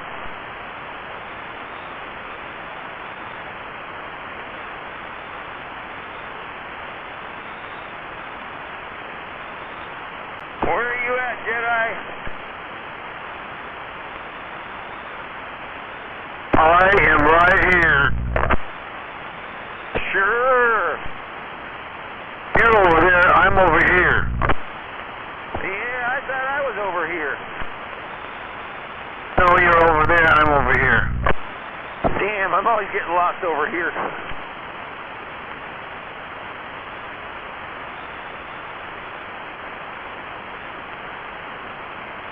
And at another red light. Oh, there goes his green.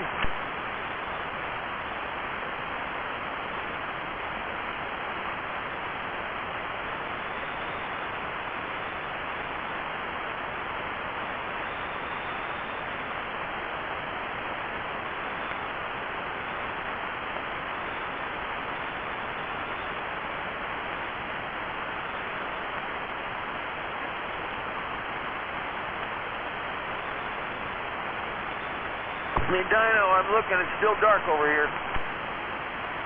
Okay, it's still dark over here too.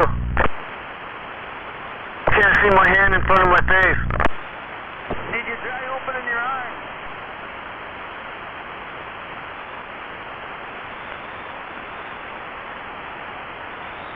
No wonder you got your hand in front of your eyes. You can't see anything.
barely heard you there, Rifleman.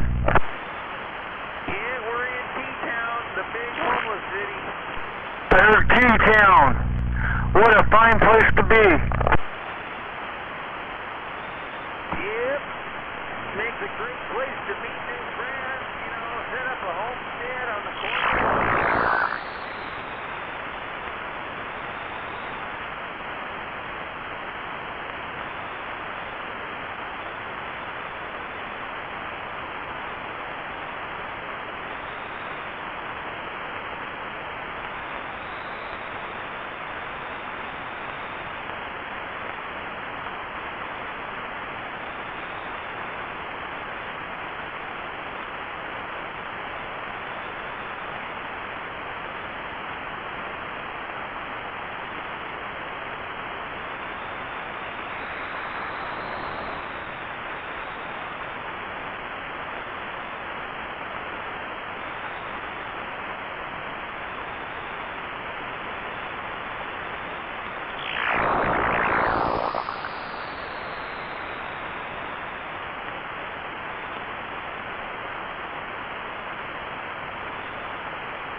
Good morning, brother. Sledge. Just sandbagging.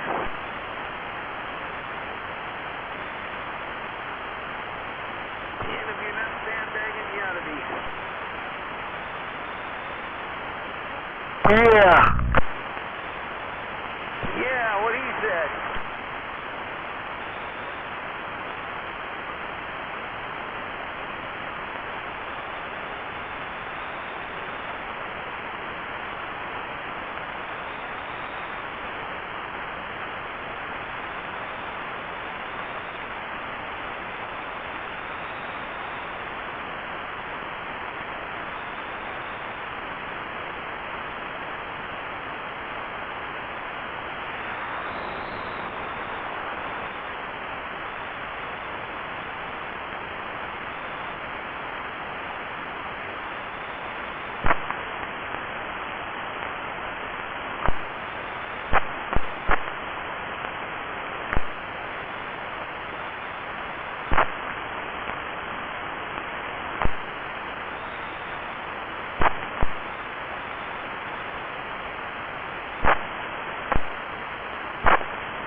Love these bumpy roads, man. They're fun. I hear you, but I can't make you out. I'm just talking about these quality roads, the bumpy roads. It's like a roller coaster on these roads in Tacoma. Oh, I got out of that. You're in a bad place. Shoot, I almost hit my head on the cab on that last bump.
At least I think the ground plane is.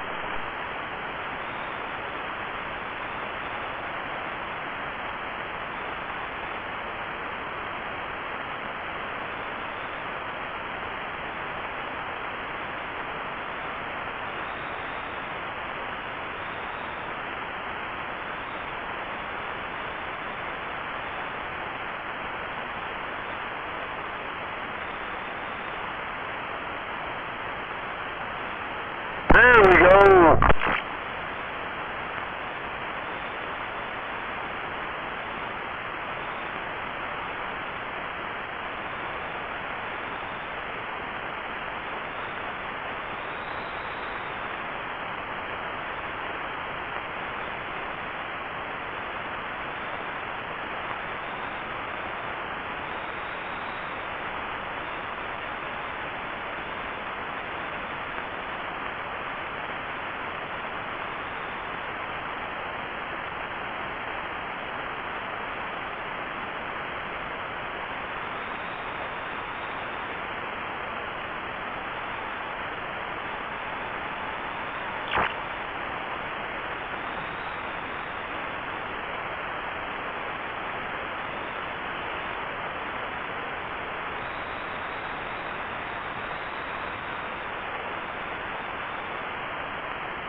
in the truck.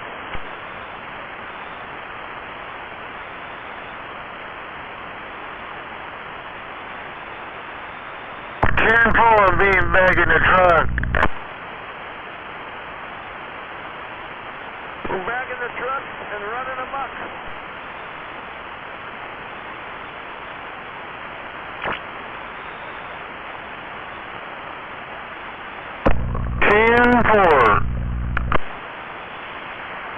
God, look at that today. That thing's doing good.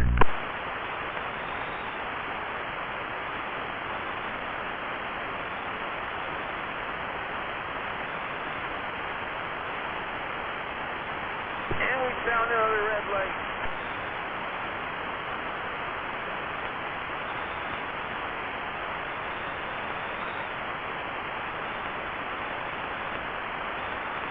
Something about it. You got stopped by red light. Oh!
Testing for future generations and possibly the end of the world.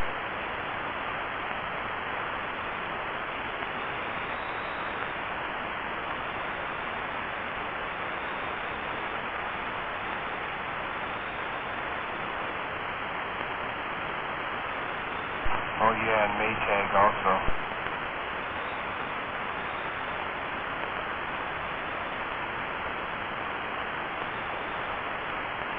Good morning, BS.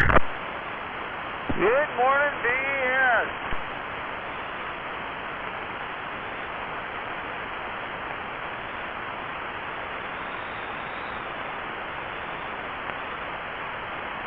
I can't hear you guys on the radio, but I hear you on the gate there. Good morning, Dino. Good morning, Rifleman.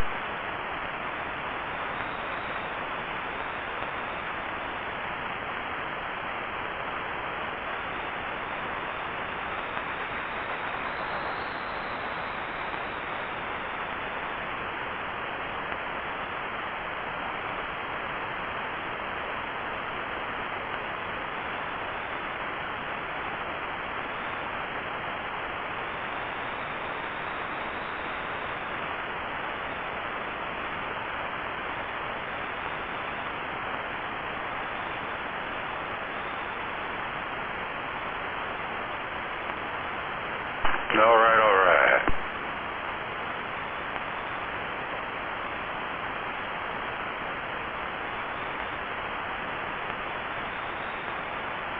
Well, we're finally getting up in the world.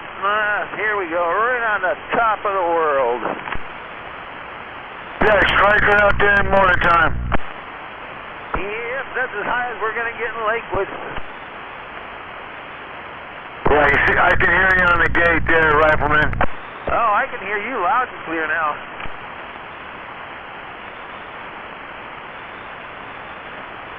Where are you at? Dino, Strider, Lacey waving.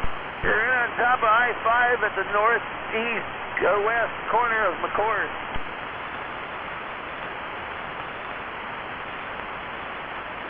Oh, 10-4, waving there, Striker. Good morning. Yeah, good morning back. Just a quick hello. You have yourself a good weekend. Welcome to the weekend. Shoot, I haven't heard that since Thursday.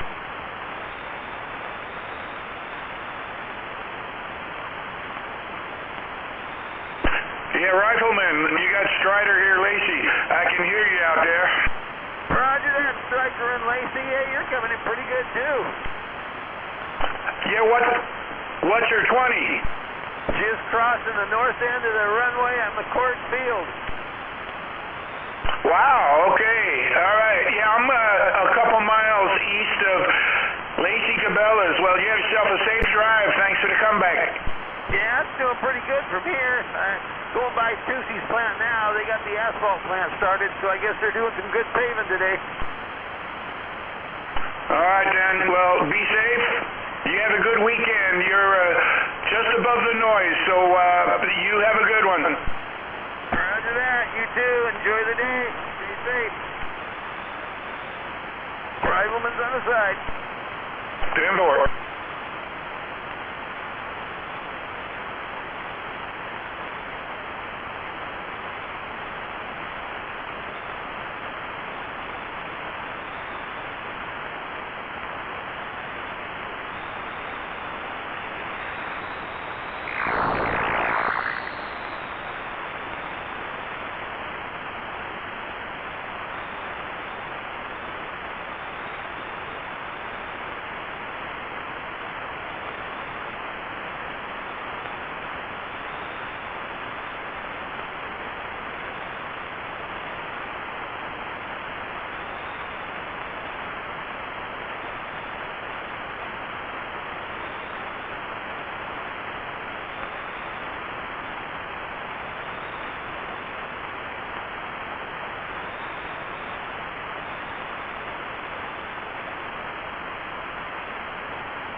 Where's the shoe?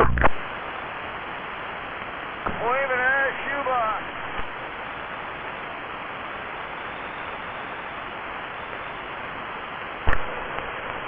Where, Rifleman? Dino? Yeah, good morning.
like 3 to 4 out of this now today. 1.2.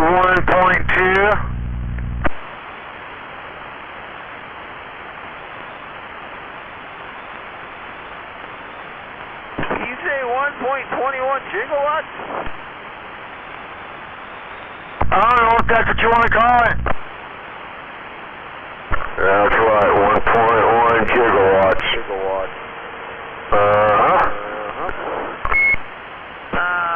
And we're waving it at 597.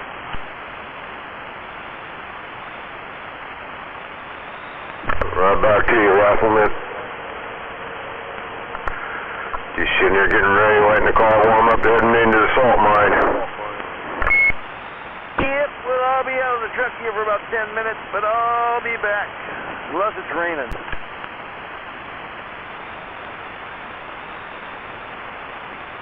Yeah, Chin.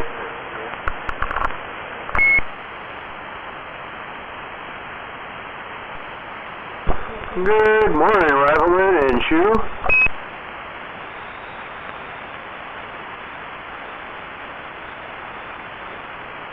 Morning, Duck.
Anyway.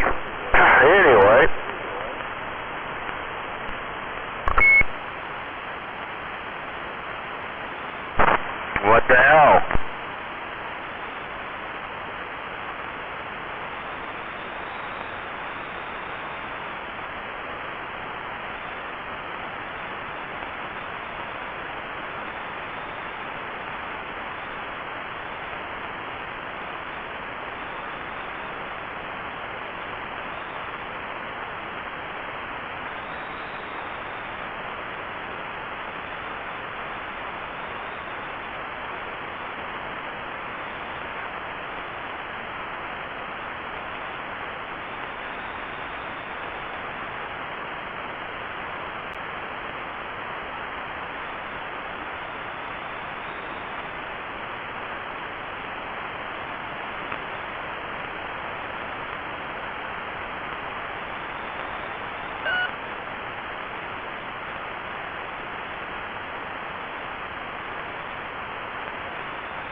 Well, set it and send it.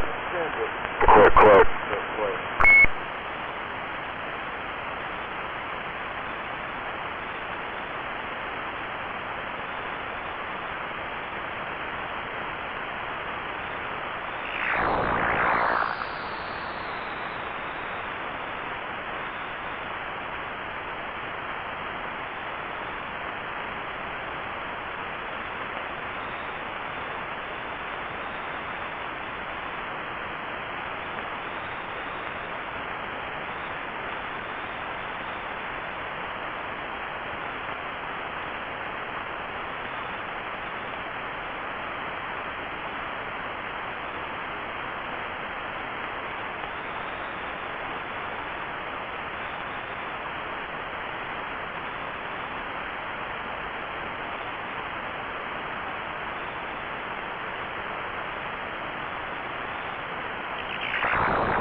Down in orbit.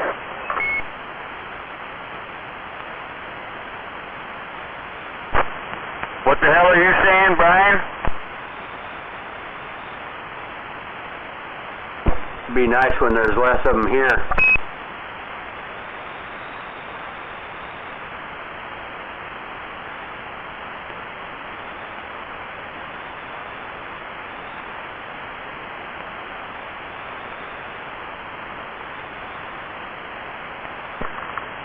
Sound like somebody's radio's got a rough receive.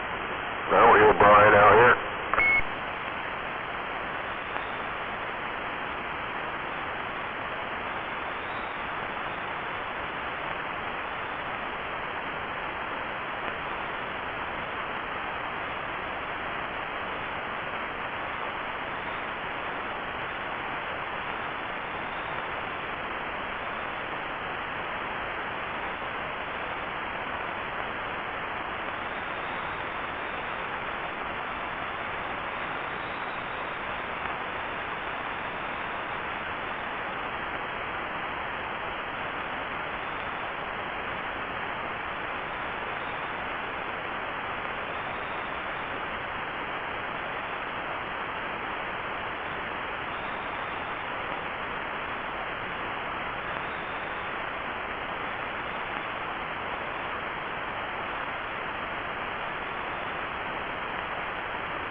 What the hell's going on out here?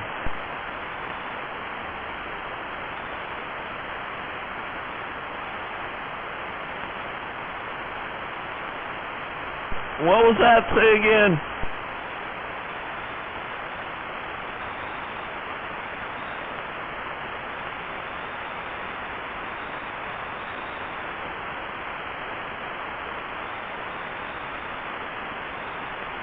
A bunch of radio waves zipping around, man. Yeah, man, radio waves, man. You see them in color.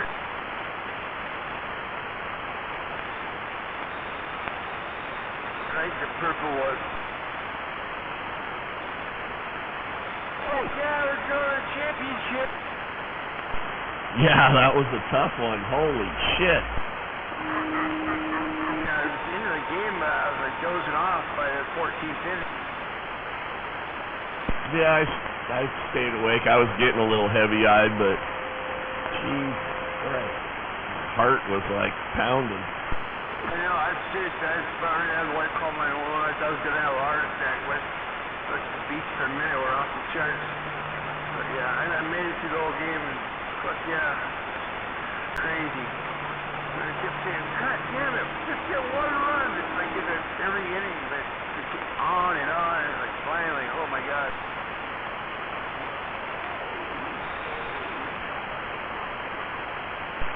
I called Polanco was going to hit it in, like earlier in the game. I thought he was going to do it earlier even, but he ended up getting it.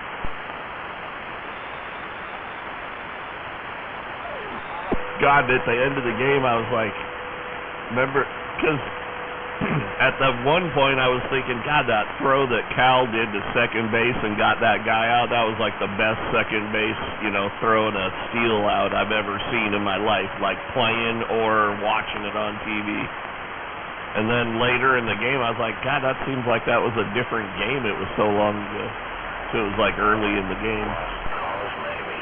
That was, I agree, that was just incredible, like amazing. He won a Platinum Glove Award as a catcher, was it not last year or this year? I can't remember.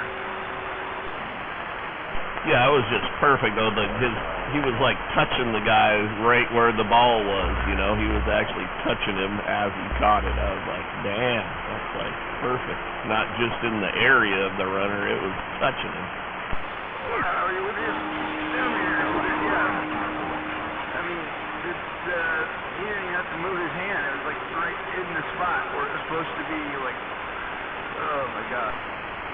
Yep. And then their catcher did the same thing later in the game. He threw us out too pretty good, but Cal's was really good. Yeah, I think we went up against a pretty well-matched team in the Mariners, man. Tiger gave us quite a fight. Well, their starting pitcher, he was just a fucking monster. God, once they took him out, I was like, thank God, maybe we can get something going now. Jesus. And it's 4 times we faced him. Odds were up. I was like, okay, he's got to beat us now. He's like the best pitcher in baseball, one of the best in baseball. But once again, we beat him. My kid said he went to college at Seattle U, too. 99, 28,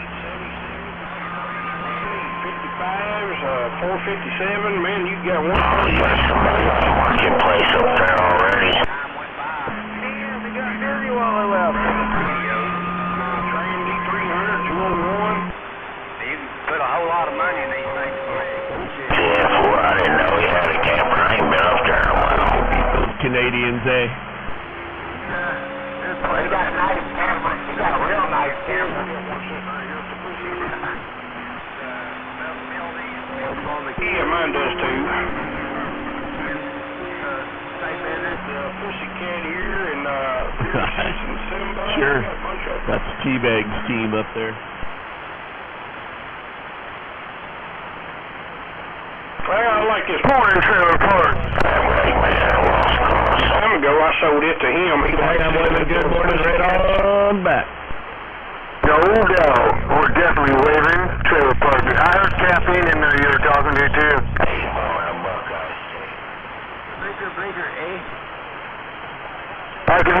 hear my static. He's loud as hell, bro. I just don't pick out his name off the top of my head. Say trailer park. Yeah, he was about here. My bad. Trailer park. Somebody's playing something stupid. Yes. Hey, I'm waving right on back to that Buckeye, no doubt about it. Trailer Park, Washington State. Well, trailer parks in there. Did you pay your lot fee this month? 10-4, appreciate it, brother. Yeah. Man, I wish I was at trailer park so I could get out. Sorry.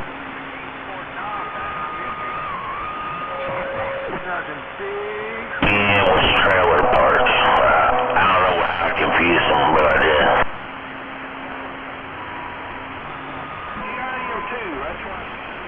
I was trying to be on just the radio, but they still heard me. I might work on me a bigger beam or something like that, like a laser 500. Well, I got 9S units on you.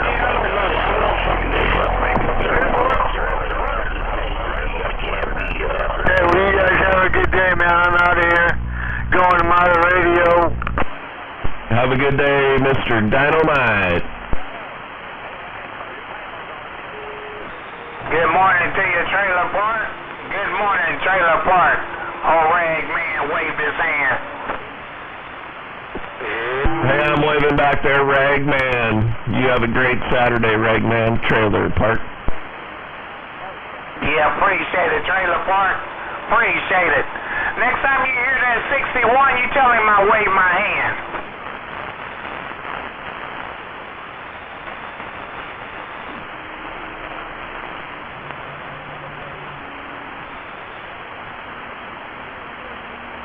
Trailer Park, you have a good day. Ragman back on the side. Check, check. Ragman got down.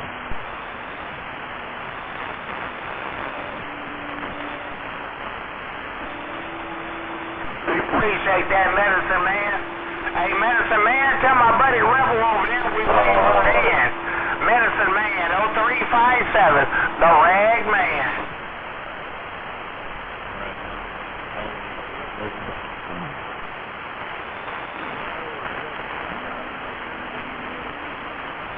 And Medicine Man. You just got Ragman, got a copy on Dynamite, Northwest Washington, Evergreen. The foothills from Mount Rainier, Washington State. They call me Dynamite. How about it, Ragman? Yep. Well, Ragman waved his hand. I'm feeling double tap's interested in that tower I'm going to take down. They call me Dynamite, Washington State, with this Uncle Junk 29, and I'm back out.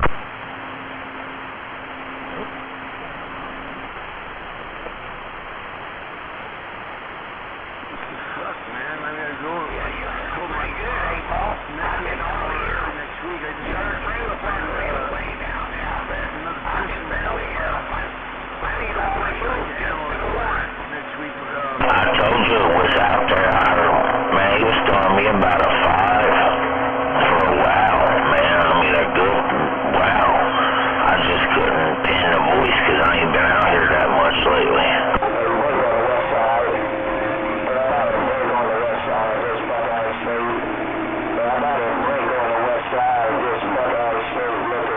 I'm giving you 500 just to get it off my nephew's property. Waving a hand, window pane.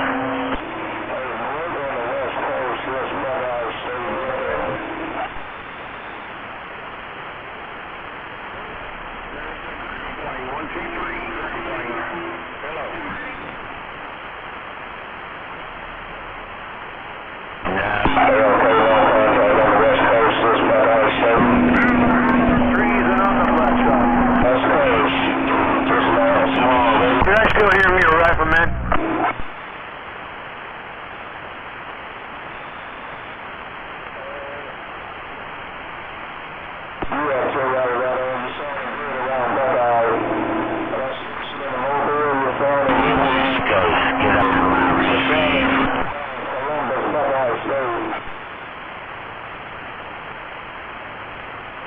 Hey, good morning to the rest. Quick.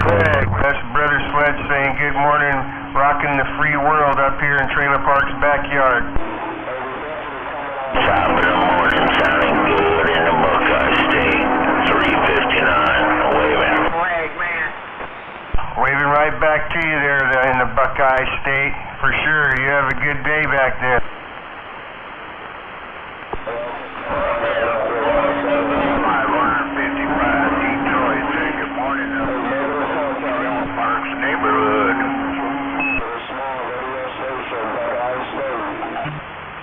What are you doing in my neighborhood, Triple Nickel? We're out there waving. We're waving up there in Jalen Park. Sounding good. I'm sure waving back, no doubt about it. Triple Nickel. Have a great day. Somebody said they was in your backyard using your antenna. That's why I was trying to get that boy's attention. He was supposed to be in your backyard using your antenna. He needs it. You know what that is, right?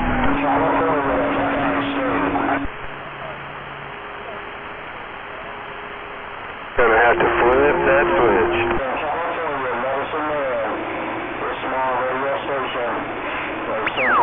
So we're getting this guy breeze. Ain't no get back on the West Coast. Oh, we're all out here. We can hear you. Right, Joe, and you didn't hear everything. Well, that's a good thing. Hey, Trailer Park, you put some heat on, did ya? I can hear you, no problem. A message. Hey, Trailer Park, you came up a little bit off of my RF game there. Top morning to all y'all did out there. Went from like a 2 to a 5. Crazy kid. Northwest corner Tennessee, we standing by. Triple Nickel with the wave. Go with the wave.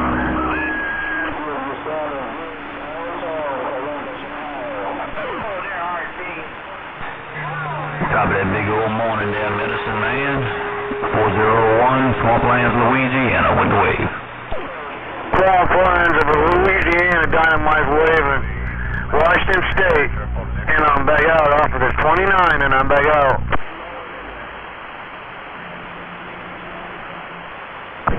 Dynamite go. Hey, where the white women at? Morning there, bud. Where are you, Hank? Hey, Rifleman, I can still hear you. Oh, I thought you couldn't hear me over the white women. You might not hear a rescue. Oh, no.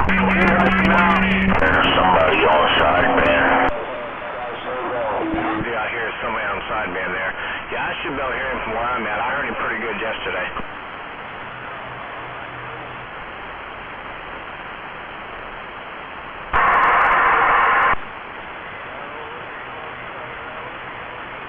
Yeah, I believe there's going to be a lot of skipping there today.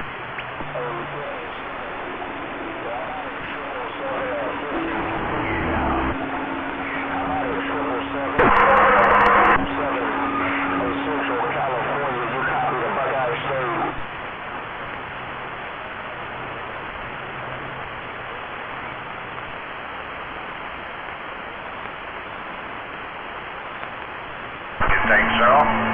You think it's bullshit?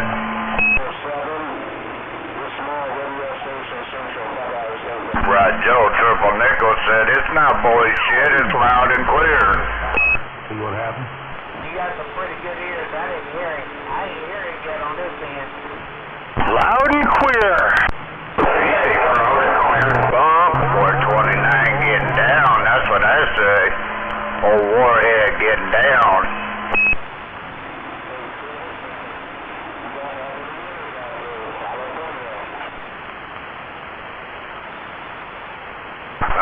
Triple Nickel with the wave. Hey, 429, your best friend Triple Nickel got all the way down. Detroit bosses got it locked down to Southern Illinois later. Go away, skip plan.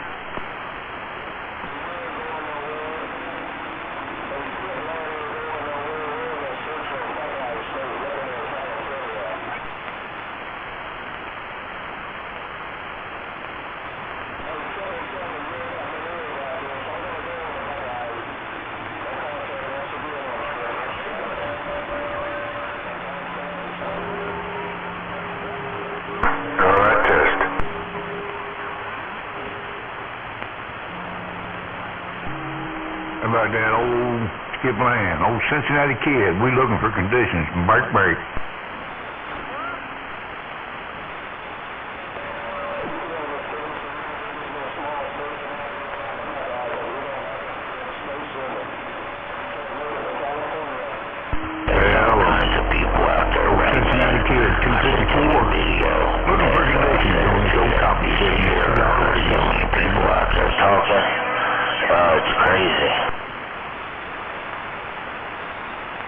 Well, I hear you on this $3 radio I got. I hear that $2 radio on my $3 radio. We're waving. I switched over to the Mako, back to the Mako today.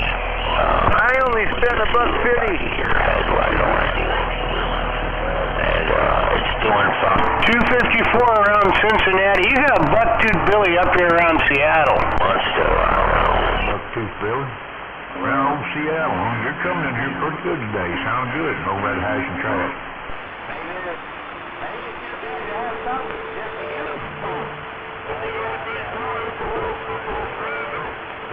I'm Buck-tooth Billy. We'll wave at you. Get out of the way. There's a lot of noise in there. 73. That's good numbers. You have to go. We're done. Yeah, I heard you come back there. It's pretty noisy on my end also, but you have a good day. Good contact. We'll catch you later. Quick. Good morning, smuggler. Good morning, Mr. TP.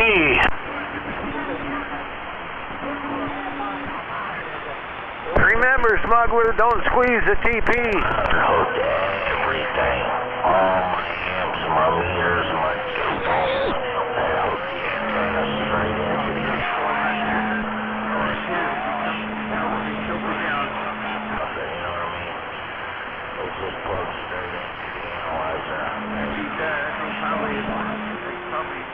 You shouldn't be talking about analyzer out there. You're going to get wiener bender all worked up. And I heard you in there, Rifleman.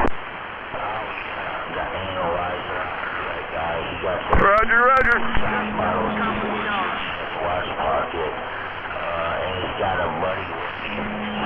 Right, Joe, he got all. Super nice. Yeah, he even carries around his own jug of Billy Bob's butt butter. Right. Dad's garage. Animals, it's more the diameter, whatever you want to call them. It's not as big, but it's really sturdy looking. It's got the cross pieces like every 4 inches. I've never seen one like it. It's like older, but it's like a tubular material, so it's more thin wall, but somebody's got it. It's only going to give 60. Cool. It's probably about 10 feet tall when it's all compact.